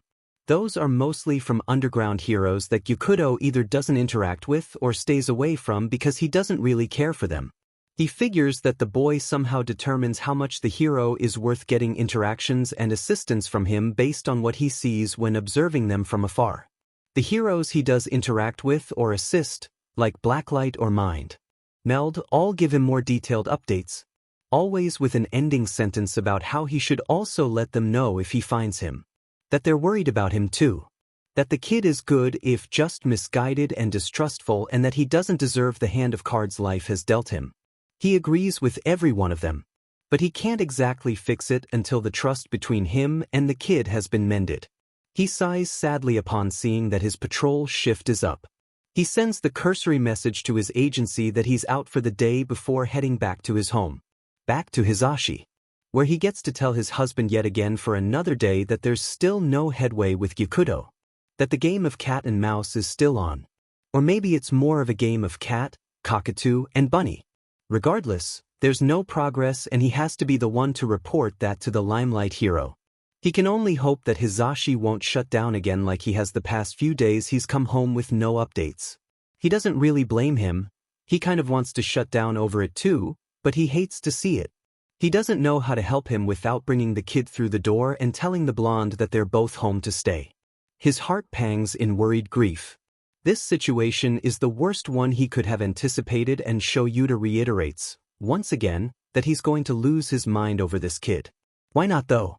His reputation with fellow underground heroes is already shot because of this kid. He's gone soft for him and he honestly wouldn't have it any other way. He knows Hizashi wouldn't either. Alright class, listen up. Katsuki tunes back in from where he was staring off into space with his head propped up in his hand. His homeroom teacher seems unbearably pleased with himself for a Tuesday. He raises an eyebrow while Teach places his hands together. Something very unexpected but very exciting has happened. The principal of UA has decided to pay our school a visit today. He'll be interviewing some of you as potential UA applicants. The room erupts into excited cheers. Even Katsuki can admit that his stomach swoops in excitement at the prospect of getting to meet the principal of the UA. It would really improve his chances of getting into the esteemed high school. Plus, it's something to talk about with Izuku and Ijiro when they meet up after school today. The teacher goes on to say something about how the principal will be here more towards the end of the day to conduct the meetups. Katsuki is almost sure he'll get one. The whole school is now abuzz with excited energy from every class. Even lunch is more active than it normally is, and that's saying something about a middle school cafeteria. A couple of the extras who sat with him tried to get him in on the conversation. But he doesn't care or bother to respond. He'll get an interview. He knows he will. He's the best of the best here after all. By the near end of the school day, everyone in his class is getting antsy. None of their classmates have been called out for an interview yet. They're starting to worry a bit that their class will be skipped over. Everyone is chewing on pencils or tapping fingers against their desks nervously. Generally just unable to take notes over the sheer cloud of anxiety that's blanketed them. The teacher is luckily not that concerned by their lack of attention right now. Perhaps he's just as anxious over the lack of words for their class as well. Finally, the door opens. The secretary pokes her head in, happy as a clam at high tide. She calls out happily, "Bakugakuin, the principal of UA has requested to speak to you." He grins in triumph. Finally. The rest of the class all cheer like the extras they are. The teacher instructs him to take his bag as well just in case the interview runs over and school lets out before he's back. He's fine with that. Slinging his backpack over his shoulder, he trudges out of the classroom. His classmates call well wishes to him, but he doesn't really hear them. A personal interview with the principal of UA is all he's thinking about. He saunters into the meeting room, head held high, but stops short at the creature sitting in the chair. It smiles at him in an almost unnerving fashion. Wait. He thinks he remembers the nerd talking about the principal of UA before. Wasn't he some kind of high-intellect quirked animal? This must be what he meant. Young Bakugi, yes? Come in. We have so much to discuss. The creature says in excitement, paws raising in the air. After all, am I a mouse, a bear, or a dog? I am Nedu, the principal. Of UA, that is. The creature, Nedu, lets out a giggle at that. Katsuki blinks before shutting the door with a scowl. You're a weird. Curse his lack of a brain-to-mouth filter. He didn't mean to say that. Instead of getting offended though, Nedu just starts cackling. Straight up cackling. Katsuki blinks again as Nedu reaches up to brush a paw against his eyes that were tearing up from laughing so hard. With a final amused sigh, the principal turns a nearly too sharp grin to him. Of course I'm weird. Quirks are weird. Humans are weird. What is our world without the oddity of it after all? Katsuki doesn't reply to that. He just moves to sit in the chair across from Nedu without another word. The smile softens down considerably before Nedu folds his paws together. Firstly, allow me to apologize for deceiving you. Ha! Deceiving him? What is Nedu talking about? We disguise these interviews to actually try and get to the root of a bigger issue possibly at play. Nedu explains carefully. We made it seem like it was just to interview possible applicants for our esteemed school, but in actuality we're trying to figure out if the school is allowing discriminatory actions to occur on grounds without trying to curb the issue. Or worse, actively encouraging it. Katsuki takes a moment to put that information together in his head. So, you're trying to find out if the school is putting favoritism into certain students and dismissing the rest. Yes and no. The favoritism part is correct. We believe, however, that they're doing much more than just dismissing the rest. We believe that several actions are being taken to ensure that students that don't meet up to their expectations are set up to fail, allowing other students to bully them, possibly with the use of their quirks. Changing grades of assignments despite how well the student actually did, that one goes in both directions. Even writing students up for the slightest infraction, tardiness, disruption of class, and cheating on tests and assignments have all been brought up in these possible false infractions. Regardless of the fact that the student wasn't doing anything remotely wrong in the way they were written up, Katsuki guessed. Correct, Nedu nods. Well, I can tell you right now that shit definitely happens. All of it. Especially the false infractions and the downgrading of students they don't care for. Really now? You've seen it occur? Yeah. Katsuki leans back, balancing the chair on two legs. Some chick in my class was talking about a test that we had last week in history. It was with her friend, so I don't know exactly what was FNG said. But I remember that she said at one point that she got question number 4 wrong. Even though she said she studied and she put down C as the answer because she thought that's what her textbook said. It was marked wrong. The thing is, I also marked C on that DMN question, and I got it right. May I ask what her quirk was, if you can recall? Nedu pulls a pen out of a pocket in his vest and opens up a notebook. I don't remember, to be honest. Some kind of transformation, I think. Maybe like her hair color changing or something similar. So either she was marked incorrectly to lower her grade or you were marked incorrectly to raise yours. More than likely the first, since she mentioned reading it in her textbook. Nedu writes a note down in the book in front of him. Interesting. And the infraction situation?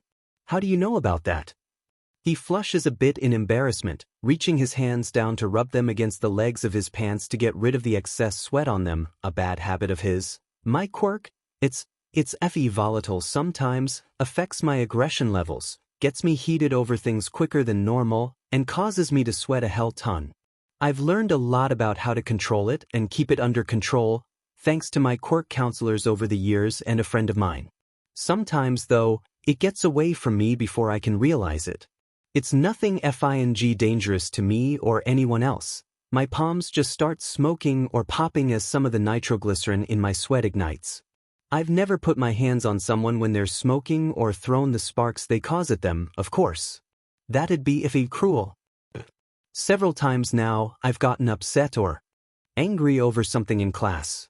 Every single time I've done it, instead of the teacher getting upset at me for losing control, they would always blame it on another in my class, marking them down for detentions or visits with the principal on account of disrupting the class or distracting classmates. They don't keep it on one person to make it obvious they're singling someone out. But it's always the supposed fault of someone with a supposed weaker quirk or a villainous quirk or a mutant quirk. Always. Nedu is silent for a long moment as he marks down notes before smiling at him softly again. Thank you for telling me, Bacon. You're still learning control of your quirk. Admitting that sometimes you lose control doesn't make you weak, it makes you stronger than you'll ever know. It also shows great maturity that you know not to turn your quirk against someone even when upset.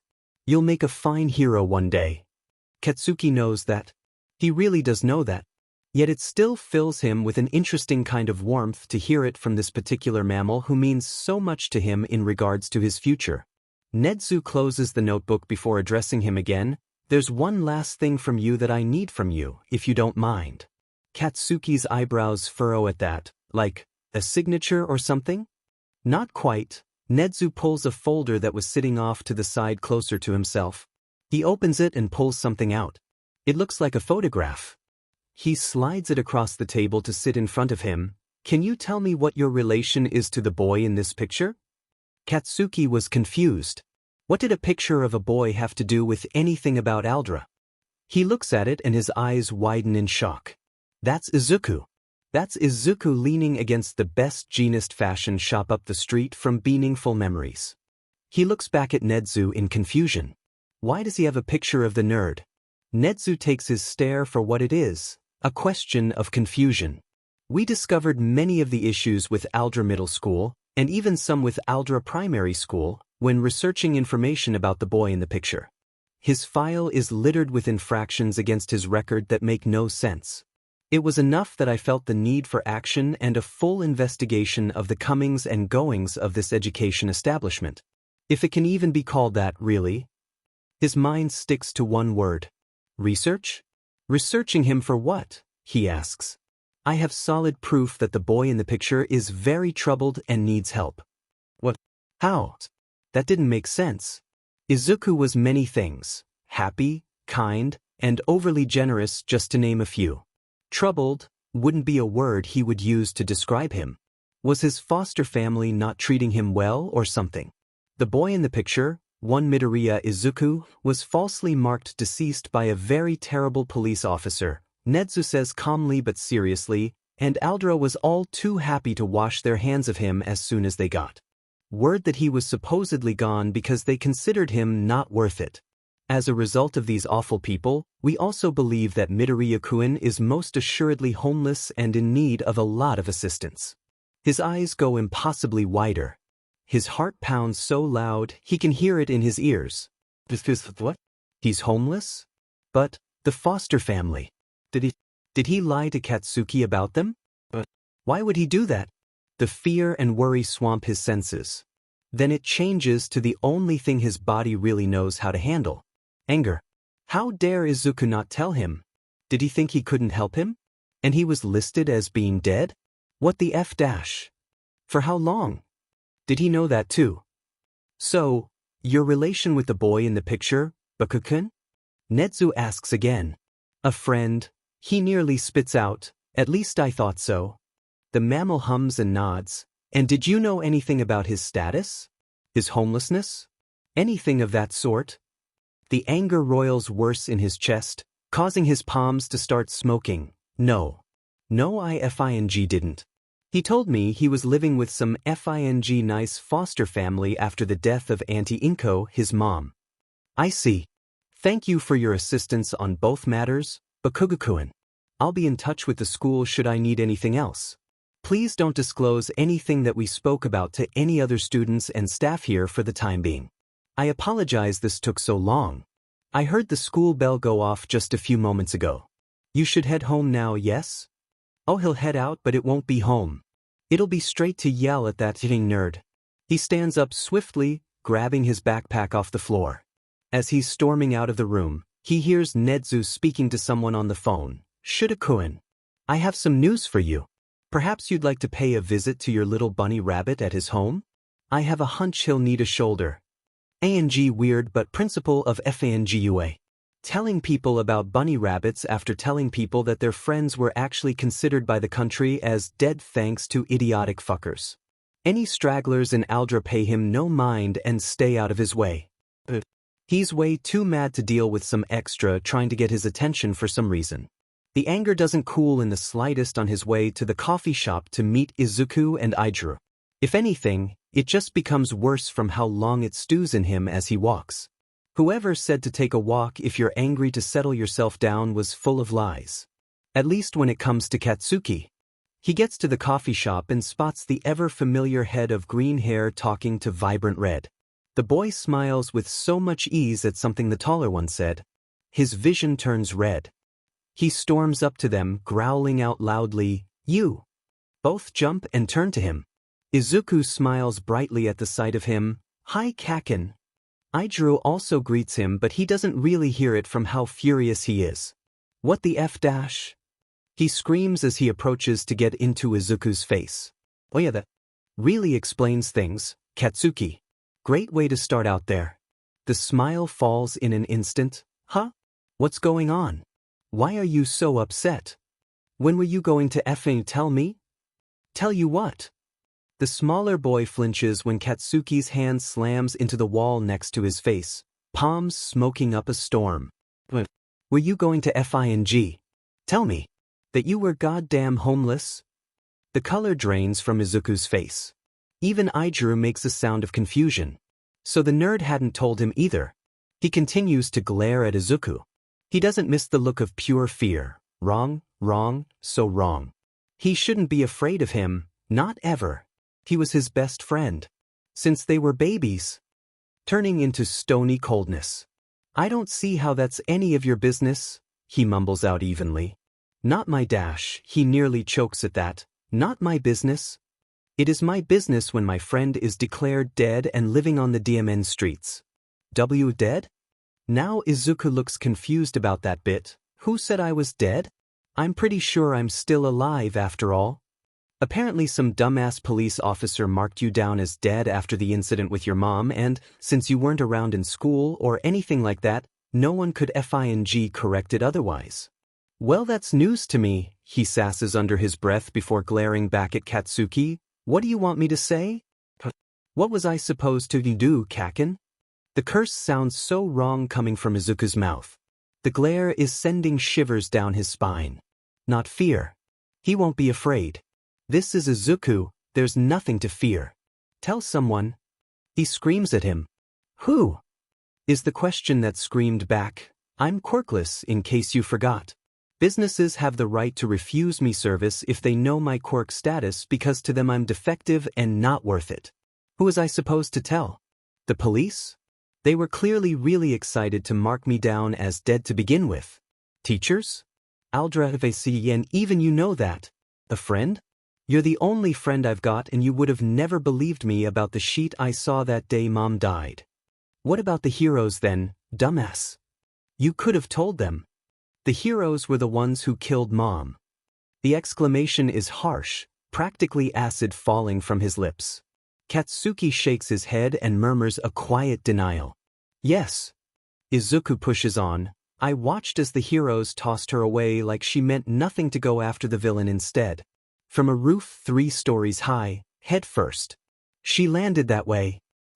First, they killed her, Katsuki, and still got nothing but praise for their capture of that villain. Meanwhile, Mom was just listed as an unfortunate accident. A wrong place, wrong time scenario. And apparently I was too." Katsuki shakes his head, his mind warring with him. You're lying. You have to be. Heroes wouldn't do that. But they did. Whether you can accept it or not, it still happened." Even if I hadn't believed you, you still could have told me. Insists. After this shit show? No FA thank you. He curls his hands into tight fists. God, why are you being dash? Why am I being what? What am I being? A nuisance? A waste of time? I get it. That's why I didn't even try this sheet to begin with. It was easier to just keep my mouth shut and live on the streets than worry myself to death on how I was going to be treated in the system. Of how I was going to continue being treated in school, regardless of what school I ended up going to. I don't even FANG trust heroes anymore. There are good ones, but most of them are in it just for themselves or the money and the fame. So tell me, what exactly am I being right now? You're being such a...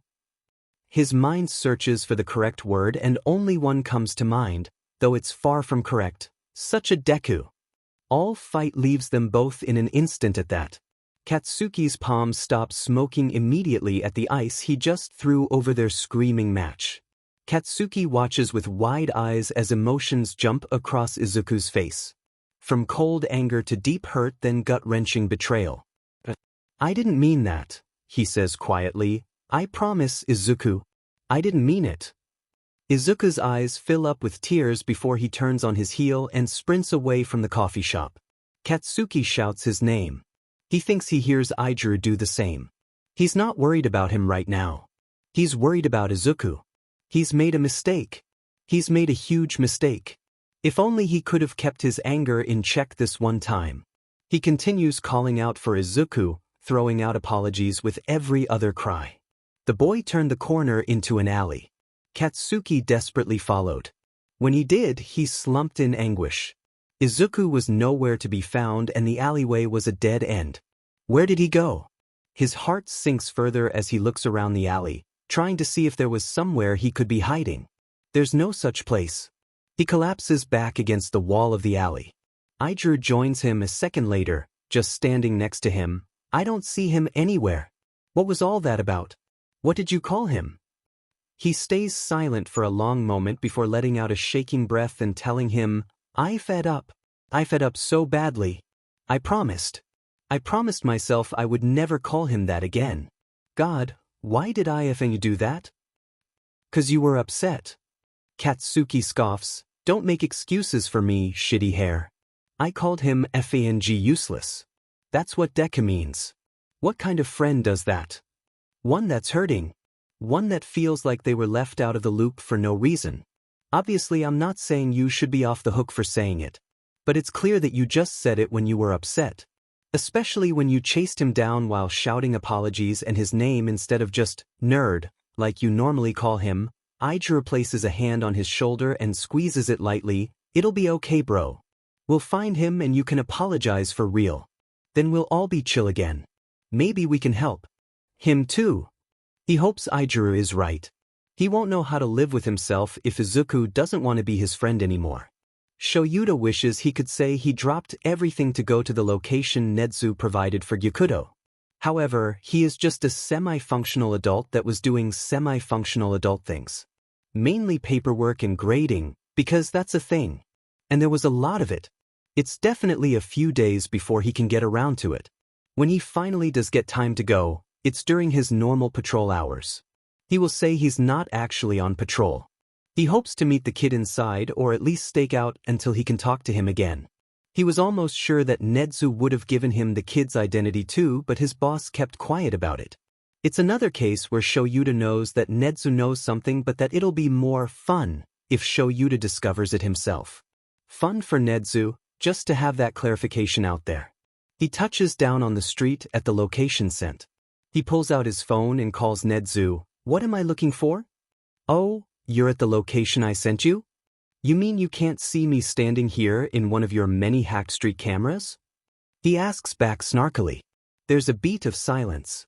Shoyuta sighs as he realizes what the Chimera wants. Yes, Nedu, I am at the location you sent me. Excellent. Turn slightly to your right and then tell me if you see the traffic camera on the nearby light post. Shoyuta grits his teeth. Of course he's treating this like a game.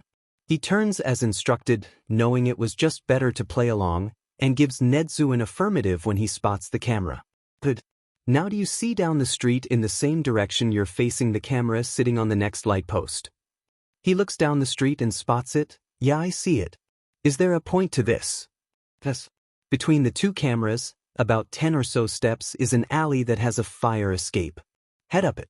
Either search for an open window or try the roof access door. One of the two should let you into the building the fire escape is connected to. Your kit lives there. Shoyuta doesn't bother to correct him on the your kit part. He's thought of the kid as his and Hizashi's since almost the beginning, so it's not wholly incorrect. He makes his way over to the alley that Nedu told him about and hops up onto the fire escape. As he climbs towards the top of the building using it, he checks each window with a quick tug to see if any of them are unlocked and functional enough to open. None of them give. The roof access door it is then. The door doesn't give any kind of resistance except for a squeaky hinge. It wasn't even locked. Shoyuta wonders if it even could still lock. The inside of the stairs leading down from the roof are relatively clean. It wouldn't be that strange if the building hadn't been abandoned for so long. Instead, it's a relatively big clue that someone is living here. Someone's cleaning them as if they're an entryway. There's even a pair of slippers sitting just inside the door. Because to Gyukudo, this is the front door of the place he calls home. It breaks his heart more than he'd ever admit. That this kid who deserves warmth and love treats an abandoned building as his home. He's glad Hizashi's not with him. The blonde would have started crying immediately as soon as he saw the slippers. Shoyuta steps carefully down the stairs, ensuring that his steps are quiet in the event Gyukudo is here resting or whatever it is that homeless vigilante kids do. The access entry stairs open up into a hallway. There's another set of stairs at the end that leads to the lower floors. It's blocked off currently by several pieces of what seem to be old furniture. A few desks and the seats of chairs. Some whole chairs as well. Several old cabinets. There's even a door leaning up against one side. No sign of the kid yet, if he's even here right now. There's 2 doors on the hallway's left and 2 open door frames on the right. More than likely the right side is a set of bathrooms, but the signs that are typically above the entrances are long gone. Shoyuta carefully approaches the nearest door on his left. He slides it open as quietly as possible. The room is smaller than he expected, but that might be because several more office furniture pieces have been shoved to the far side of the room. It's probably the pieces that couldn't fit out the door without the kid removing it entirely from the frame. The inside is packed full of various tools and scrap metal. There's also what appears to be half-finished weapons and armor in the making sitting on various surfaces and on the ground. The kid seems to be making his own support gear for his vigilante work. But Shuta's never seen him use any of it. He steps further into the room as he wonders why. He gets his answer as soon as he sees the wall of the room that it shares with the other room in the hall. There's several rudimentary blueprints pinned up to it. Alongside of it is a note that reads, "Need a welder to finish projects. EST price 10,000 yen. Replace soldering kit. EST price 4,100 yen. Important. See if Wanatabe-san has any cheaper material suppliers that she knows of." Beside it is another sheet of paper that has numbers written all over it. They've been crossed out and rewritten several times. Sometimes going down, others going up. Clearly the kid's been keeping track of his finances. His attention turns back to the blueprints, specifically those for the armor he's trying to build. It's certainly impressive too. Lightweight but well padded and full of protection implementations. Gyukudo would have little to worry about if he could finish it and if it worked to his written specifications. With the level of detail on the blueprint, it's almost certain it wouldn't fail either. Majima would have a fit if he could see this kid's work. Just another person Shoyuta will have to introduce him to when he gains his trust back. Nemuri and Tensei will get first introductions though. They've insisted as the kid's new aunt and uncle. Maybe Shoyuta can also introduce him to Tensei's younger brother, Tenya. Both are about the same age. Tenya's uptight and strict personality would probably benefit from having a more chaotic soul like Gyukudo as a friend. He puts that thought on the back burner and heads out of the makeshift workshop. He remembers to close the door behind him and moves on to the second room. Once again, he opens the door quietly to not startle anyone inside. Once again, the room has no child in it. This is clearly where Gyukudo considers his living area though. In one corner is a bed, if it can be called that. Various blankets and pillows piled on the floor in an attempt to make something of a futon or a mattress. Several more blankets lay strewn near the end of it, clearly being the ones that Gyukudo uses to keep warm at night. Near it, also against the wall, are several stacks of clothes. Certainly not enough that a kid Gyukudo's age should have, but more than Shoyuda was honestly expecting. They're folded, poorly, but that's besides the point, into piles based on what type of clothing they are. One stack of pants, about 6 pairs. One of short-sleeved shirts, maybe 5. Several pairs of socks and a good pile of underwear, Shuda's not bothering to count those. About 13 long-sleeved shirts. And 5 hoodies. Shuda's sure there's a 6th that the kid's wearing right now. He believes the kid must be eternally cold due to the fact that he probably suffers from something like iron deficiency anemia thanks to his size and his diet. Next to the pile of clothes are a pile of books. A quick glance at them shows them to be school textbooks. They're older to be sure, but still in fairly good condition. There's a few that have several sticky note tabs sticking out of them every several pages. Only some of the textbooks seem untouched, but that may just be because Gyukudo hasn't gotten around to reading them yet. Not to mention the subject matter. There's a couple that make sense for the age that Shoyuda guesses the kid is at, but there are several that are above his grade level. Far above. Subjects like advanced calculus and trigonometry, university-level chemistry and biology, and even one on high-level mechanics and engineering. This must be how the kid keeps his mind so sharp. Shoyuda moves away from the clothes to the opposite side of the room. There's a small camp stove sitting on the ground with various pots and pans. There's also several food items sitting around. It's nothing perishable though. Just cans, snacks like granola bars, and a single loaf of bread. It's pretty fresh from what he can tell. A slight glance to the left shows a single table. Well, it's actually an old office desk that's been refashioned into a table. There's a few plates and cups sitting on top of it. Not many. And arranged in a certain fashion on the table. As if the kid had been working on something and was having something to eat while doing so. Shoyuda carefully approaches the table. There's notebooks and various sheets of paper scattered across the surface. The sheets of paper are various items that Gyukudo needs as well as their cost. Similar to the note about the need for a welder in his workshop area. He shifts those all to the side to focus on the open notebook. There's a pen sitting in the crevice of the spine. It's open to a new page with the basic information for some new hero named Necromancer, Necro for short. It seems his quirk, as far as the kid can tell from observation, lets others who make eye contact with him see the image of a deceased friend or family member. An interesting quirk to be sure. Very telling that they became a hero.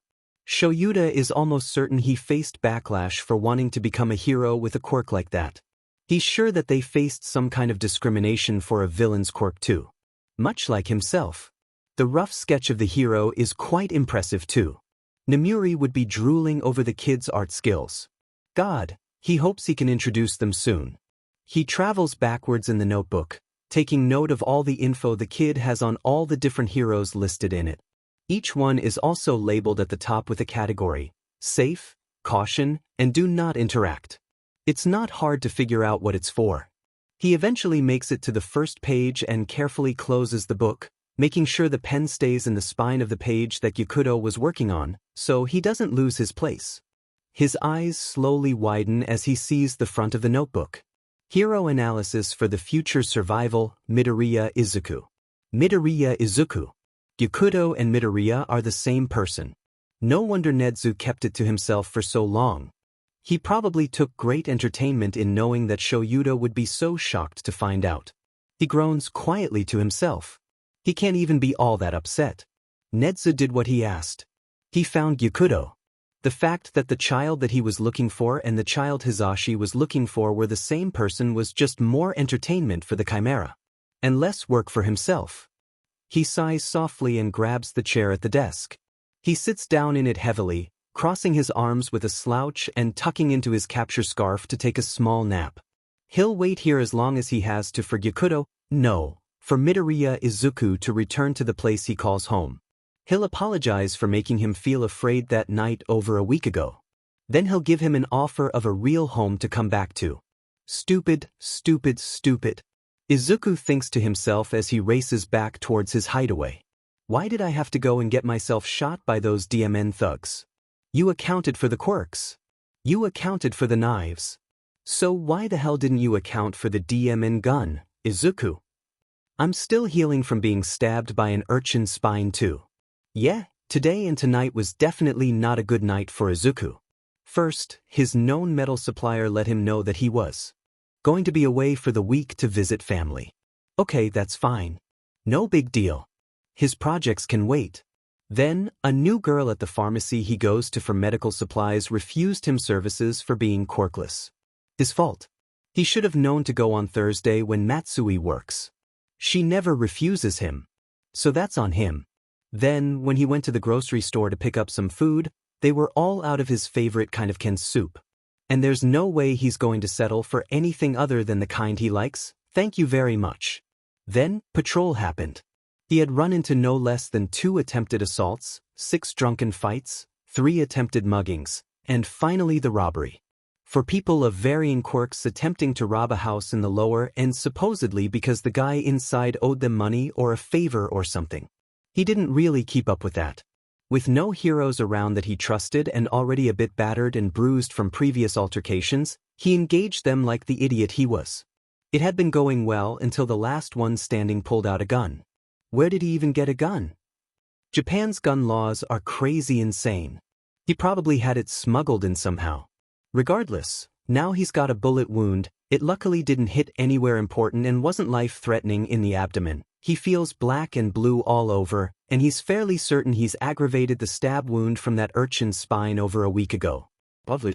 He just wants to go home, patch up, eat something from his already meager stash of food, pray that the bullet isn't still lodged in his gut somewhere, also pray that he doesn't get an infection from any of his wounds, and go to bed. Is that too much to ask? Knowing Izuku's luck, probably. He finally rounds the corner to the fire escape ladder of his hideout with a sigh of relief.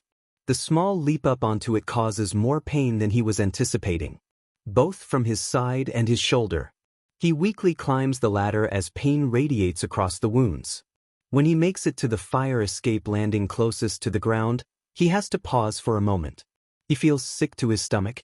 He pants heavily, leaning against the wall and pressing his forehead to the cool bricks. Is this pain that's making him feel so sick? This has never happened before. His pain tolerance level is insane. Maybe he already has an infection on one of his wounds. Or it could be a quirk. Possibly a concussion? His head does hurt, so probably. He shakes his head. This isn't helping. He needs to focus on getting up to the roof, then getting his medical supplies out to take care of this. He pushes off of the wall heavily and starts the long trudge up the metal stairs of the fire escape. It takes him about twice as long to get up to the roof, but he's not really too upset about that. He still makes it to the roof access door after all. He pulls it open tiredly, exchanging his shoes for the slippers he keeps at the entrance of the door. He resists the urge to call out that he's home. This is no home. Just a place for him to hide from all the heroes of the world, old, new, and yet to come. He glances at the door of his workshop and briefly contemplates going to work on something. He can't finish anything until he gets that welder though, so he decides against it. He needs to patch up his wounds anyway. He trudges over to the door of his living space and opens it up. He doesn't even open his eyes as he steps inside and closes it behind him. He sighs deeply and leans against it, keeping a hand pressed tight against the wound in his abdomen. What the problem, child? He shrieks and his eyes fly open. Has this happened before? He feels like it has. He catches sight of Eraserhead shooting to his feet from the chair he keeps at his table and racing over to him. Cold dread fills his body. What was he doing here? Eraser kneels down in front of him and looks him over with concern. He seems to take note of his bruised eye and cheekbone, minor cut on his left forearm, and his blood-covered hand. Eraser reaches up a hand and pulls his hood back, gently taking his mask off right after. Not unkindly, but it's definite proof that Eraser knows exactly who he is when he doesn't even shift at the sight of his hair and face. Instead, the older man just carefully turns his head to the side to look more closely at the injuries on his face. What happened, kid? He asks quietly. He starts lamely, there was a robbery on 6th Street. For guys. I didn't get all of my injuries from them, of course. But they were, the main cause of most. Eraserhead, for his part, doesn't react or ask any questions. Just waits for him to go on with a steady hand on his shoulder. It makes Izuku feel warm for some reason. He hasn't felt this way in such a long time. He clears his throat and continues, so, of course I tried to stop them. And I did. Don't get me wrong. They're all in police custody now. But I didn't realize that one of them had a gun. Eraser's eyes widened at that, asking frantically, did you get shot? He nods sheepishly and apologizes quietly to him, next reassuring him that it luckily wasn't as serious as it could have been. The next thing he knows, he's being pulled into Eraser's arms. Into a tight hug. I'm so glad I found you then, Eraserhead murmurs into his hair. I can't imagine what would have happened if I hadn't found you tonight. And I'm so sorry about that night after you were stabbed. We didn't mean to make you feel so afraid. So unsafe. Against his will, Izuku's eyes welled up with tears. This wasn't really how he was expecting this conversation to go. He was expecting Eraser to start yelling at him for running that night.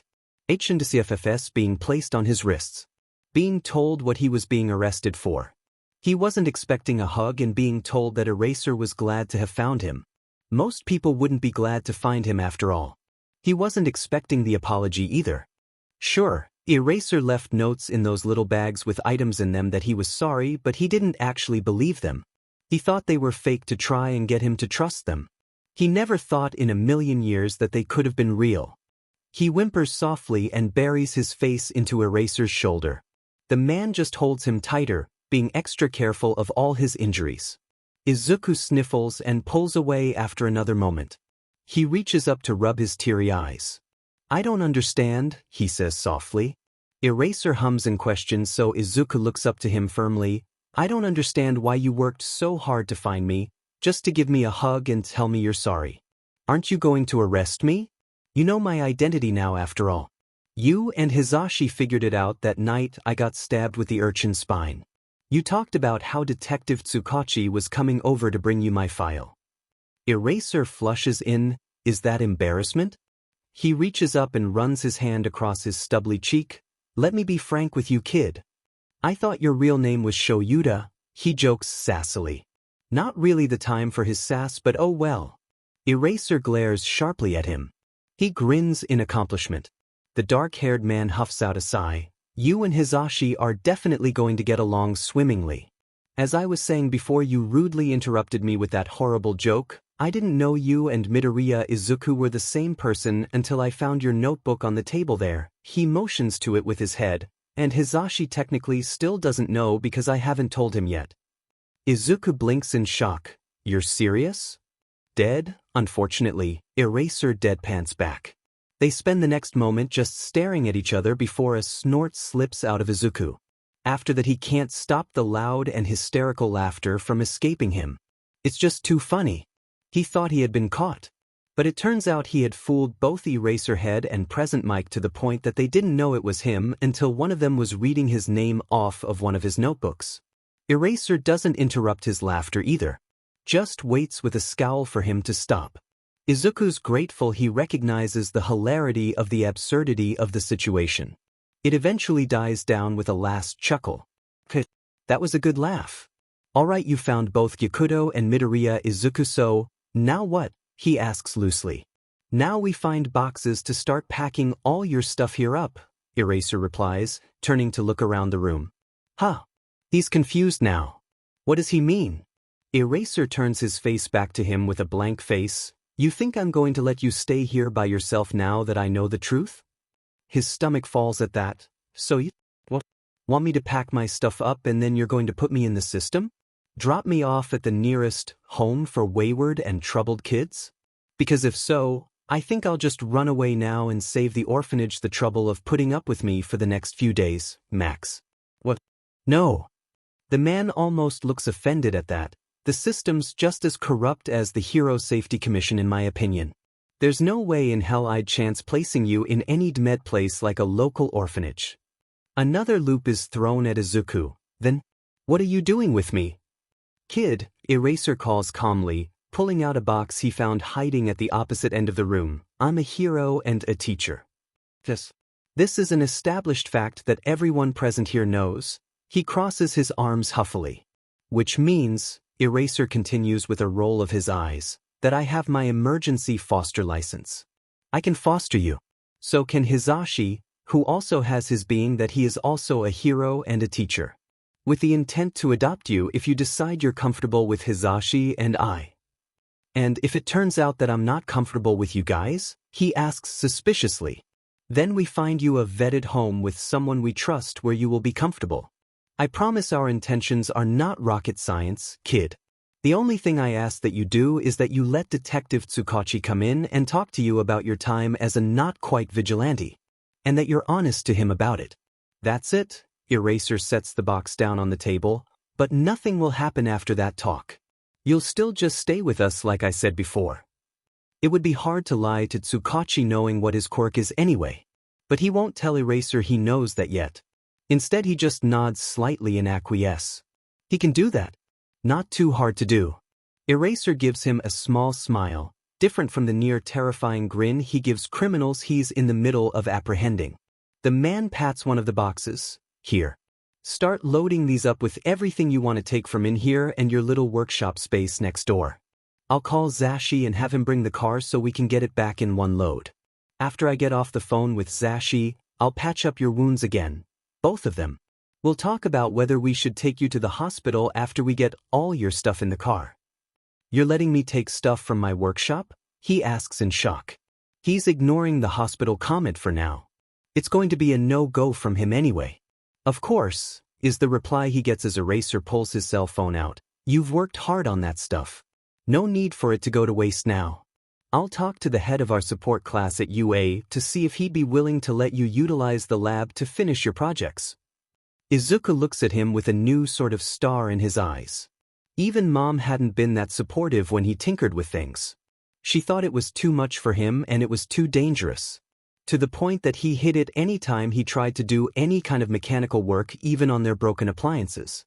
He's never had someone try and get him into an actual support lab to work on his projects. Warmth fills him again in a way that it hasn't in so long. Maybe this can work. He can make it work. He follows Eraser's instructions of packing the boxes with anything he wants to keep while the older man makes a call to his husband. This is the best opportunity he's had in a while after all. No point in wasting it. Hizashi will admit that when Shoyuta called him and said that he needed his help right away and to bring the car, he might have panicked just a little bit. He also might break no more than 5 he swears, traffic laws in an attempt to get to the location Shoyuta sent him as fast as possible. What is that location anyway? A hospital? A clinic? The scene of some horrible villain attack where his husband lay beneath the rubble of some collapsed building waiting for rescue? Okay, so maybe his mind is going out of control but he can't help it. Shoyuta only says the words, "I need your help," in dire situations. It also doesn't help that he was asleep when he called. His still slightly sleep-fogged brain is not doing him any favors right now. He stops the car at the sent location and jumps out. Searching around, he notices he's in an abandoned development area. Office buildings and other commercial locations were being put up here, but crime was so heavy that it was abandoned halfway through. Nothing seems to be broken or collapsed. Everything's intact. There's no police, fire trucks, or ambulances anywhere that would normally symbolize a villain fight. So what is he and Shoyuta doing here? Zashi. He hears the man call, seemingly from a good bit of distance away. Shoyuta? He calls back, looking around for him but not seeing him. Up here. His eyes trail along the side of one of the buildings before finally catching sight of his husband standing on the fire escape at the very top. He stutters in shock before shouting up, "What are you doing up there?" "Visiting. And now moving," is his response. What does that mean? Shoyuta makes a motion for him to come up as well, gesturing to the ladder at the bottom of the fire escape that's been pushed down to the ground. Hizashi blinks but does what he's bid. even if this is one of the strangest things Shoyuta has ever asked of him. He meets his husband up on the roof of the building, the dark-haired man leaning up against the roof access door. This is quite nerve-wracking. Don't be too loud, Shoyuta tells him gently. He's still processing things. It might frighten him if you get overly loud. He makes a sound of questioning at him. Shoyuta doesn't give him a response. Just turns and enters the building. Hizashi follows him in quiet confusion. He notes the pair of shoes just inside the door and questions to himself why they seem familiar. Shoyuta stops at the bottom of the stairs and Hizashi joins him a second later. One of the two doors in the hallway opens and out steps a figure. Shoyuta grins at him. Got everything, problem child? I think I just need one more box. Hizashi's eyes lock with another pair of green, these dark and vivid and oh so familiar. The boy ducks his head with a bit of a blush. Oh, Hizashi. Present Mike. Hizashi stares with a gaping jaw for a long moment before a low squeal bubbles up in his throat. He turns to Shoyuta with wide eyes. You found the bean? Shoyuta nods in confirmation. The whine gets a bit louder before he reins it back in with a huge smile directed toward Shoyuta. How? Came here looking for Gyakuto. Did you find him too? Hizashi's hopeful now that they know their bean is okay. About that, the darker-haired male grins in amusement. Hizashi, Midoriya is Gyakuto. They're one and the same. It takes a moment for his mind to process it. When he finally does, he gasps in shocked surprise. Wait, you mean, you met? Then I met. And there. He places his hands on his face and squeaks. Then he turns to Izuku and takes his shoulders with an even wider smile. You're our bean. And our bunny. Our bunny bean? Our bunny bean. He reaches out and hugs the boy close, nearly crying from how happy he feels. He feels small arms, too small, wrap around him in return, and it makes him want to sob in relief. Then he freezes as the feeling of liquid registers on one of his hands. He pulls back swiftly and looks at his hands, nearly shrieking at the one that's now covered in what he can only assume is blood. Is he bleeding? He asks his husband, turning his bloody palm around to show him. Yeah. A hand runs through dark black locks nervously. He's been shot. We've patched it up for now, but he must have bled through the bandages already. Time ticks as Hizashi stares at him, waiting for it to be some kind of joke. He was so calm about it that surely it must be. When it's clear he's not joking, he shouts, not quirk-assisted, thankfully, You let our baby get shot? No, I did not let our baby get shot. Our baby came back here and was already shot. Shoyuta shouts back at him before he glares off at the wall. Now I'm doing it. I'm not a baby. I'm 12. Almost 13. Izuku pipes up next to them. Anything under 18 is a baby, sweetheart. Sorry I don't make the rules, Hizashi says before turning back to address Shoyuta with his fists firmly planted on his hips. Why didn't you take him to the hospital immediately, Aizawa Shoyuta? He hates hospitals. He responds just as Izuku also says, I hate hospitals. Hizashi gives a groan of complaint, reaching his clean thumb and forefinger up to slightly lift his glasses to pinch the bridge of his nose.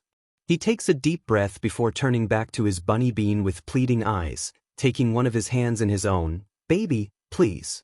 I understand if you don't like hospitals. No one does. But this is a major injury. You're really hurt and you need to have it checked out by a professional. Please. Please don't make me go. Izuku turns those big green eyes up at him in a teary, puppy dog stare. Oh no. Hizashi has a bad feeling about this as Izuku continues with, I don't just like hospitals, I hate them. And for good reason. Please. They're either going to ignore me until all the quirked patients are taken care of or refuse me care for being quirkless anyway. Please don't make me go through that again. He said again. Which means that a hospital or even several hospitals have refused him care before for being quirkless. Hizashi has to exercise quite a bit of facial control at that. He turns a wide-eyed stare to Shoyuta, who is also standing with fire in his eyes. Hizashi briefly releases Izuku's hand to sign to his husband, I'm destroying all the hospitals in a 30-kilometer radius and starting my own. Try and stop me. Shoyuta just chuckles in amusement. Izuku blushes darkly at that, looking up at him sheepishly through the fringe of his curls. I can understand sign, you know. My friend taught me in case his quirk ever made him go deaf. Their baby looks quite upset after mentioning this friend. Hizashi will need to bring it up later, but for now he'll just keep it on the back burner. He reaches out and takes Izuku's hand again, telling him firmly, then you should know that I meant it. See if I don't do it. He gives his hand a squeeze as the boy chuckles. I understand your reasoning for no hospitals now. Are there any doctors you can trust though? A pediatrician you've gone to before, even if it was way in the past? A doctor at any of the nearby clinics near here? Anyone? Izuku thinks for a moment, then shakes his head, mumbling something about how if he was ever sick or hurt he just dealt with it himself. Hizashi grimaces. Now what? Izuku needs medical attention. Direly. What do they do to make sure he gets it fairly? What if we called Chio-san? Shoyuta suggests, causing both him and Izuku to turn to face him, even if it's late. Well, I guess early is actually correct now. I'm sure she'd be willing to come by the house to heal him. And we know she wouldn't discriminate like the hospitals or clinics would. That's a great idea, Sho. He turns back to Izuku with a softer smile this time. Would that be okay, listener? Who is Chio-san? He asks nervously. Just as Hizashi opens his mouth to tell him that she's the school nurse at UA, Shoyuta quickly interjects with, recovery girl. A switch seems to flip in their kid's head. His eyes widened. The youthful heroine? No way. Are you sure she'd be okay to heal me? I wouldn't be a bother to her? I'm sure there's others that she would want to focus on first. I'm just some kid after all. Are you absolutely sure she won't discriminate either? Please, Shoyuta scoffs. As soon as she hears the words, child, and injured, come out of my mouth, she'll be at our front door faster than Ingenium. We can also personally vet her. She'll help you, kid, and she'll be kind doing so. If she's not in any way, shape, or form, she'll have to face me. And me. Hizashi adds for good measure. Izuku looks between them, then seems to roll his tongue over his teeth in thought. Then he nods. If Recovery Girl is fine with healing me, then I guess I'm okay with her doing so. I won't like it, but I can stand it. Perfect. Hizashi cries. Now, what was this about boxes you told Sho you needed one more of? Izuku stares at him for a long moment before giving him a small, soft smile. He explains that Shoyuta and him were packing boxes of his things that he had here to take back to their home. Hizashi is thrilled to hear this and immediately asks how he can help. The boy leads him over to a half-packed box while Shoyuta moves into one of the rooms to look for another box. Izuku shows Hizashi how he was packing it and asks the blonde to continue packing it. Hizashi happily agrees, quickly moving to start packing the box up. Izuku moves over to a pile of items nearby to sort through what he wants to keep. Hizashi does admit he has to stop and coo over a few items that he finds. Some inventions he's working on. A few books he's read. There's even a small picture frame with a photo of him and what appears to be his late mother. They sure do look alike. Down to their bright sunny smiles. Hizashi makes a mental note that there doesn't seem to be any pictures of Izuku's father. He wonders what happened to the man. He pauses in his packing entirely as he comes across several notebooks. There seems to be about 10 of them.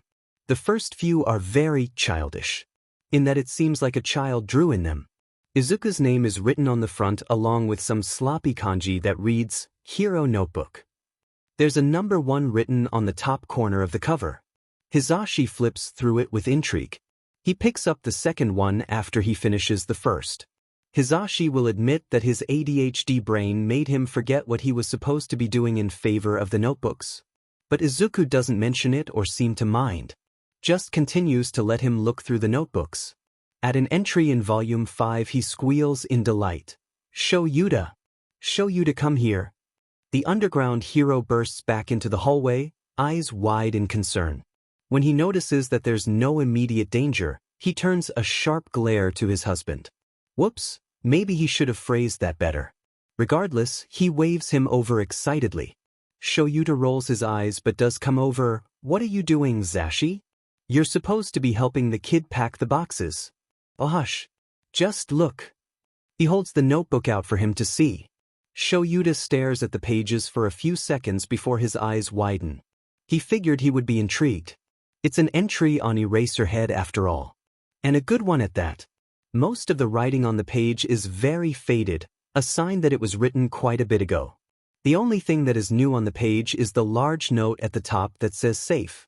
He knows what it means, and that part makes him want to cry again. Shoyuta continues to read over it before calling for the kid over his shoulder. When did you write this? Huh? He asks in confusion before he notices the journal opened to the Eraserhead entry. Oh, that's notebook. Number 5, right?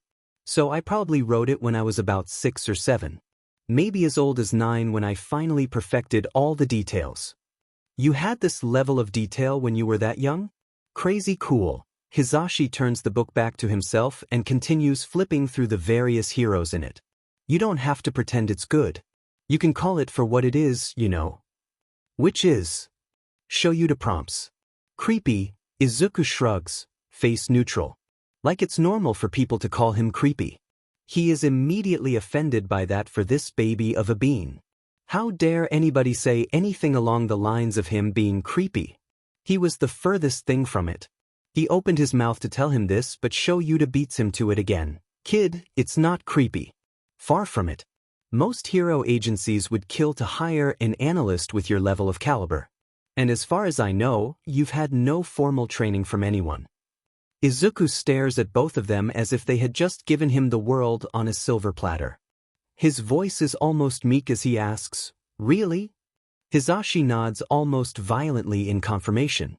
It's lucky he didn't give himself whiplash. Shoyuta gives something akin to an affirming grunt. Hizashi flips through the book for an entry that caught his eye before then turns it around to show the boy. Look here, Bean. You clearly know your stuff. You noted that Midnight's quirk might mix with certain hormones that a person gives off to put them to sleep faster.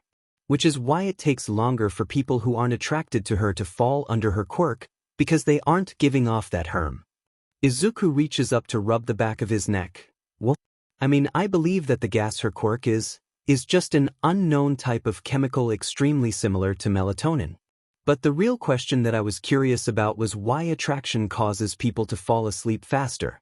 Dopamine is the main chemical that the brain makes in regards to the level of physical attraction for a person, so that's why I theorized that the dopamine a person gives off and the chemical in somnambulist mix to create basically a highly sped up and super-powered version of that melatonin that the brain can't ignore. The more dopamine, i.e. attraction, the more of that high-powered melatonin-like substance is produced and the stronger it gets. Which also explains why people will fall asleep anyway regardless of any attraction to her, since the brain produces a small amount of dopamine naturally without any outside factors. And why she only has the ability to put people to sleep and not force them into a coma. This is because the dopamine production stops as soon as the person goes into REM sleep. This also begs the question of if you could find alternate ways to force the mix without attraction. Dopamine is used in more than just attraction and arousal. It's the feel-good herm for everything. So I do wonder if something like a favorite meal or a happy memory could also trip somnambulists to work faster, since those would also produce the dopamine needed. Hizashi feels like he's staring at this child with stars in his eyes. The level of detail and scientific know-how this boy gives is astounding. He sighs in amazement and turns to his husband. Oh, it's so much better on this side. Shoyuta smirks knowingly, and again I say, told you so. Huh? Izuku asks in confusion, finally snapping out of his rambling. Nothing, Bunny Bean. Don't worry. Hizashi waves him off with a smile. For now, let's finish getting this stuff all packed up to go home. I've got to make us lunch sometime soon. Especially since I'm fairly certain Sho skipped dinner last night and didn't get any breakfast this morning. Wasn't hungry, was the petulant reply from Shoyuta. No excuses. He sing-songs back to him, wagging a finger at him teasingly. One of these days I'm going to get you on a normal sleeping and eating schedule. Good luck with that. And down to 1 cup of coffee a day. He adds as a petty joke.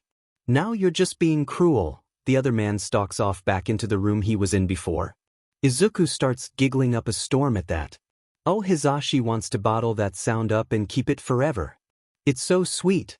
For now though, he'll settle for finishing up getting these boxes packed and down to the car. The faster they're done, the faster they can go home. All of them. Izuku blinks tiredly as he stares out the window of the car, watching the scenery pass by.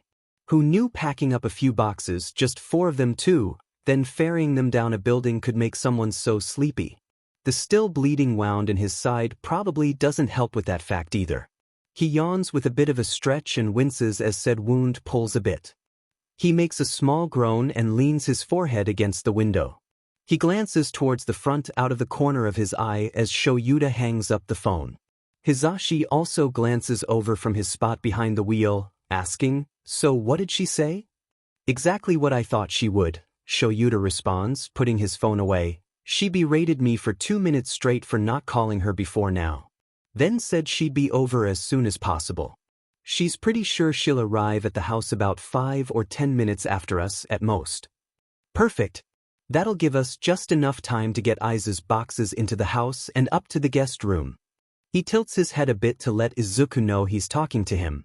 "The guest room isn't really fitted for someone your age though. So we'll need to go shopping later." "Shopping?" Izuku's confused. "For what?" "Well, all that's in there right now is a bed and a bedside table. So we'll need to get you a desk and chair. A dresser for your clothes. Maybe a bookshelf? Some curtains. Another set of sheets just for you. You'll also need some more clothes, not too many luckily. Some more notebooks, pens and pencils. Hygiene stuff too. Soaps, brushes, combs, a toothbrush to keep in the bathroom. Need to get you some oil for those. Curls of yours too. They are suffering. We'll just make a day of it." He catches a glimpse of a bright smile on the blonde's face. "I don't think I'll need that much," he argues as he sits back up to look at him. "Of course you do, silly. You're going to be living with us for the foreseeable future. You need things that are yours for your room." Hizashi smiles then practically squeals with the next line. "We should get you things like books and posters and plushies too. Those are so fun." "What? Why does he need things like that?" He opens his mouth to argue with him again, but Shoyuta cuts him off. "Don't bother trying to fight him, kid. When he gets something like this on his mind, he won't let it go until it happens. Demonstrate." Hizashi chirps happily. Izuku slouches a bit at that. Shoyuta notices in the rearview mirror and reassures him that it won't be as bad as he's thinking it is. Izuku mentally disagrees wholeheartedly, but he won't say anything for now. Instead he keeps quiet the whole rest of the way back to Shoyuta and Hizashi's home. When they arrive, he carefully gets out of the car as Shoyuta and Hizashi both move to the trunk. Hizashi opens it up and pulls one of the boxes out. "Think you can get 2, babe?" Shoyuta grunts in affirmation and takes the current box. "I can carry 1. Izuku pipes up. "Absolutely not." The look Hizashi levels at him over the rim of his glasses makes his hackles stand on end. "You, sir, are injured. All you're going to do is walk with us into the house before sitting your butt down on the couch to cuddle with Basie until Chio-san arrives." "Basie? That's what Zashi calls yesterday," Shoyuta tells him, then grunts as Hizashi loads another box onto the one he's holding. The blonde glares strongly at his husband. Because she doesn't deserve to be called that. She's a sweet, gentle angel. The darker-haired man rolls his eyes. Yeah. Now that she's older than a little kitty and doesn't beg for attention and food all day long. Hizashi grabs the last 2 boxes with a scowl and a grumble.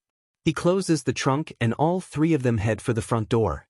Despite having their hands full, Hizashi is easily able to pass the keys to Shoyuta, who in turn is easily able to unlock the door with one hand. Izuku feels terribly guilty for not helping but can't really say anything about it since they told him he wasn't allowed to. They head inside and Shoyuta immediately heads for, what he guesses, the guest room. Hizashi motions with his head for him to go sit on the couch. He follows the instructions without a fuss. BSTV comes and jumps up next to him a moment later. She meows and kneads at his thigh to get him to pet her. He doesn't deny her either. How could he? He's already said he would do anything for her, including maim or kill. And he takes that promise seriously. He focuses solely on her happy purrs to the point that he doesn't even hear the sound of a camera shutter going off. Instead, the next sound he's actively aware of his footsteps stopping right in front of him.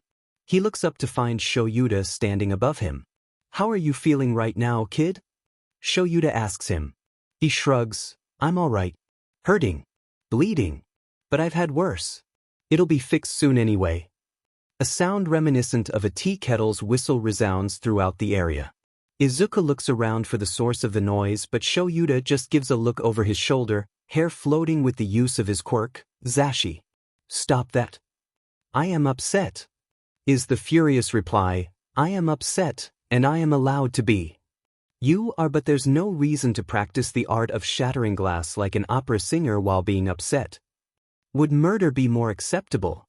Because, honey, I am tempted." The darker-haired male face palms at that with a groan, letting his quirk go. "I'm electing to not give a response to that because you know the answer." "What's he so upset about?" Izuku asks curiously. He can't recall anything in particular that he's done to make Hizashi so upset.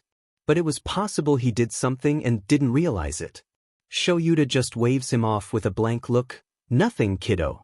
Zashi's just being dramatic. Don't worry, everything's fine." Izuku shrugs. If Shoyuta says it's fine, then it must be okay. Hopefully. A knock at the door catches both of their attentions. Shoyuta mumbles something about how it must be Chiyo-san. And now Izuku feels nervous again. His bad experiences with other members of healthcare don't exactly help either. Not to mention he's never interacted with the youthful heroine. His brain that has been fully reliant on survival for the past year and some change is freaking out over the fact that he doesn't know if Recovery Girl is safe for him to interact with. A hand clasps his shoulder gently, drawing him out of the spiraling thoughts. Hizashi stands in front of him, bent over slightly so that they're eye to eye.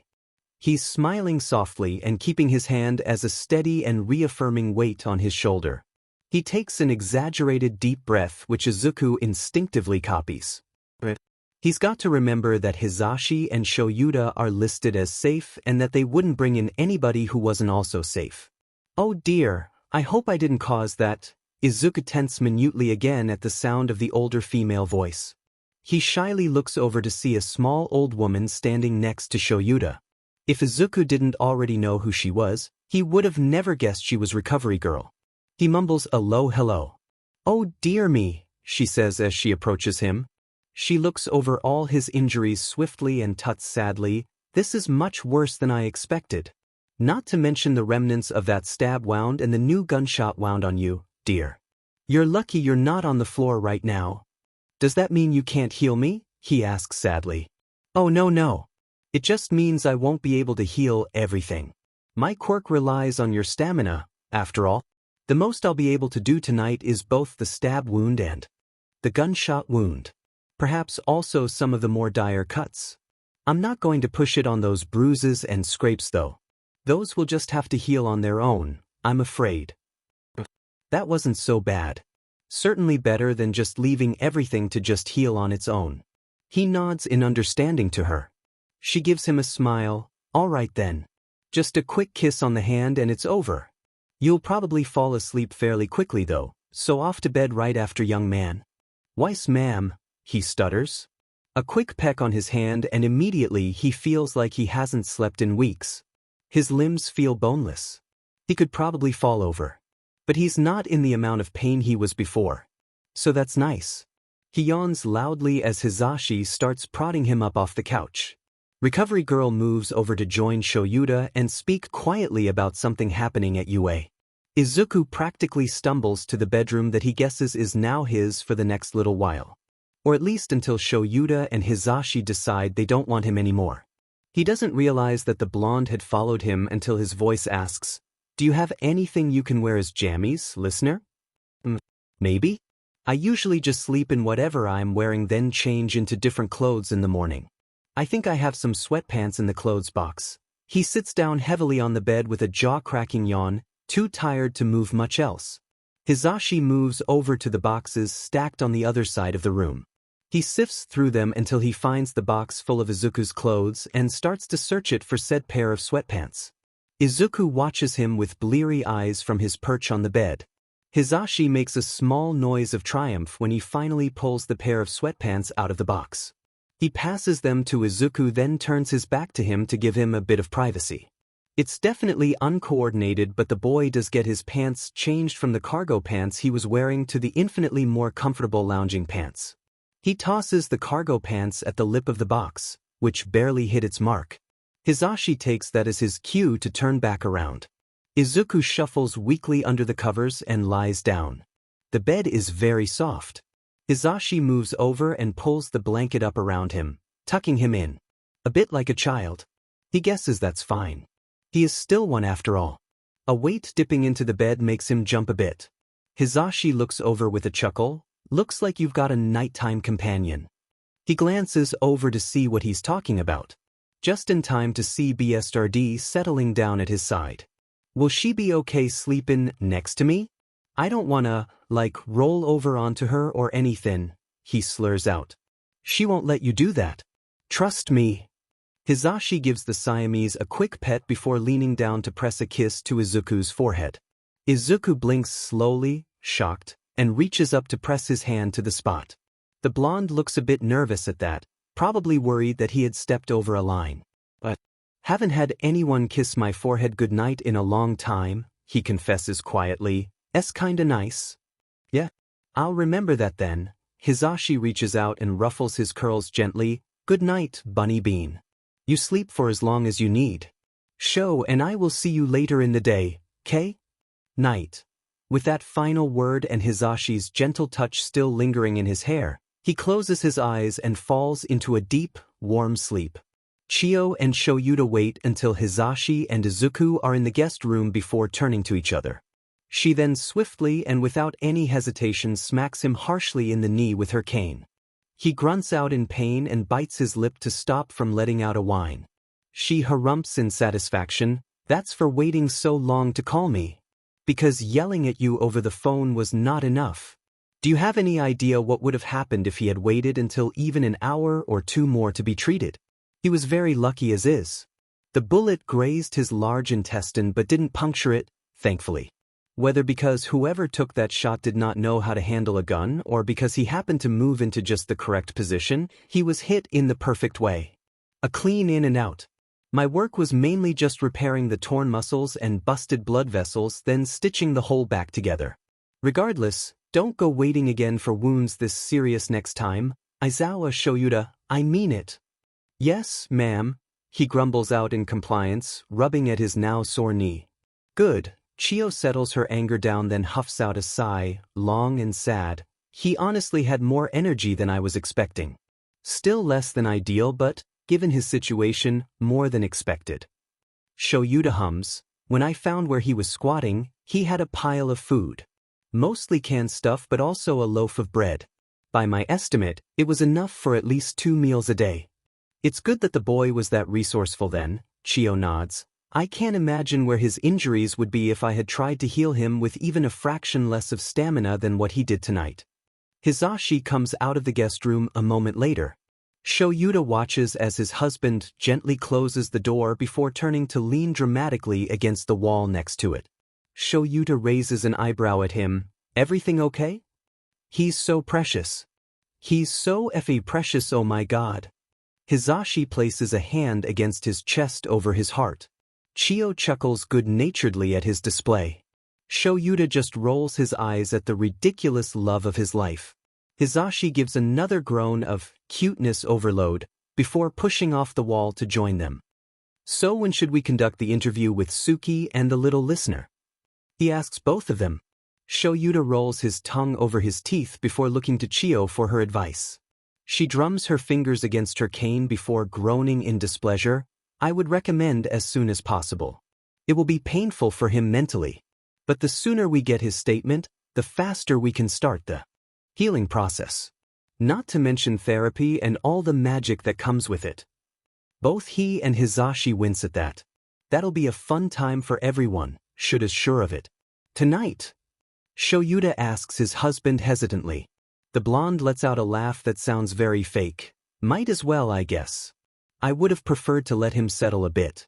But he'll probably be on edge until it happens if we prolong it.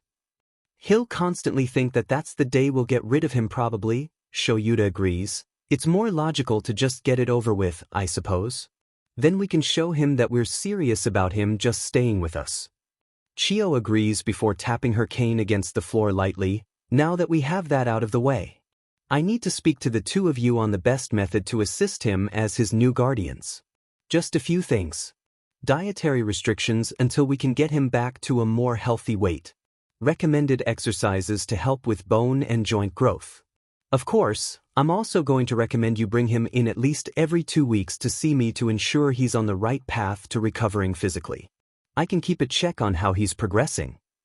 It's a good thing you work at the same school we teach at. Then, Shoyuta crosses his arms.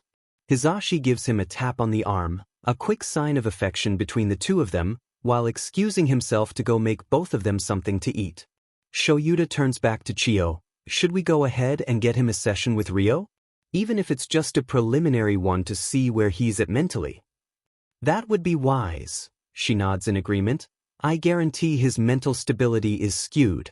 It's not off or shattered per se, but the poor thing jumped just at the sound of my voice after being led through a panic attack by Hizashi-kun. A child with good mental stability wouldn't have either of those things occurring. Alright, sounds good. Speaking of the school, I'd better message Nedu to tell him Hizashi and I won't be in today on account of sudden child acquisition. Shoyuta pulls out his phone and notices a new message. He pulls up the messaging app and reads it. His eyes widen slightly before he puts his phone back away with a blank glare. Never mind. He already knows, doesn't he? Chio chuckles.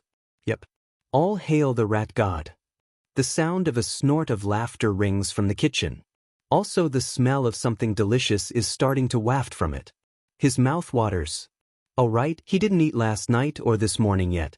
Food is a good idea right now. Very logical. What were they talking about before? Chio chuckles again and taps her cane against his leg, lightly this time. I'll write the list of diet and vitamin recommendations out for you, Shuda-kun. That way you and Hizashi-kun can settle in for a nice lunch together before your new ward wakes up. Sounds good. He shakes his head to get out of the hunger stupor again. So they have one of those now. Chio is being very nice and not expecting him to listen and remember all her recommended steps for helping the boy get healthier though. Very kind of her. He gives her a rare soft smile of thanks. Yeah, sounds great. Would you like to join us for something to eat, Chio-san? Hizashi asks from the kitchen, the sound of something frying also joining the sound of his voice. No thank you, dearie. I've got some lunch waiting for me at home. My granddaughter is visiting and cooking for both of us. Oh, that's so nice of her. The blonde ducks out of the kitchen for a moment to give the older woman a bright smile. I hope you both enjoy it then. We will. Now let me write you up that list. Shuda-kun, you can help your husband by setting the table for the two of you while I do so. Shoyuta grumbles at that, but it's more in good fun really. He was going to set the table for them anyway. It's just funny she felt the need to mother them and tell him to do so. He focuses on getting out the cutlery and 2 pairs of chopsticks for them as Hizashi passes Chio a piece of paper and a pen. The only sounds that permeate the kitchen are that of plates and bowls being placed on the table, the scratch of Chio's pen, and the last dredges of popping oil and fats from whatever Hizashi had been frying. By the time they're all set to eat, Chio is handing the list to Shoyuta. Now try to stick to it as best as you can. A little deviation from it here and there won't hurt him, but I'd prefer to wait until we've got more meat on his bones before we switch his diet up to a more normal one for a boy his age, she tells them sternly. Shoyuta and Hizashi both read the list. The darker-haired male thinks he and his husband come to the same conclusion after they're finished. One of them will need to go to the grocery store after they finish eating. Shoyuta knows how that conversation is going to go. Shoyuta will claim basically, not it, and try to beg off due to tiredness from working. Hizashi will whine that he went last time, and the time before that, and the time before that, which is not wrong. So Shoyuta will get up and go do it despite the fact that he's only running on however many hours of sleep he managed to get yesterday. He thinks it's about 4? Though whatever. He's handled it with less before. He'll be fine. Shoyuta moves to pin the diet up on the fridge as Hizashi walks Chio to the door. Shoyuta makes a brief final appearance to tell her goodbye. After the front door is closed and locked, Both Shoyuta and Hizashi move back into the kitchen to eat. Shoyuta starts eating right away, starving after the night he's had. Hizashi waits for a moment, tapping his chopstick against the edge of his bowl. A special diet, medical checkups every 2 weeks for a good while, and probably several years of very rough therapy. Not to mention that we have to get used to a whole new body being in the house. Do you think we can handle it, Sho? Of course we can. Shoyuta takes another bite of his rice. As long as we've got each other for support, we can give that kid a loving home. And a slice of happiness. I'm sure of it. Hizashi stares at him before smiling. Yeah, you're right. Sorry. New parent jitters, I guess. Foster parent. Still has the word parent in it. Hizashi smirks. Shut up and eat your food. It's going to get cold. Shoyuta snips while gesturing to the blonde's food with his chopsticks. Though he's fighting a smile himself. They can do this. As long as they've got the kid and each other. They'll be just fine and twice as happy. When Izuku wakes up, he's warm. And he's very confused about it. He's never been warm after waking up. Well, not in the past almost year and a half anyway. His tiny bed in his hideout never keeps him warm enough during the time he sleeps. Unless it's the dead of summer, and in those cases he wakes up sweltering in his skin. What month is it? Has he disassociated so badly that he's missed several months of awareness? That's never happened before, but Izuku wouldn't put his mind past it. He squints upwards at the ceiling. He then reaches up a hand to rub at his eye, hoping to clear the blurry vision he's currently suffering from. It has to be blurry, right? The ceiling of his hideaway isn't that color. Is it? No, he's certain now that it's not. The ceiling of his hideaway is white, not this soft beige that he's seeing. He blinks harshly and attempts to sit up. A weight on his chest impedes him though. He makes a small sound of confusion and glances down. Laying on his chest, happily purring away and dead asleep, is a cat. When did he get a cat? How did he get a cat up a fire escape? He shifts again, finally managing to sit up. The cat rolls off down his chest into his lap and gives off a chirping meow as they wake. Izuku blinks down at them. It looks like Shoyuta and Hizashi's cat. Oh shit. It is Shoyuta and Hizashi's cat. The whole morning rushes back to him in an instant and he remembers that he agreed to stay with them. Oof, that's a lot to take in fully at once. Big pips another meow at him, batting at his face curiously as he just stared out at the wall blankly for a moment. He runs a hand over her in a heavy pet. She purrs happily at the feeling before rolling off him as he nudges her. He stands in a slight stumble, grogginess still weighing him down. He yawns as he pads out of the bedroom. The living room is empty, so he turns the corner to go to the kitchen. He glances down and sees BSRD trotting next to him, brushing his ankle any time it comes close enough to her. He smiles at her and heads into the kitchen. He pauses to watch as Hizashi practically dances around the kitchen to put things away in the cabinets. Izuku guesses that they must have had something to eat while he was asleep and now the limiter was cleaning up. He briefly wonders where Should has gone. To take a nap, maybe? BSRD rushes around him to meow happily up at Hizashi and demands something to eat. He turns at the sound of her before giving a grin. To the preteen now haunting the kitchen entrance, "Well, good morning, sunshine." "Isn't it afternoon?" he slurs out. "About 2. You've been asleep for around 9 hours now. Honestly, I wasn't expecting you up for another hour or so. Chusen said she healed quite a bit on you." The blonde turns to lean against the counter, hand coming down to pet BSDRD's head as she stretches up to rest her paws on his thigh. He sinks down into a chair at the kitchen table with a grunt of acknowledgement. He reaches up to rub at his eye again with a yawn, asking through it, "Wzita?" Hizashi's brows furrow and it takes him a moment to realize what he's asking. "Oh, Joe."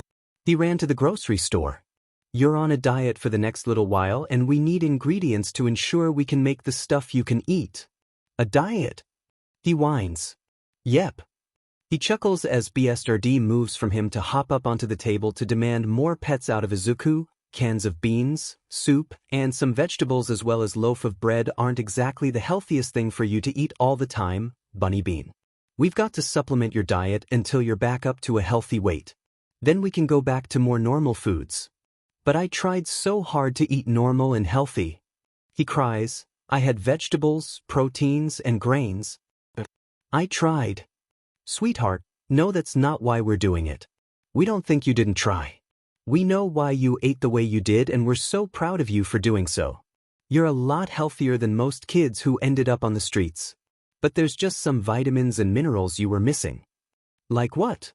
Calcium, just as one example. Hizashi pushes up his glasses patiently. Without a regular amount of calcium in your diet, you're very likely to break a bone as they slowly get more brittle over time. When was the last time you had any milk? Or yogurt? Cheese or anything like that? I had a cheeseburger 2 weeks ago from some American-themed restaurant. It was a treat to myself when I finally saved up the money for it. He doesn't mention how he immediately felt sick over it about 2 hours after eating. 2 weeks ago is the key part of the sentence there, listener. I promise this diet is not the end of the world. It's not bad at all and it won't last forever. It's just for a little while. We've pinned it up on the fridge if you'd like to read it. Hizashi points over to the piece of paper pinned to the fridge via a magnet. It's also got a list of supplementary vitamins that you'll need to take for a bit too. Izuku gets up and moves to stand in front of the fridge, reading the list. It really isn't that bad. A recommendation to stay away from fried foods and large portions for a bit. That might have been why he felt sick after the cheeseburger. Have at least 1 serving of a high-protein meat with each meal, a serving or 2 of fruits a day, and at least a pint of cream milk or a serving of yogurt a day as well. Good thing he's not lactose intolerant. What about the vitamins listed? Do you know what I'd have to take them for? He remembers a few of them from his personal studies, like C and D, but not all of them. Hizashi's eyes squint a bit in discomfort. Honestly, no.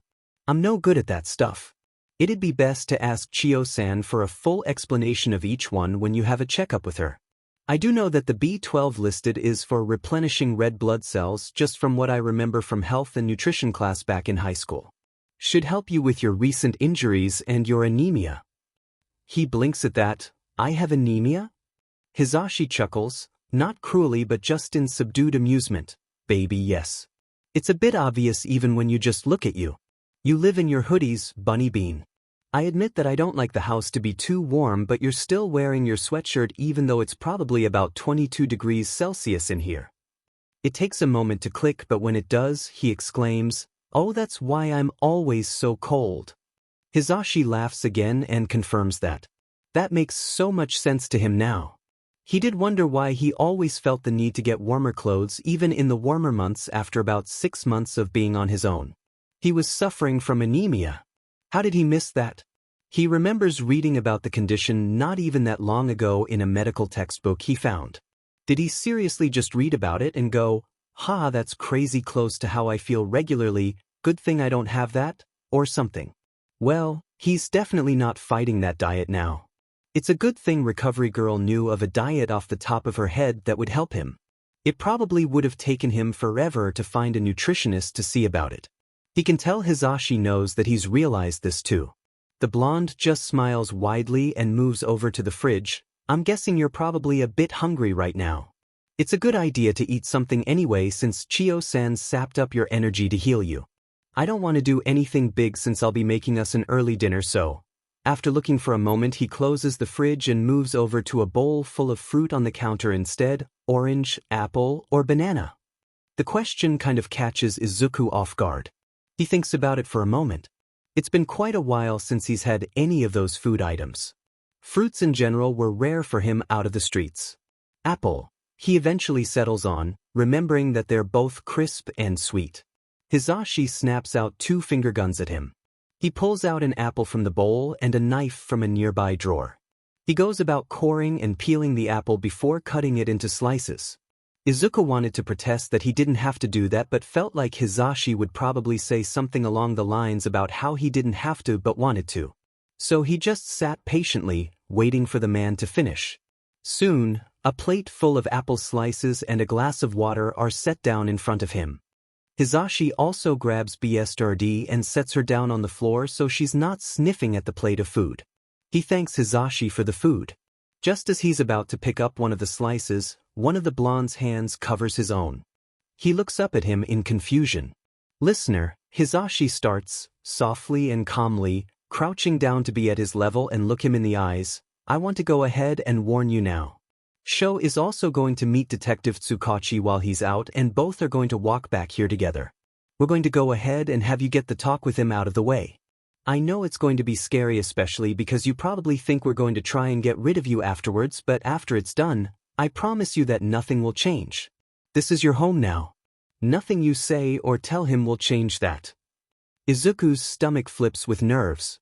He's going to have to talk with the detective? Today? That's so fast. His appetite fades a bit as anxiety roils through him. Hizashi squeezes his hand tightly. Baby, take deep breaths. Nothing at all is going to change, okay? I just wanted you to be a bit prepared mentally when he gets here. I didn't want you to panic over him showing up suddenly like last time.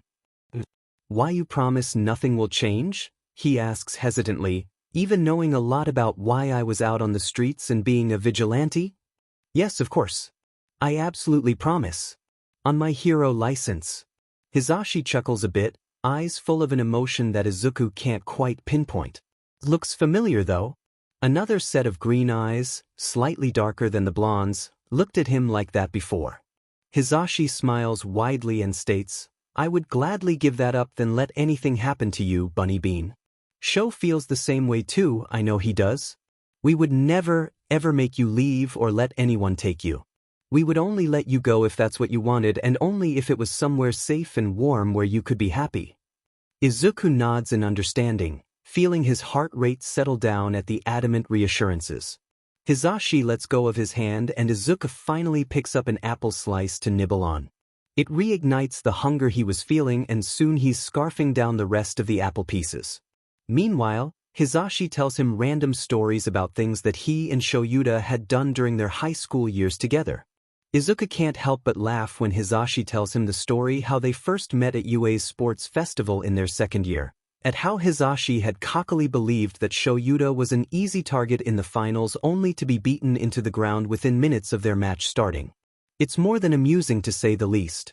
Hizashi was right. He can do this. He's been assured over and over that everything will be fine. He decides to trust them for now on this. If it turns out that they're correct, maybe he'll trust them even more later on. Tsukachi will admit he was having a good morning. He wrapped up a very volatile case the night before and actually got to go home somewhat early. Makoto said she had had a good day at school.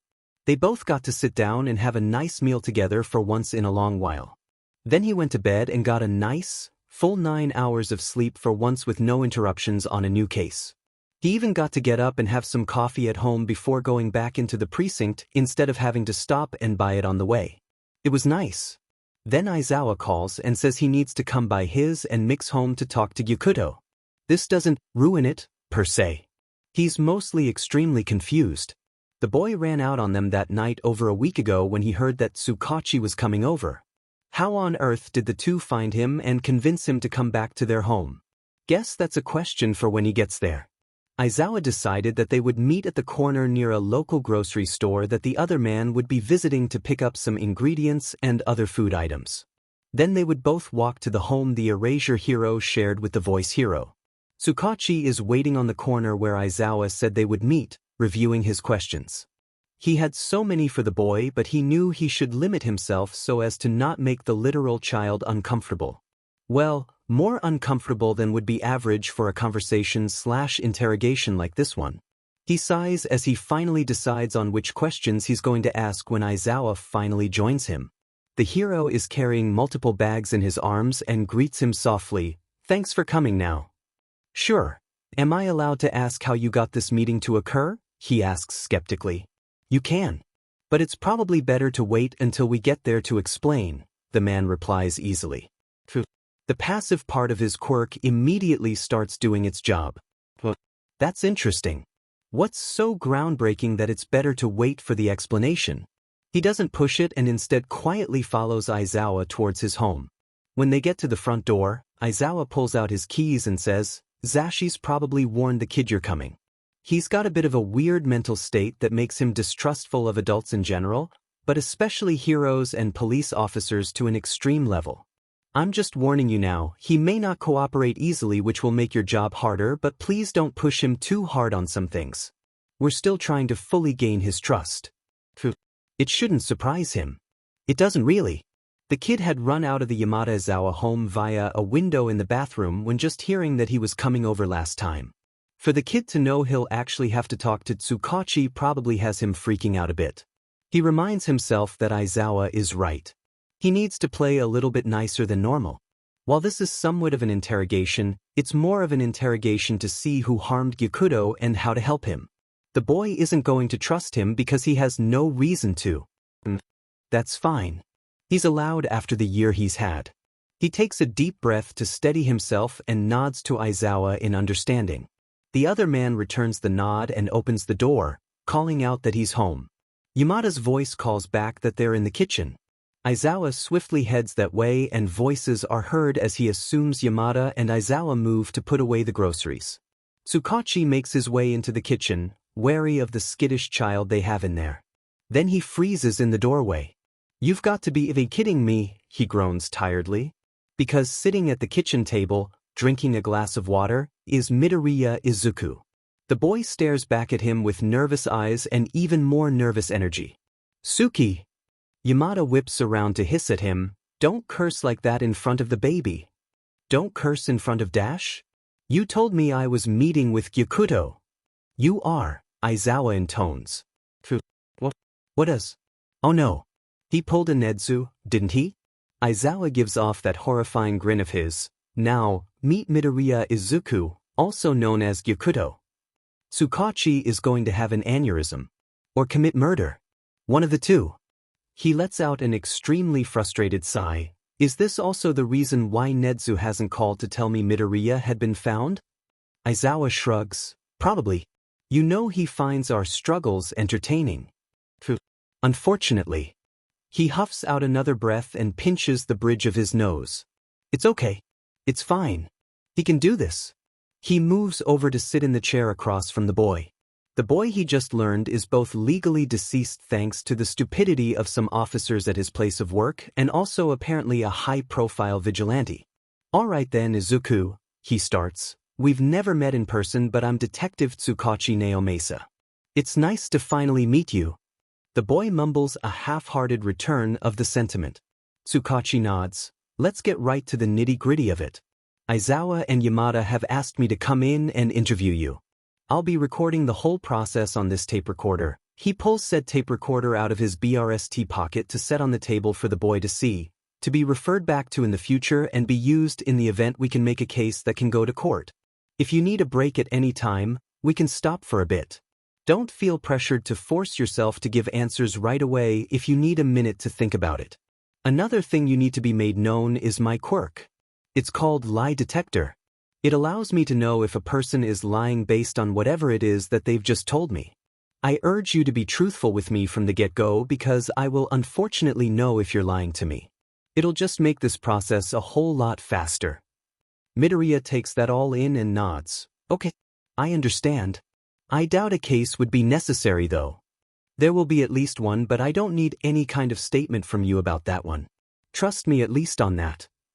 Midoriya nods again in understanding. He folds his hands on the table and levels an even stare at the boy. "Now, would you like for this interview to be just between us, or would you like Yamada and Izawa to stay?" "They can stay. If they aren't told now, they'll probably have to hear it from someone else anyway." Midoriya shrugs. "Might as well just let them hear it from the source." Good, it makes his job much easier. He was right after all. He knows the two signed for guardianship rights over Midoriya. He would have had to tell them later if the boy insisted the two not sit in on the interview.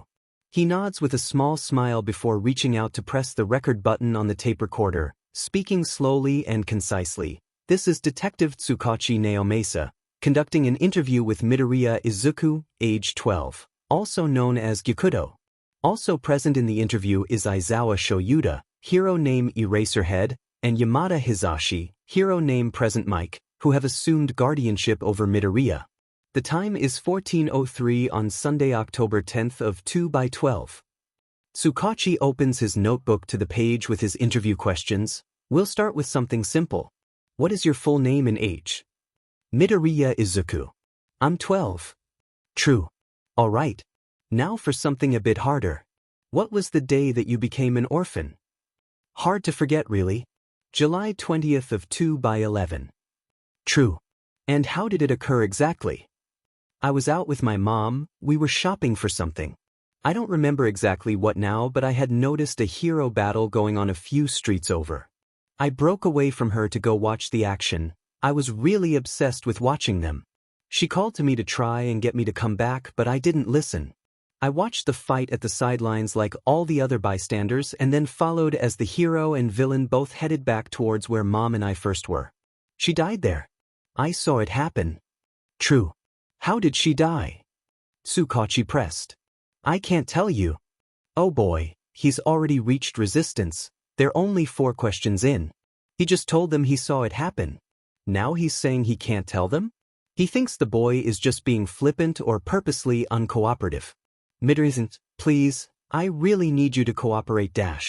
Detective, Midoriya interrupts, face oddly set into a fierce determination. Listen to me carefully, I'll say it again, I can't tell you. Tsukachi jolts as he realizes what the boy wanted him to see. Wanted him to hear. Aizawa sighs like a disappointed parent beside him, he kind of is now. Kid, come on. Don't be difficult. Aizawa. He's telling the truth. He can feel the confusion rolling off the other 2 adults in waves. Hell, he's confused himself.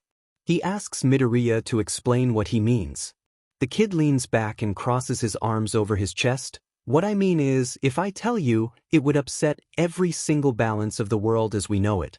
And I refuse to be the one who lights the fuse to that bomb. It's a heavy sentence. And it all rings true. Tsukachi swallows heavily. Do you have any other family? He asks next. No. My grandparents both passed away either before I was born or when I was really little. I didn't even really know any of them. My parents were both only children. So no aunts or uncles either. True. What about your father? There was no mention of him in your file except from when you were very young. The kid takes a deep breath, almost in a way that seems like a mindless recitation. He lives in America after my parents' very amicable divorce when I was 5 and wants nothing to do with me due to my quirk status. Tsukachi jolts back at his quirk's response to that. What the F dash? Yamada notices and asks him what's wrong. I don't really know, he admits honestly. I've never had a sentence come back through my quirk as both the truth and a lie before. What? It came back both? Yamada blinked at him in confusion. Even Aizawa raises an eyebrow in shocked confusion. He's very confused too. Midoriya doesn't look shocked by that though. Midoriya, do you know why that is? He asks off a hunch. I have a theory, he says. It's true that that's what I've been told my whole life since he was gone. But it also registers as a lie because I don't believe it. He was right. Aizawa did say that the kid had an amazing ability with determining quirks and figuring out how they work. True. You don't believe it? No. The truth is, I don't know what happened to him. Not really. But I do have another theory based on my memories of that time. The child, oh God, he's a child, he shouldn't have possibly highly accurate theories on his quirk without years of training. How smart is this kid? Reaches up to tap his chin, eyes closed in thought. It was after my doctor's appointment, the one where they diagnosed me quirkless. Hate that word by the way. Diagnosed. As if me not having a quirk makes me ill somehow. Anyways, it was maybe 3 or 4 weeks later. My father was very displeased, we'll say, that I hadn't developed a quirk and now showed that I would never develop one at all. He was angry all the time. After a few days of his non-stop anger, Mom asked me to stay out of his path whenever he was home. To just stay in my room until he went to bed or left. She was afraid he would get violent if he saw me, I think. She was right. True. His breath hitches, but Midoriya doesn't seem to notice, just continues. I happened to be heading to my room one afternoon after finishing a snack in the kitchen. Usually my father came home like clockwork. It could always be expected he would be home at that exact same time every day. Not a minute later or earlier. Not that day though. He came home a few minutes early after a rough day at work. I was already a disappointment and now I was clearly in the way. So he hit me. True. Do you remember how? Can't forget it even if I wanted to. I was 5 years old and the memory of it is still burned into my brain. He backhanded me across the face. Midoriya takes his right hand and copies the motion of a swift backhanded strike, then taps his right cheek. 3 of his nails cut my cheek. His knuckle caught my nose and fractured it. My lip was split and my right eye was black too. But the worst part? He was going to do more than that. True. Oh God, he feels a bit sick. How could it get worse? Do you know how he was going to do worse? My father's quirk was fire breath. He could exhale literal flames. He held me by the shoulders and tried to breathe his fire directly into my face. I think he was trying to kill me with it. He only didn't get the chance because my mom used her own quirk on him.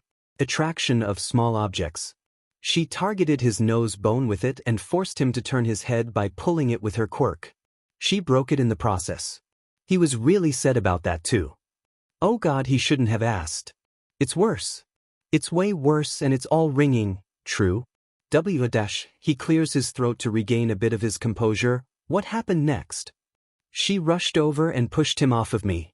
She told me to go to my room and stay there until she came to get me. I had just been hurt by my own father, so I thought it best to listen immediately. That's where my full fact information ends. The rest of this is just speculation based on what I could hear, not what I could see. True.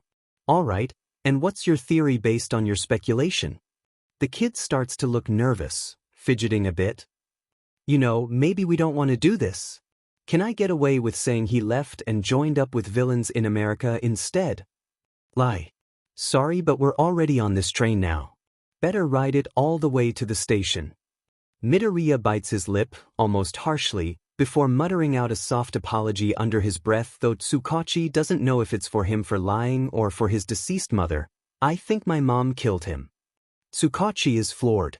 Out of everything Midoriya could have said and be true, that was not what he was expecting. He takes it back. He doesn't want to be on this train. He'd rather risk jumping out of it while it's moving. Anything is better than this. Are you serious, kiddo? Aizawa hesitantly asks. Tsukachi is rather shocked that even his unshakable persona has been rattled by this. It's ringing true, so I'd say that he's dead serious. Tsukachi says almost hysterically before Midoriya can reply to the erasure hero. Can you tell me why you think that? Midoriya is silent for a moment. That's fine. Tsukachi knows he probably needs a minute to gather his thoughts. Eventually, he sighs and starts up the story again. When I went and hid in my room, I didn't move away from my door. I was afraid he would try to hurt Mom next. It was probably more dangerous, but I couldn't help but press my ear against it, trying to hear what was going on. There was screaming. A lot of screaming, but nothing discernible enough to know what was being said. It went on for several minutes. Before, all of a sudden, there was a crash, then a loud thud. It sounded a bit like this. Midoriya takes his foot and stomps it harshly on the ground. The sound is ringing. It would probably be even more so to a 5-year-old. It was louder than that, of course, but I could definitely tell that it was something heavy hitting the floor. It was quiet for a long moment, then the front door opened and shut. I thought maybe my father had left, but I didn't dare leave to check. I had been told to stay put until Mom came to get me. I wasn't about to disobey and risk another face full of fire. Thank you very much. The boy's sass returned for a moment at that last sentence. Tsukachi was actually thrilled to see it but knew he had to keep Midoriya on track. True. Then what happened? About 2 hours passed of nothing but silence. Then the front door opened and shut again. There was no screaming this time. There was no talking at all actually. Just the soft sounds of sock-covered feet walking around the house. I knew it couldn't be my father. He didn't take off his shoes before the whole thing went down, and he always regularly took them off in his bedroom anyway to make sure they stayed clean and polished for work. True. And you knew for certain it wasn't him? Midoriya nods. Yep. I learned to know what his footsteps sounded like when he left in the morning and got home from work, so I wouldn't be out of my room at the same time that he was home. His fancy leather work shoes made a very specific sound when he walked. I hadn't heard them leave, but I hadn't heard them return either. Listening for the footsteps of your abuser. One of the big signs of a kid living in that kind of household. True. So it had to be your mother, he confirms with the information given to him. Right. When I was little, I thought it was strange that she didn't come get me right away after everything calmed down. When she finally did tell me it was safe to come out, another hour later, I thought the way the house smelled was even stranger. What did it smell like? Yamada asks. Tsukachi himself was about to ask, but he's a bit glad that someone else did. This is the wildest interview interrogation he's ever done. Well, no, not ever. But it's still pretty up there. Bleach. Like someone had poured every bottle of bleach product we owned everywhere. It was almost suffocating how the smell permeated around the house. Definitely top 5 of the wildest. Midoriya rolls his neck tiredly, as if he's just talking about the weather on a typical Sunday afternoon at a brunch with his friends. I came out of my room and Mom told me immediately that Dad said he wasn't going to be around anymore. That he was going to go to America for a better job opportunity and would leave us be. I didn't put it together until a few months after she was gone, but yeah. I'm fairly certain she killed him, disposed of the body somehow, and came back home to clean up any evidence that day. True. And no one ever reported him missing. Tsukachi asked, slightly suspicious. Oh no, they did. His work reported that he didn't come in for several days or call to say he wasn't going to be in. 2 officers showed up at our house and asked my mom questions. But she relied on the one thing that would make the officers turn a blind eye to us. When all the adults turned a confused look his way, Midoriya smirked sardonically, my quirklessness. The air escapes Tsukachi's lungs in a wheeze. Aizawa and Yamada aren't much better in containing their reactions to that. The smirk doesn't leave the kid's face. Yep. As soon as my mom explained that he took a job in America because he couldn't stand having a quirkless son, the officers apologized for wasting her time and for her life's unfortunate circumstances, their words, not mine, and left. True. Goddamn it. Once again, a failure of cops in the system for quirkist mindsets. He wonders if he could convince the chief to replace them all. A mass officer purge, so to speak. Don't get me wrong though, Midoriya shakes his head, Mom was a great mom. She loved me more than anything else. If she did kill him, whether on accident or on purpose, I kind of understand why she hid it from the police. You do. Now Tsukachi is back to being confused. Murder is murder. And murder in defense of yourself or another is justifiable self-defense but still murder. Why would it be good to hide it in either case? That sassy spark is back in those haunting green eyes. Really, detective? You haven't guessed why yet? It's practically the name of the game when it comes to me. My dad's quirk was fire breath. He could breathe fire. What would a corrupt hero or a quirkist police officer consider that quirk to be? An emitter type? No, not what type of quirk it is. What kind is it, detective? Tsukachi shakes his head, still confused. Aizawa's the one who pipes up at that, voice hard, a flashy one. Ding ding. Right on the money. Now my mother had a weak telekinesis quirk that only worked on small objects. And I'm quirkless.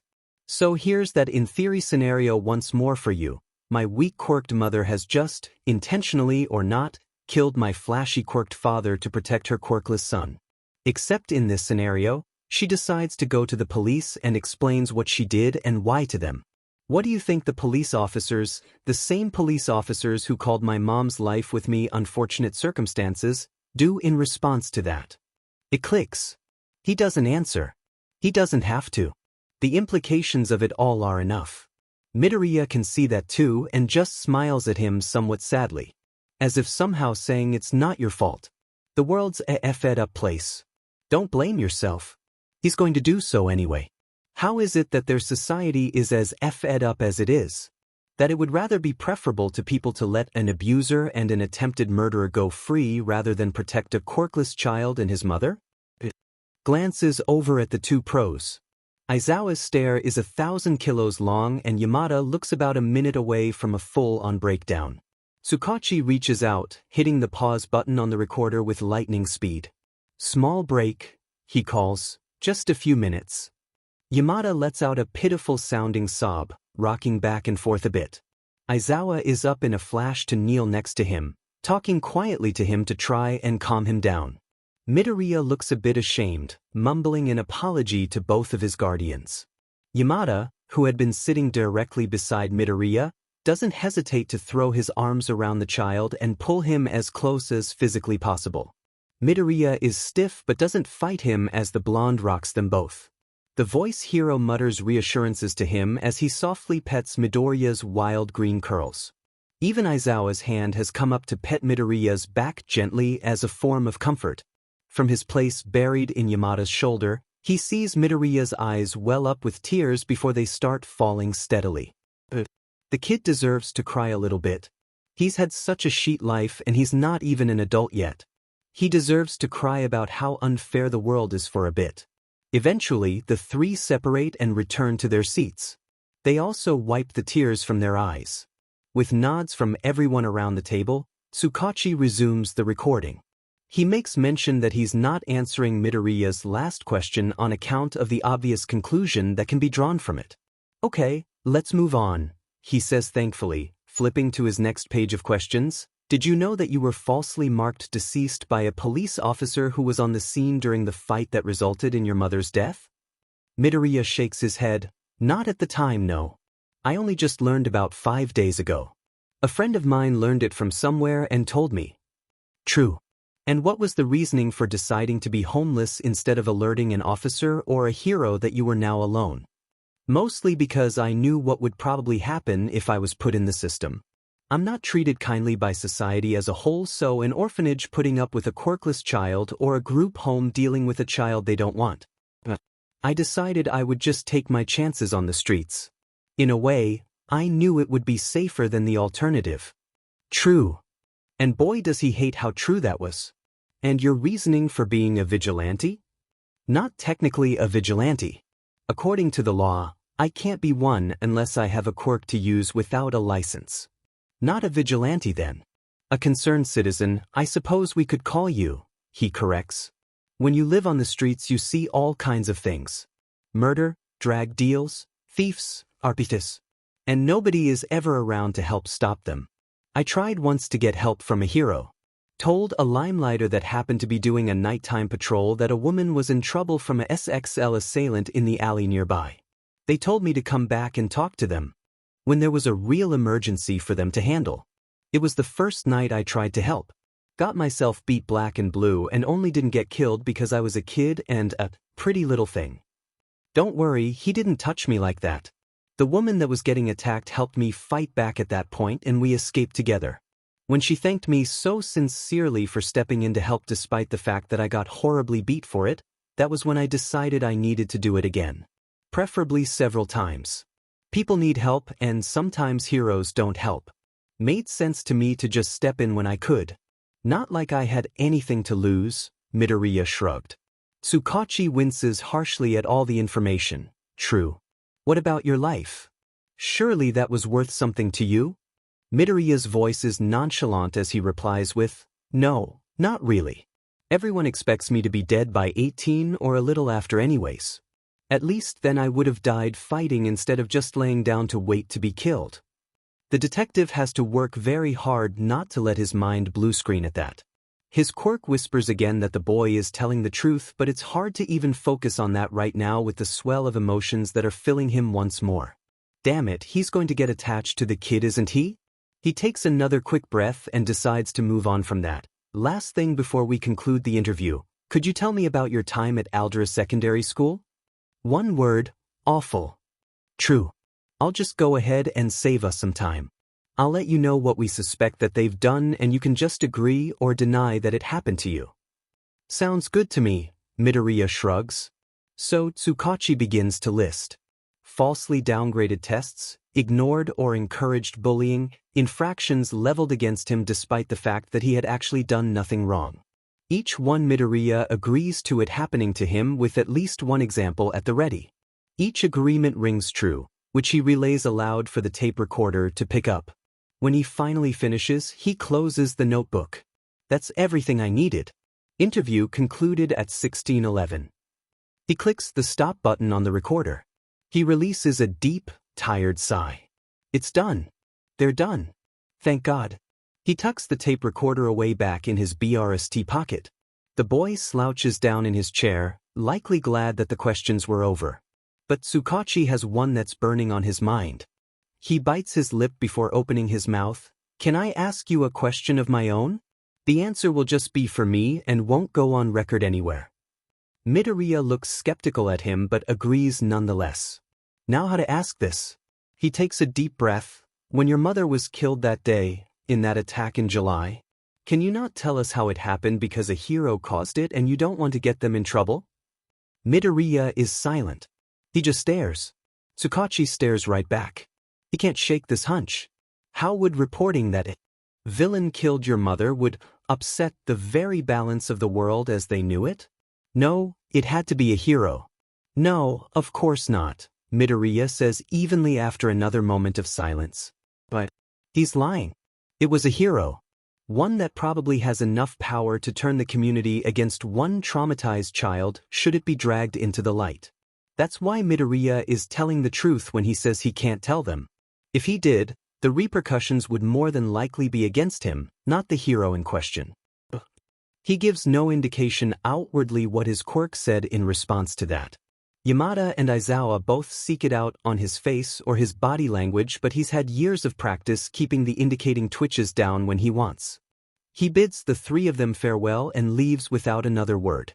Aizawa walks him to the door as Yamada moves to wrap an arm around the kid's shoulders.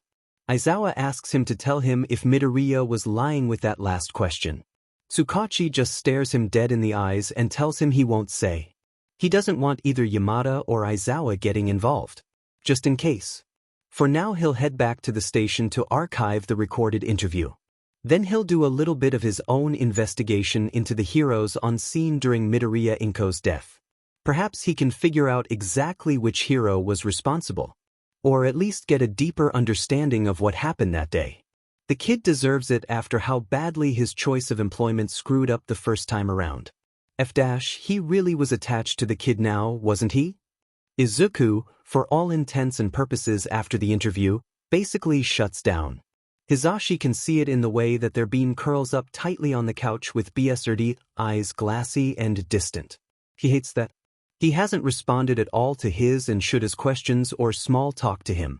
He's clearly disassociating. Poor thing.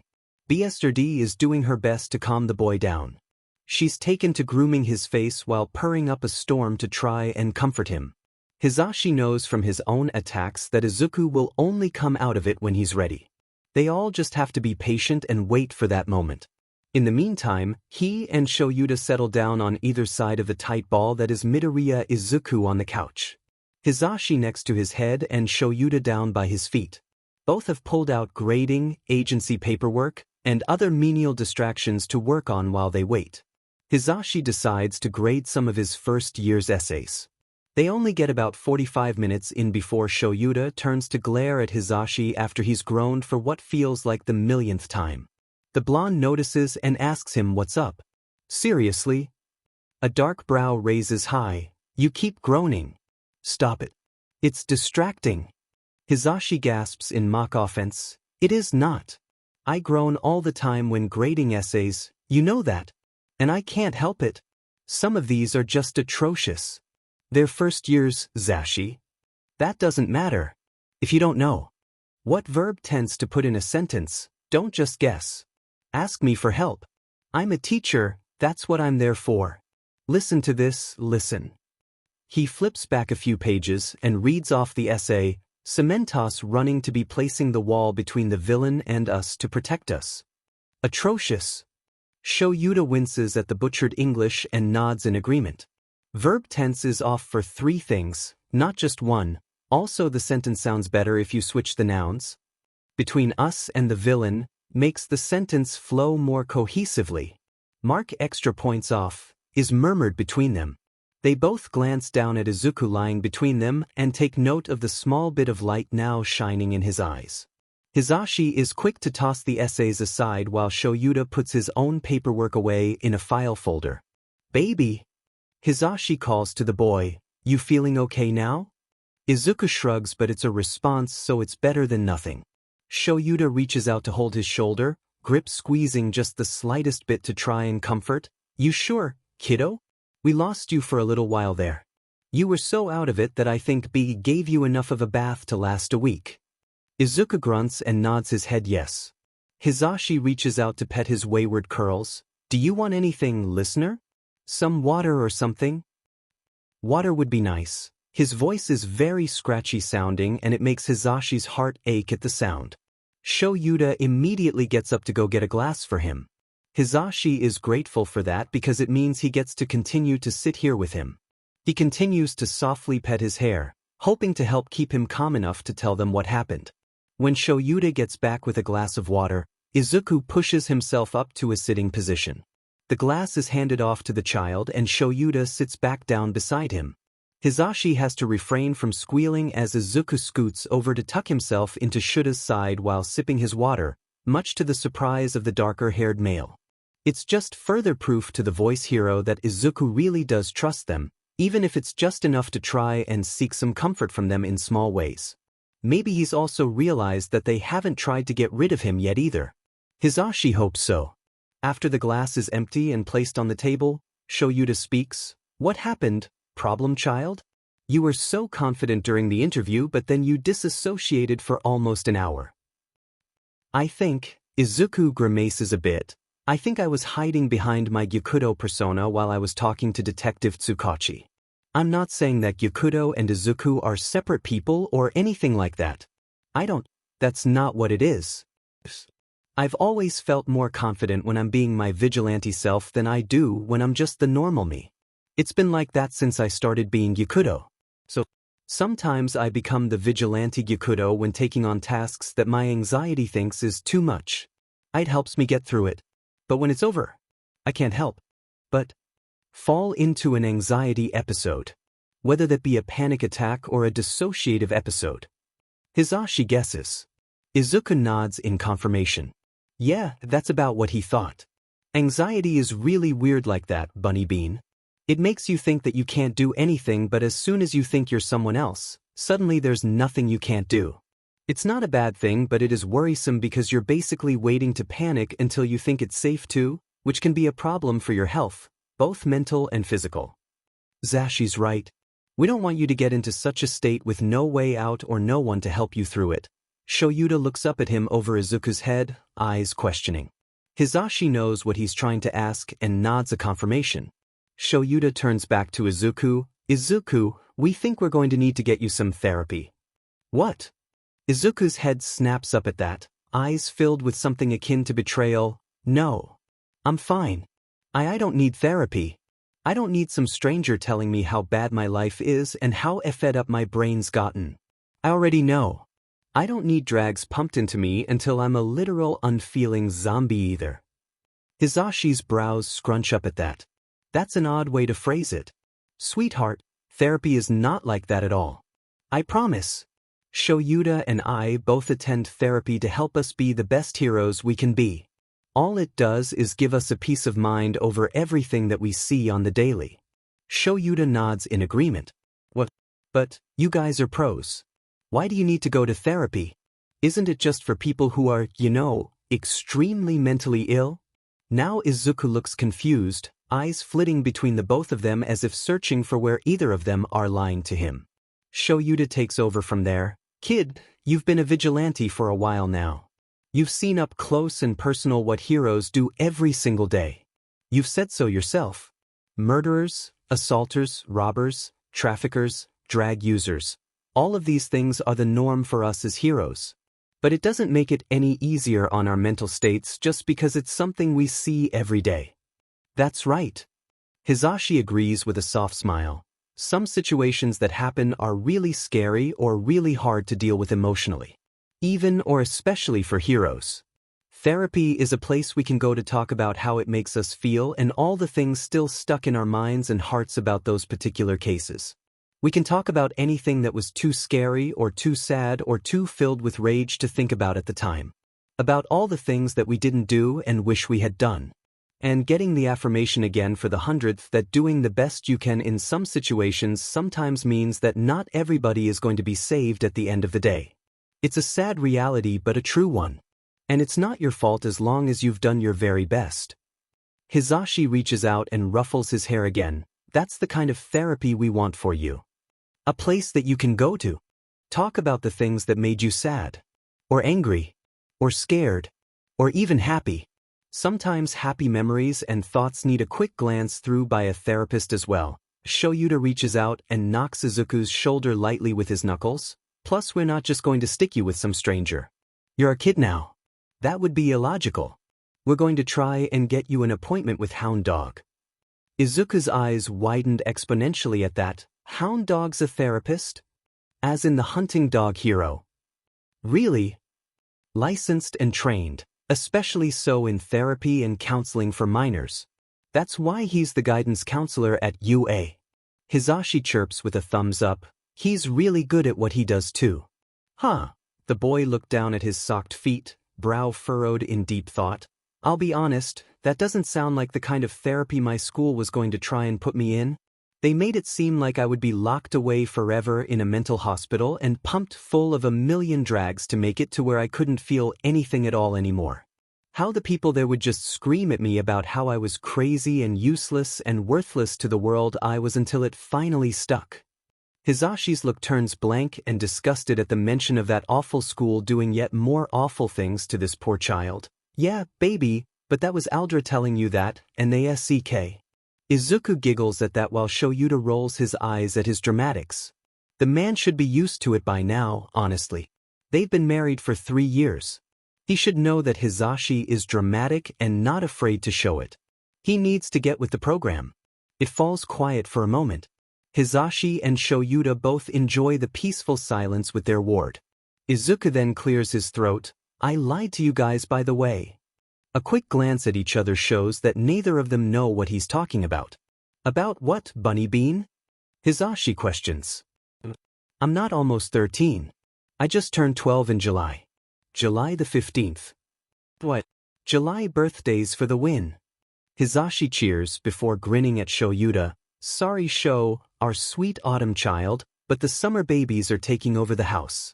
Shoyuta rolls his eyes good-naturedly before turning to Izuku with a small smile. Also, I already knew that. I read your birth date on your file. I just didn't feel the need to call attention to it at the time. And you didn't tell me? Hizashi gasps in offense. You read the file too. Not my fault you didn't pay attention to the birth date on it. The glare Shoyuta levels at him would make normal people shiver. Hizashi is not a normal person and the glare just causes him to grin widely. The point is, his darker-haired husband grits out before taking a breath to steady himself, we don't care what age you are. We don't care that you lied about that age. We care that you're here. That you're safe. And we hope someday that you can also be happy. With us. Izuku looks close to tears. Try. That's all we ask, Shoyuta tells him while ruffling his hair this time. It's strange, but Hizashi can tell right here and now that this is what their family is supposed to be. This is what their family was supposed to look like from the beginning. His gruff and dour but secretly soft and squishy husband. This child who is far smarter than he looks yet has had the whole world against him until now. And Hizashi. This is bliss. And hopefully, their journey as a family has just begun. Izuku resists the urge to dig his heels into the ground. Hizashi's hand is tight, but not restrictive, more a comforting weight, on his wrist as the man pulls him along deeper into the crowded shopping area. Do we have to go shopping? He asks again for the 5th time that morning, or at least do I have to go shopping? Couldn't I have just stayed at home? I could have kept BSJRD company. Really, was it even necessary at all? The two even took time off just to do this. Well, if they actually took a whole week off so they could all settle into him being at the house, but same thing. Bunny, for the 5th time, yes, you need to come shopping with us. I'm not sure what your style is or what you would like. I don't want to just bring home a bunch of stuff and you end up not liking it. That's not fair to you. Hizashi explains again, patiently. I told you, kid, once Hizashi gets stuck on something like this, he doesn't let it go, Shoyuta says as he follows behind them, hands deep in his pockets. Why did you insist that I had to come though? You and Hizashi could have gone alone. Izuku turns his head back to level him a glare, because if I have to suffer through this, so do you. Shoyuta glares right back at him, growling out a mumble of, gremlin problem child. Izuku smirks and sticks his tongue out at him, which just causes Shoyuta to roll his eyes. Izuku can somewhat say that it seems more fond than anything else. He yelps in shock as Hizashi abruptly turns to pull him into what seems to be a nearby clothing store. He hears Shoyuta snicker behind him, but the man still dutifully trails behind. The blonde stops and finally lets him go to put his hands on his hips. Okay, we'll start with clothes. But I already have plenty of clothes, he argues quietly. Hizashi starts shaking his head frantically. No, no, no, no, no you don't. Zashi's one of those people who believes that everyone needs an outfit for every day of the week for at least 2 weeks. Plus at least 1 pair of lounging clothes and 3 pairs of pajamas. Shoyuta clarifies for him, using a hand to flip aimlessly through a nearby rack of clothes. The blonde nods in agreement, adding on, plus we're doing this first because you might need some time to try some of it on to make sure it fits. And me, Izuku whispers to himself quietly. Hizashi, whose hearing aids were apparently turned up just high enough to hear that, swats his shoulder lightly. Oh, don't be like that. Just walk around and see what you like. We'll get whatever you want. He grimaces at that. Hizashi moves to sift through a rack nearby. How about this? He pulls out a leather jacket with pointed studs covering the arms and shoulders. No! Both he and Shoyuta shout. Too spiky, he thinks to himself. He doesn't know why Shoyuta is disagreeing so loudly though. Killjoys. Hizashi murmurs as he puts it back. What about this? Shoyuta pulls a black turtleneck sweater out from the racks. It's okay. It's not bad at all. It looks really warm. Not really something he likes, exactly, but it's an option at least. It's Hizashi that denies it. Nope. Nua. If I can't suggest anything from my preferred style, you can't suggest anything from yours either. Shoyuta ducks into his capture scarf to hide his pout but obediently puts the sweater back on the rack. Damn it. Now they're back to 0 things that work. He decides to take Hizashi's idea and walks around the racks, flipping through them when something catches his attention. One shirt, a green t-shirt with a simple white line design that looks like a sleeping cat, catches his eye. He pulls out one of his size, taking it over to his guardians. I like this one. Oh, that looks great. Hizashi says happily as he takes it from him. Shoyuta stares at it before looking at the blonde intensely. Zashi, I need it. No, you don't. Yes, I do. Kid, quick, where'd you find them? Izuku points over to the rack where he found the shirt. Shoyuta takes off towards the rack. Hizashi chases after him, calling his name in irritation. Izuku blinks as he watches them go. They're both in their late 20s, right? He wonders if they both realize that they're acting like children. Whatever. He takes the time to continue looking through the racks while pretending he doesn't know the 2 grown men arguing over a cat t-shirt a few steps away. He manages to find another 2 more t-shirts, a sweater, 2 pairs of shorts, and a nice pair of jeans as he looks. Satisfied and hoping his guardians will be too, he starts to head towards the section where they have pajamas and loungewear. He pauses as he passes by a jacket hanging on the rack. It's black with neon green highlights all along the back and sleeves. Izuku reaches out and takes the sleeve in his hand. The faux leather type material is soft beneath his fingers. It reminds him of the hoodie he wears when he's out as Gyakudo. He checks the price tag on it. Nope, that's pricey. He winces but drops the sleeve, going to tuck the jacket further back onto the rack. A hand reaches over him and snatches the jacket up. He turns to find Hizashi smiling at him, jacket now in hand. Shoyuta stands behind him, visibly pouting this time while he glares at Hizashi. The blonde compliments, "This is a good choice, Bean. What else you got there?" "I was just putting it back. That jacket is way too expensive," he says quietly while handing off his other, less expensive, choices to the man. "Pisich." Hizashi throws his hand out in a sassy wave off. "We're both pro-heroes and teachers. Not to mention that I've got my radio show too. Money is not an issue. If you like it, we'll get it."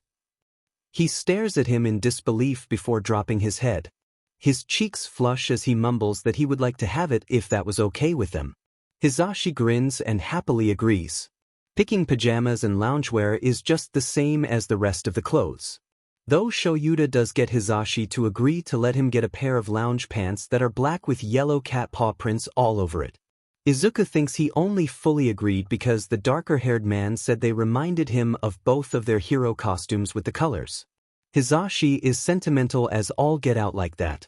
After paying for everything and with Shoyuta carrying the bag of clothes, Hizashi then totes the two of them over to the home goods store.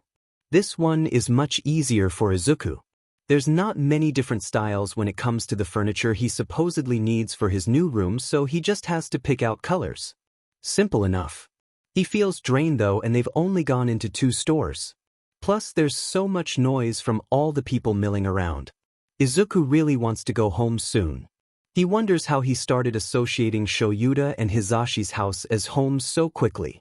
He didn't even think his hideaway was home, and he stayed there for almost a year. They head out of the furniture store with several pieces set to be delivered within the next few hours. Izuku follows behind Hizashi and Shoyuta, who talk quietly with each other. Izuku rubs his arms to try and dispel the antsy feeling crawling all over them as the noise of all the people suddenly kicks up a bit louder. They all pass by some large windows of a shop, but Izuku stops. Hizashi and Shoyuta continue walking, not even noticing Izuku has come to a halt behind them. There, sitting in the window, is a tortoiseshell cat. They stare at each other, Izuku's vivid green eyes with the tortoise's amber ones. The cat's head tilts as if asking what he's doing. Izuku doesn't know what it is, but he can't stop staring at them. All the noise around him fades away as well while staring at this cat. Bye-bye. The half-quirked scream draws him out of the trance. He looks over to see Shoyuta and Hizashi approaching him. Shuta's hair is halfway to floating off his shoulders, and his eyes look a little more irritated than usual. He must have used his quirk to stop Hizashi's scream. Hizashi crouches a bit in front of him, placing his hands on his shoulders with near-frantic eyes. There you are. I turned around to see if you wanted to get something to eat, and you were gone. If you wanted to go look at something, you should have just told us. I'm sorry, he stutters out, looking down shyly. We were passing by and well, I saw them. He pointed meekly to the cat still sitting in the window. I couldn't stop staring at them. It's like I couldn't even think about anything else. I'll keep up. Sorry again. Both adults turn to look at the cat in the window, who views them right back. The cat's head tilts again, this time in Shuta's direction. While Izuku nervously wrings his hands with his eyes trained on the ground, he misses the look exchanged over the top of his head. Shoyuta sighs out loudly, catching his attention. Oh no, was he mad at him? Zashi, I'm tired, he says. I've stuck around for the clothes and furniture shopping parts. I'm going home now. Sho, really? Hizashi asks, standing up to place his hands on his hips. Yeah, really. Go have lunch with the kid, then do the fun shopping or whatever you call it. He waves a hand to shoo them off. I'm going home to take a nap. Hizashi sighs out through his nose, then wraps an arm around Izuku's shoulders. He starts leading Izuku away as Shoyuta waves them off. Once they're far enough away and in a quieter part of the shopping area, Hizashi turns to regard the boy with a grin. That man is such a grump sometimes, I swear. Yeah, I guess so, he murmurs softly. Hizashi chuckles a bit and opens his mouth to ask what he wants to eat. A voice cuts him off with, Yamada-senpai. Hizashi turns to see another blonde man approaching. He's a much lighter blonde compared to Hizashi though. He looks familiar to Izuku, but he can't quite place him. Hizashi meanwhile lights up. Toyomitsu-kun. Hi. Toyomitsu? Now that really does sound familiar. He's also clearly a hero since he called Hizashi senpai. He's probably a limelighter as well. Who's he? Hizashi seems to sense his confusion and smiles. Oh right. Toyomitsu-kun, this is Izuku. Me and Sho are fostering him. Izuku, this is Toyomitsu Taishiro. He's also the BMI hero, Fat Gum. Izuku slams his upright fist into his open palm in realization. That's where I've seen you. I've watched a couple of your fights before. You always prioritize civilian safety over catching the villains. You got it, little buddy. Toyomitsu gives him a thumbs up and a cheerful grin. You probably didn't recognize me because I'm in my skinny form. I just got done apprehending a villain nearby and it took almost all my fat stores to nab him. I was on my way to grab some takoyaki from a stall here to get me back into fighting shape. He's so approachable with just that smile. His demeanor is so kind too. It's why Izuku marked in his survival notebook that he was safe. Just like Shoyuta and Hizashi. Not to mention how fascinating his quirk is. If you could get close, you should tell Fat Gum all that one day. Ijiru's voice pipes up in the back of his mind. He starts wringing his hands together again, biting down on his lip harshly. Surely Toyomistu wouldn't want to hear his theories, right? All the heroes that he tried to help before with his analysis brushed him off or told him to butt out. But Toyomitsu-san is safe. Wouldn't that mean he won't be the same as all the others? Little pal? What's the matter? You look like you've got something to say but are afraid to, Toyomitsu asks, eyes worried. Hizashi too turns to look at him and crouches back down in front of him with a worried look on his face. Baby, what's wrong? You're going to hurt yourself if you keep that up. He starts, biting his lip again before whispering out, I have theories about Toyomitsu-san's quirk but I'm afraid to say them out loud to him. Hizashi relays that a bit louder to the BMI hero. What? Why would you be afraid of that? Toyomitsu laughs at that before smiling. If you've got theories about my quirk, I'd love to hear them. Izuku blinks up at him, shocked. Meekly asking him, really? Heck yeah. Let's go get some food and you can hit me with them. Hizashi wraps an arm back around his shoulders as Izuku finds himself between the two pros who talk lightly about a recent case they were both on.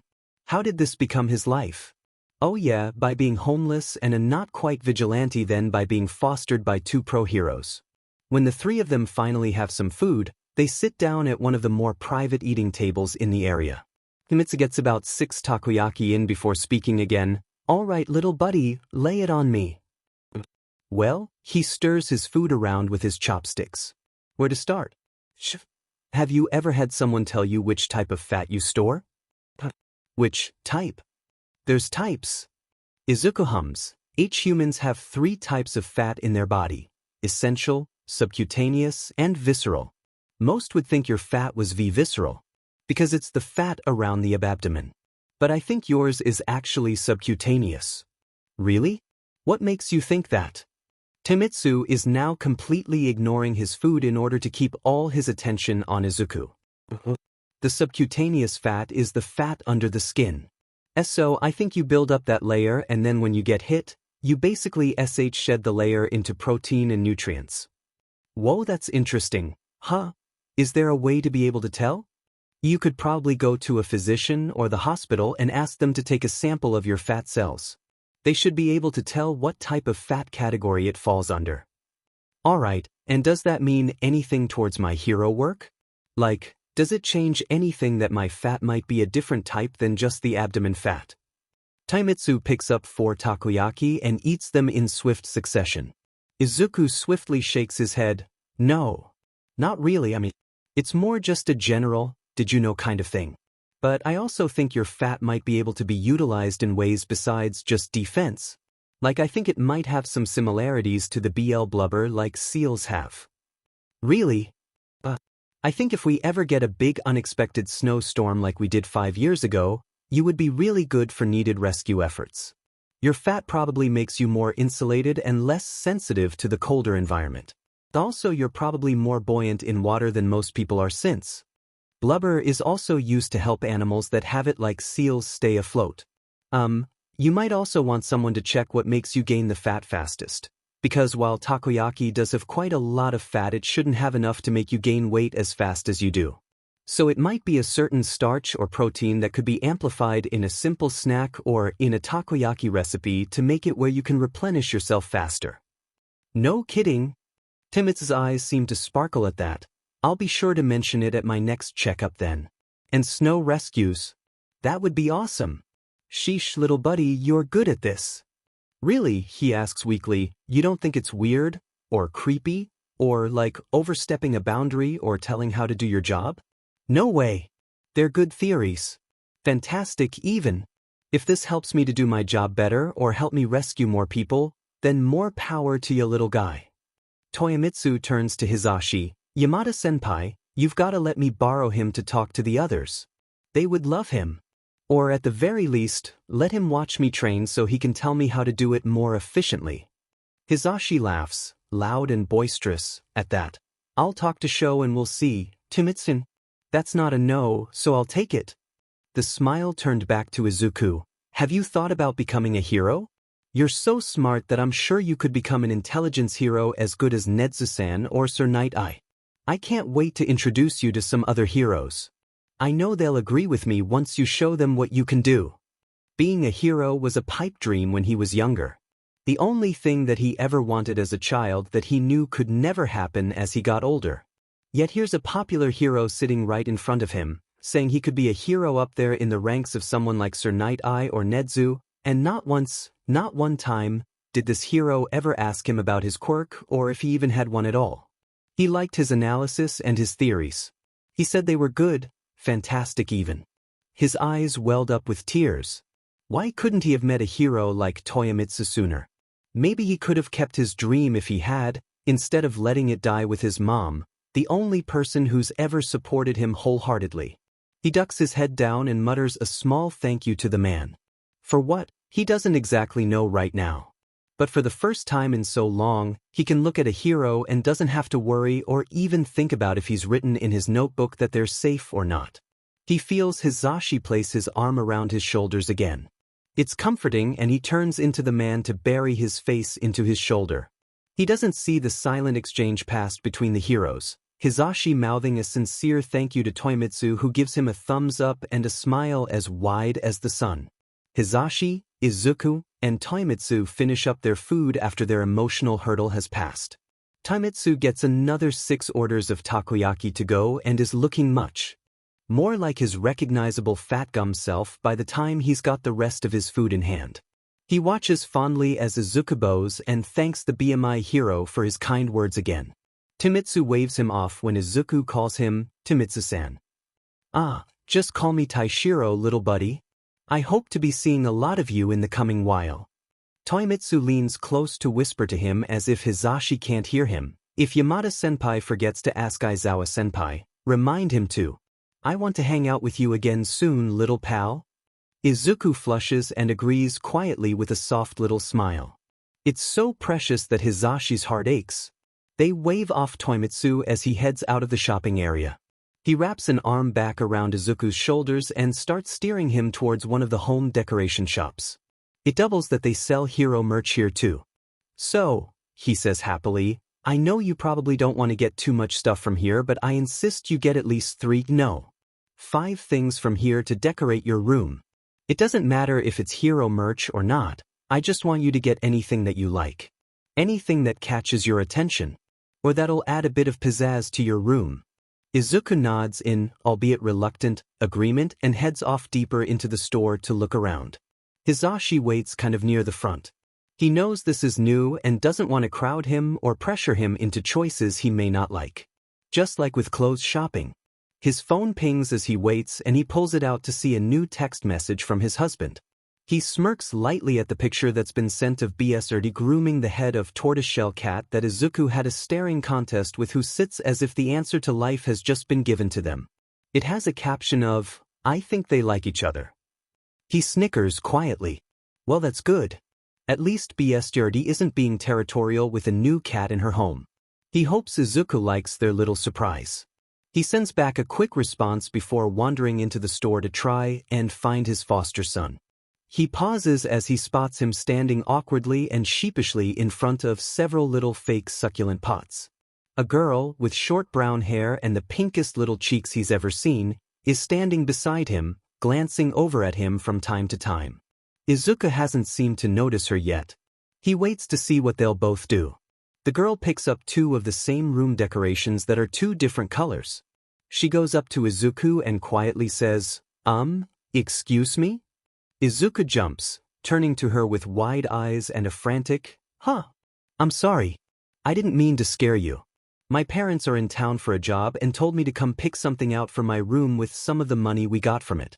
I really like this decoration, but I can't decide which color to get and wanted someone to help me pick. I'm not used to this at all. She says with a shy grin. I'm neither, he admits, eyes lighting up a bit. I haven't thought about this kind of thing in a Long time, but my foster parents want me to pick out decorations for my new room. Right? They tell you, go nuts and pick something out for yourself, but you're just not used to doing that ever. She agrees. Why? It's a little overwhelming. He looks at the 2 decorations in her hands, some little figurine before pointing to the pink one she's holding. You look like pink's your favorite color. So I'd go with that one. You can tell pink's my favorite color? She asks, blinking in shock while she puts the other decoration, a blue one, back on the shelf. You'll probably think it's weird, he mumbles quietly. Try me. Why your bracelet, he said, meekly pointing down to one of her arms. I noticed it when you raised your hand to hold up the decorations for me to see. It's made of various colors of pink thread ranging from hot pink to pastel pink and a couple of charms. The threads are a bit frayed though, and the charms have been worn down to the point that you can tell they were painted but can't tell what the paint job was on them. Which means that you don't take it off very often, or if you do, you put it back on practically right away. Not to mention that the clasp on it is brand new, which means it's been replaced recently. It's clearly a well-loved item, probably a gift from your mother or your best friend. Both of them would make you a bracelet like that with your favorite color or colors to make sure you were happy with it. So I guessed your favorite color is pink. The girl shifts her sleeve up, showing off the bracelet in full. Hizashi can see his bunny bean was right.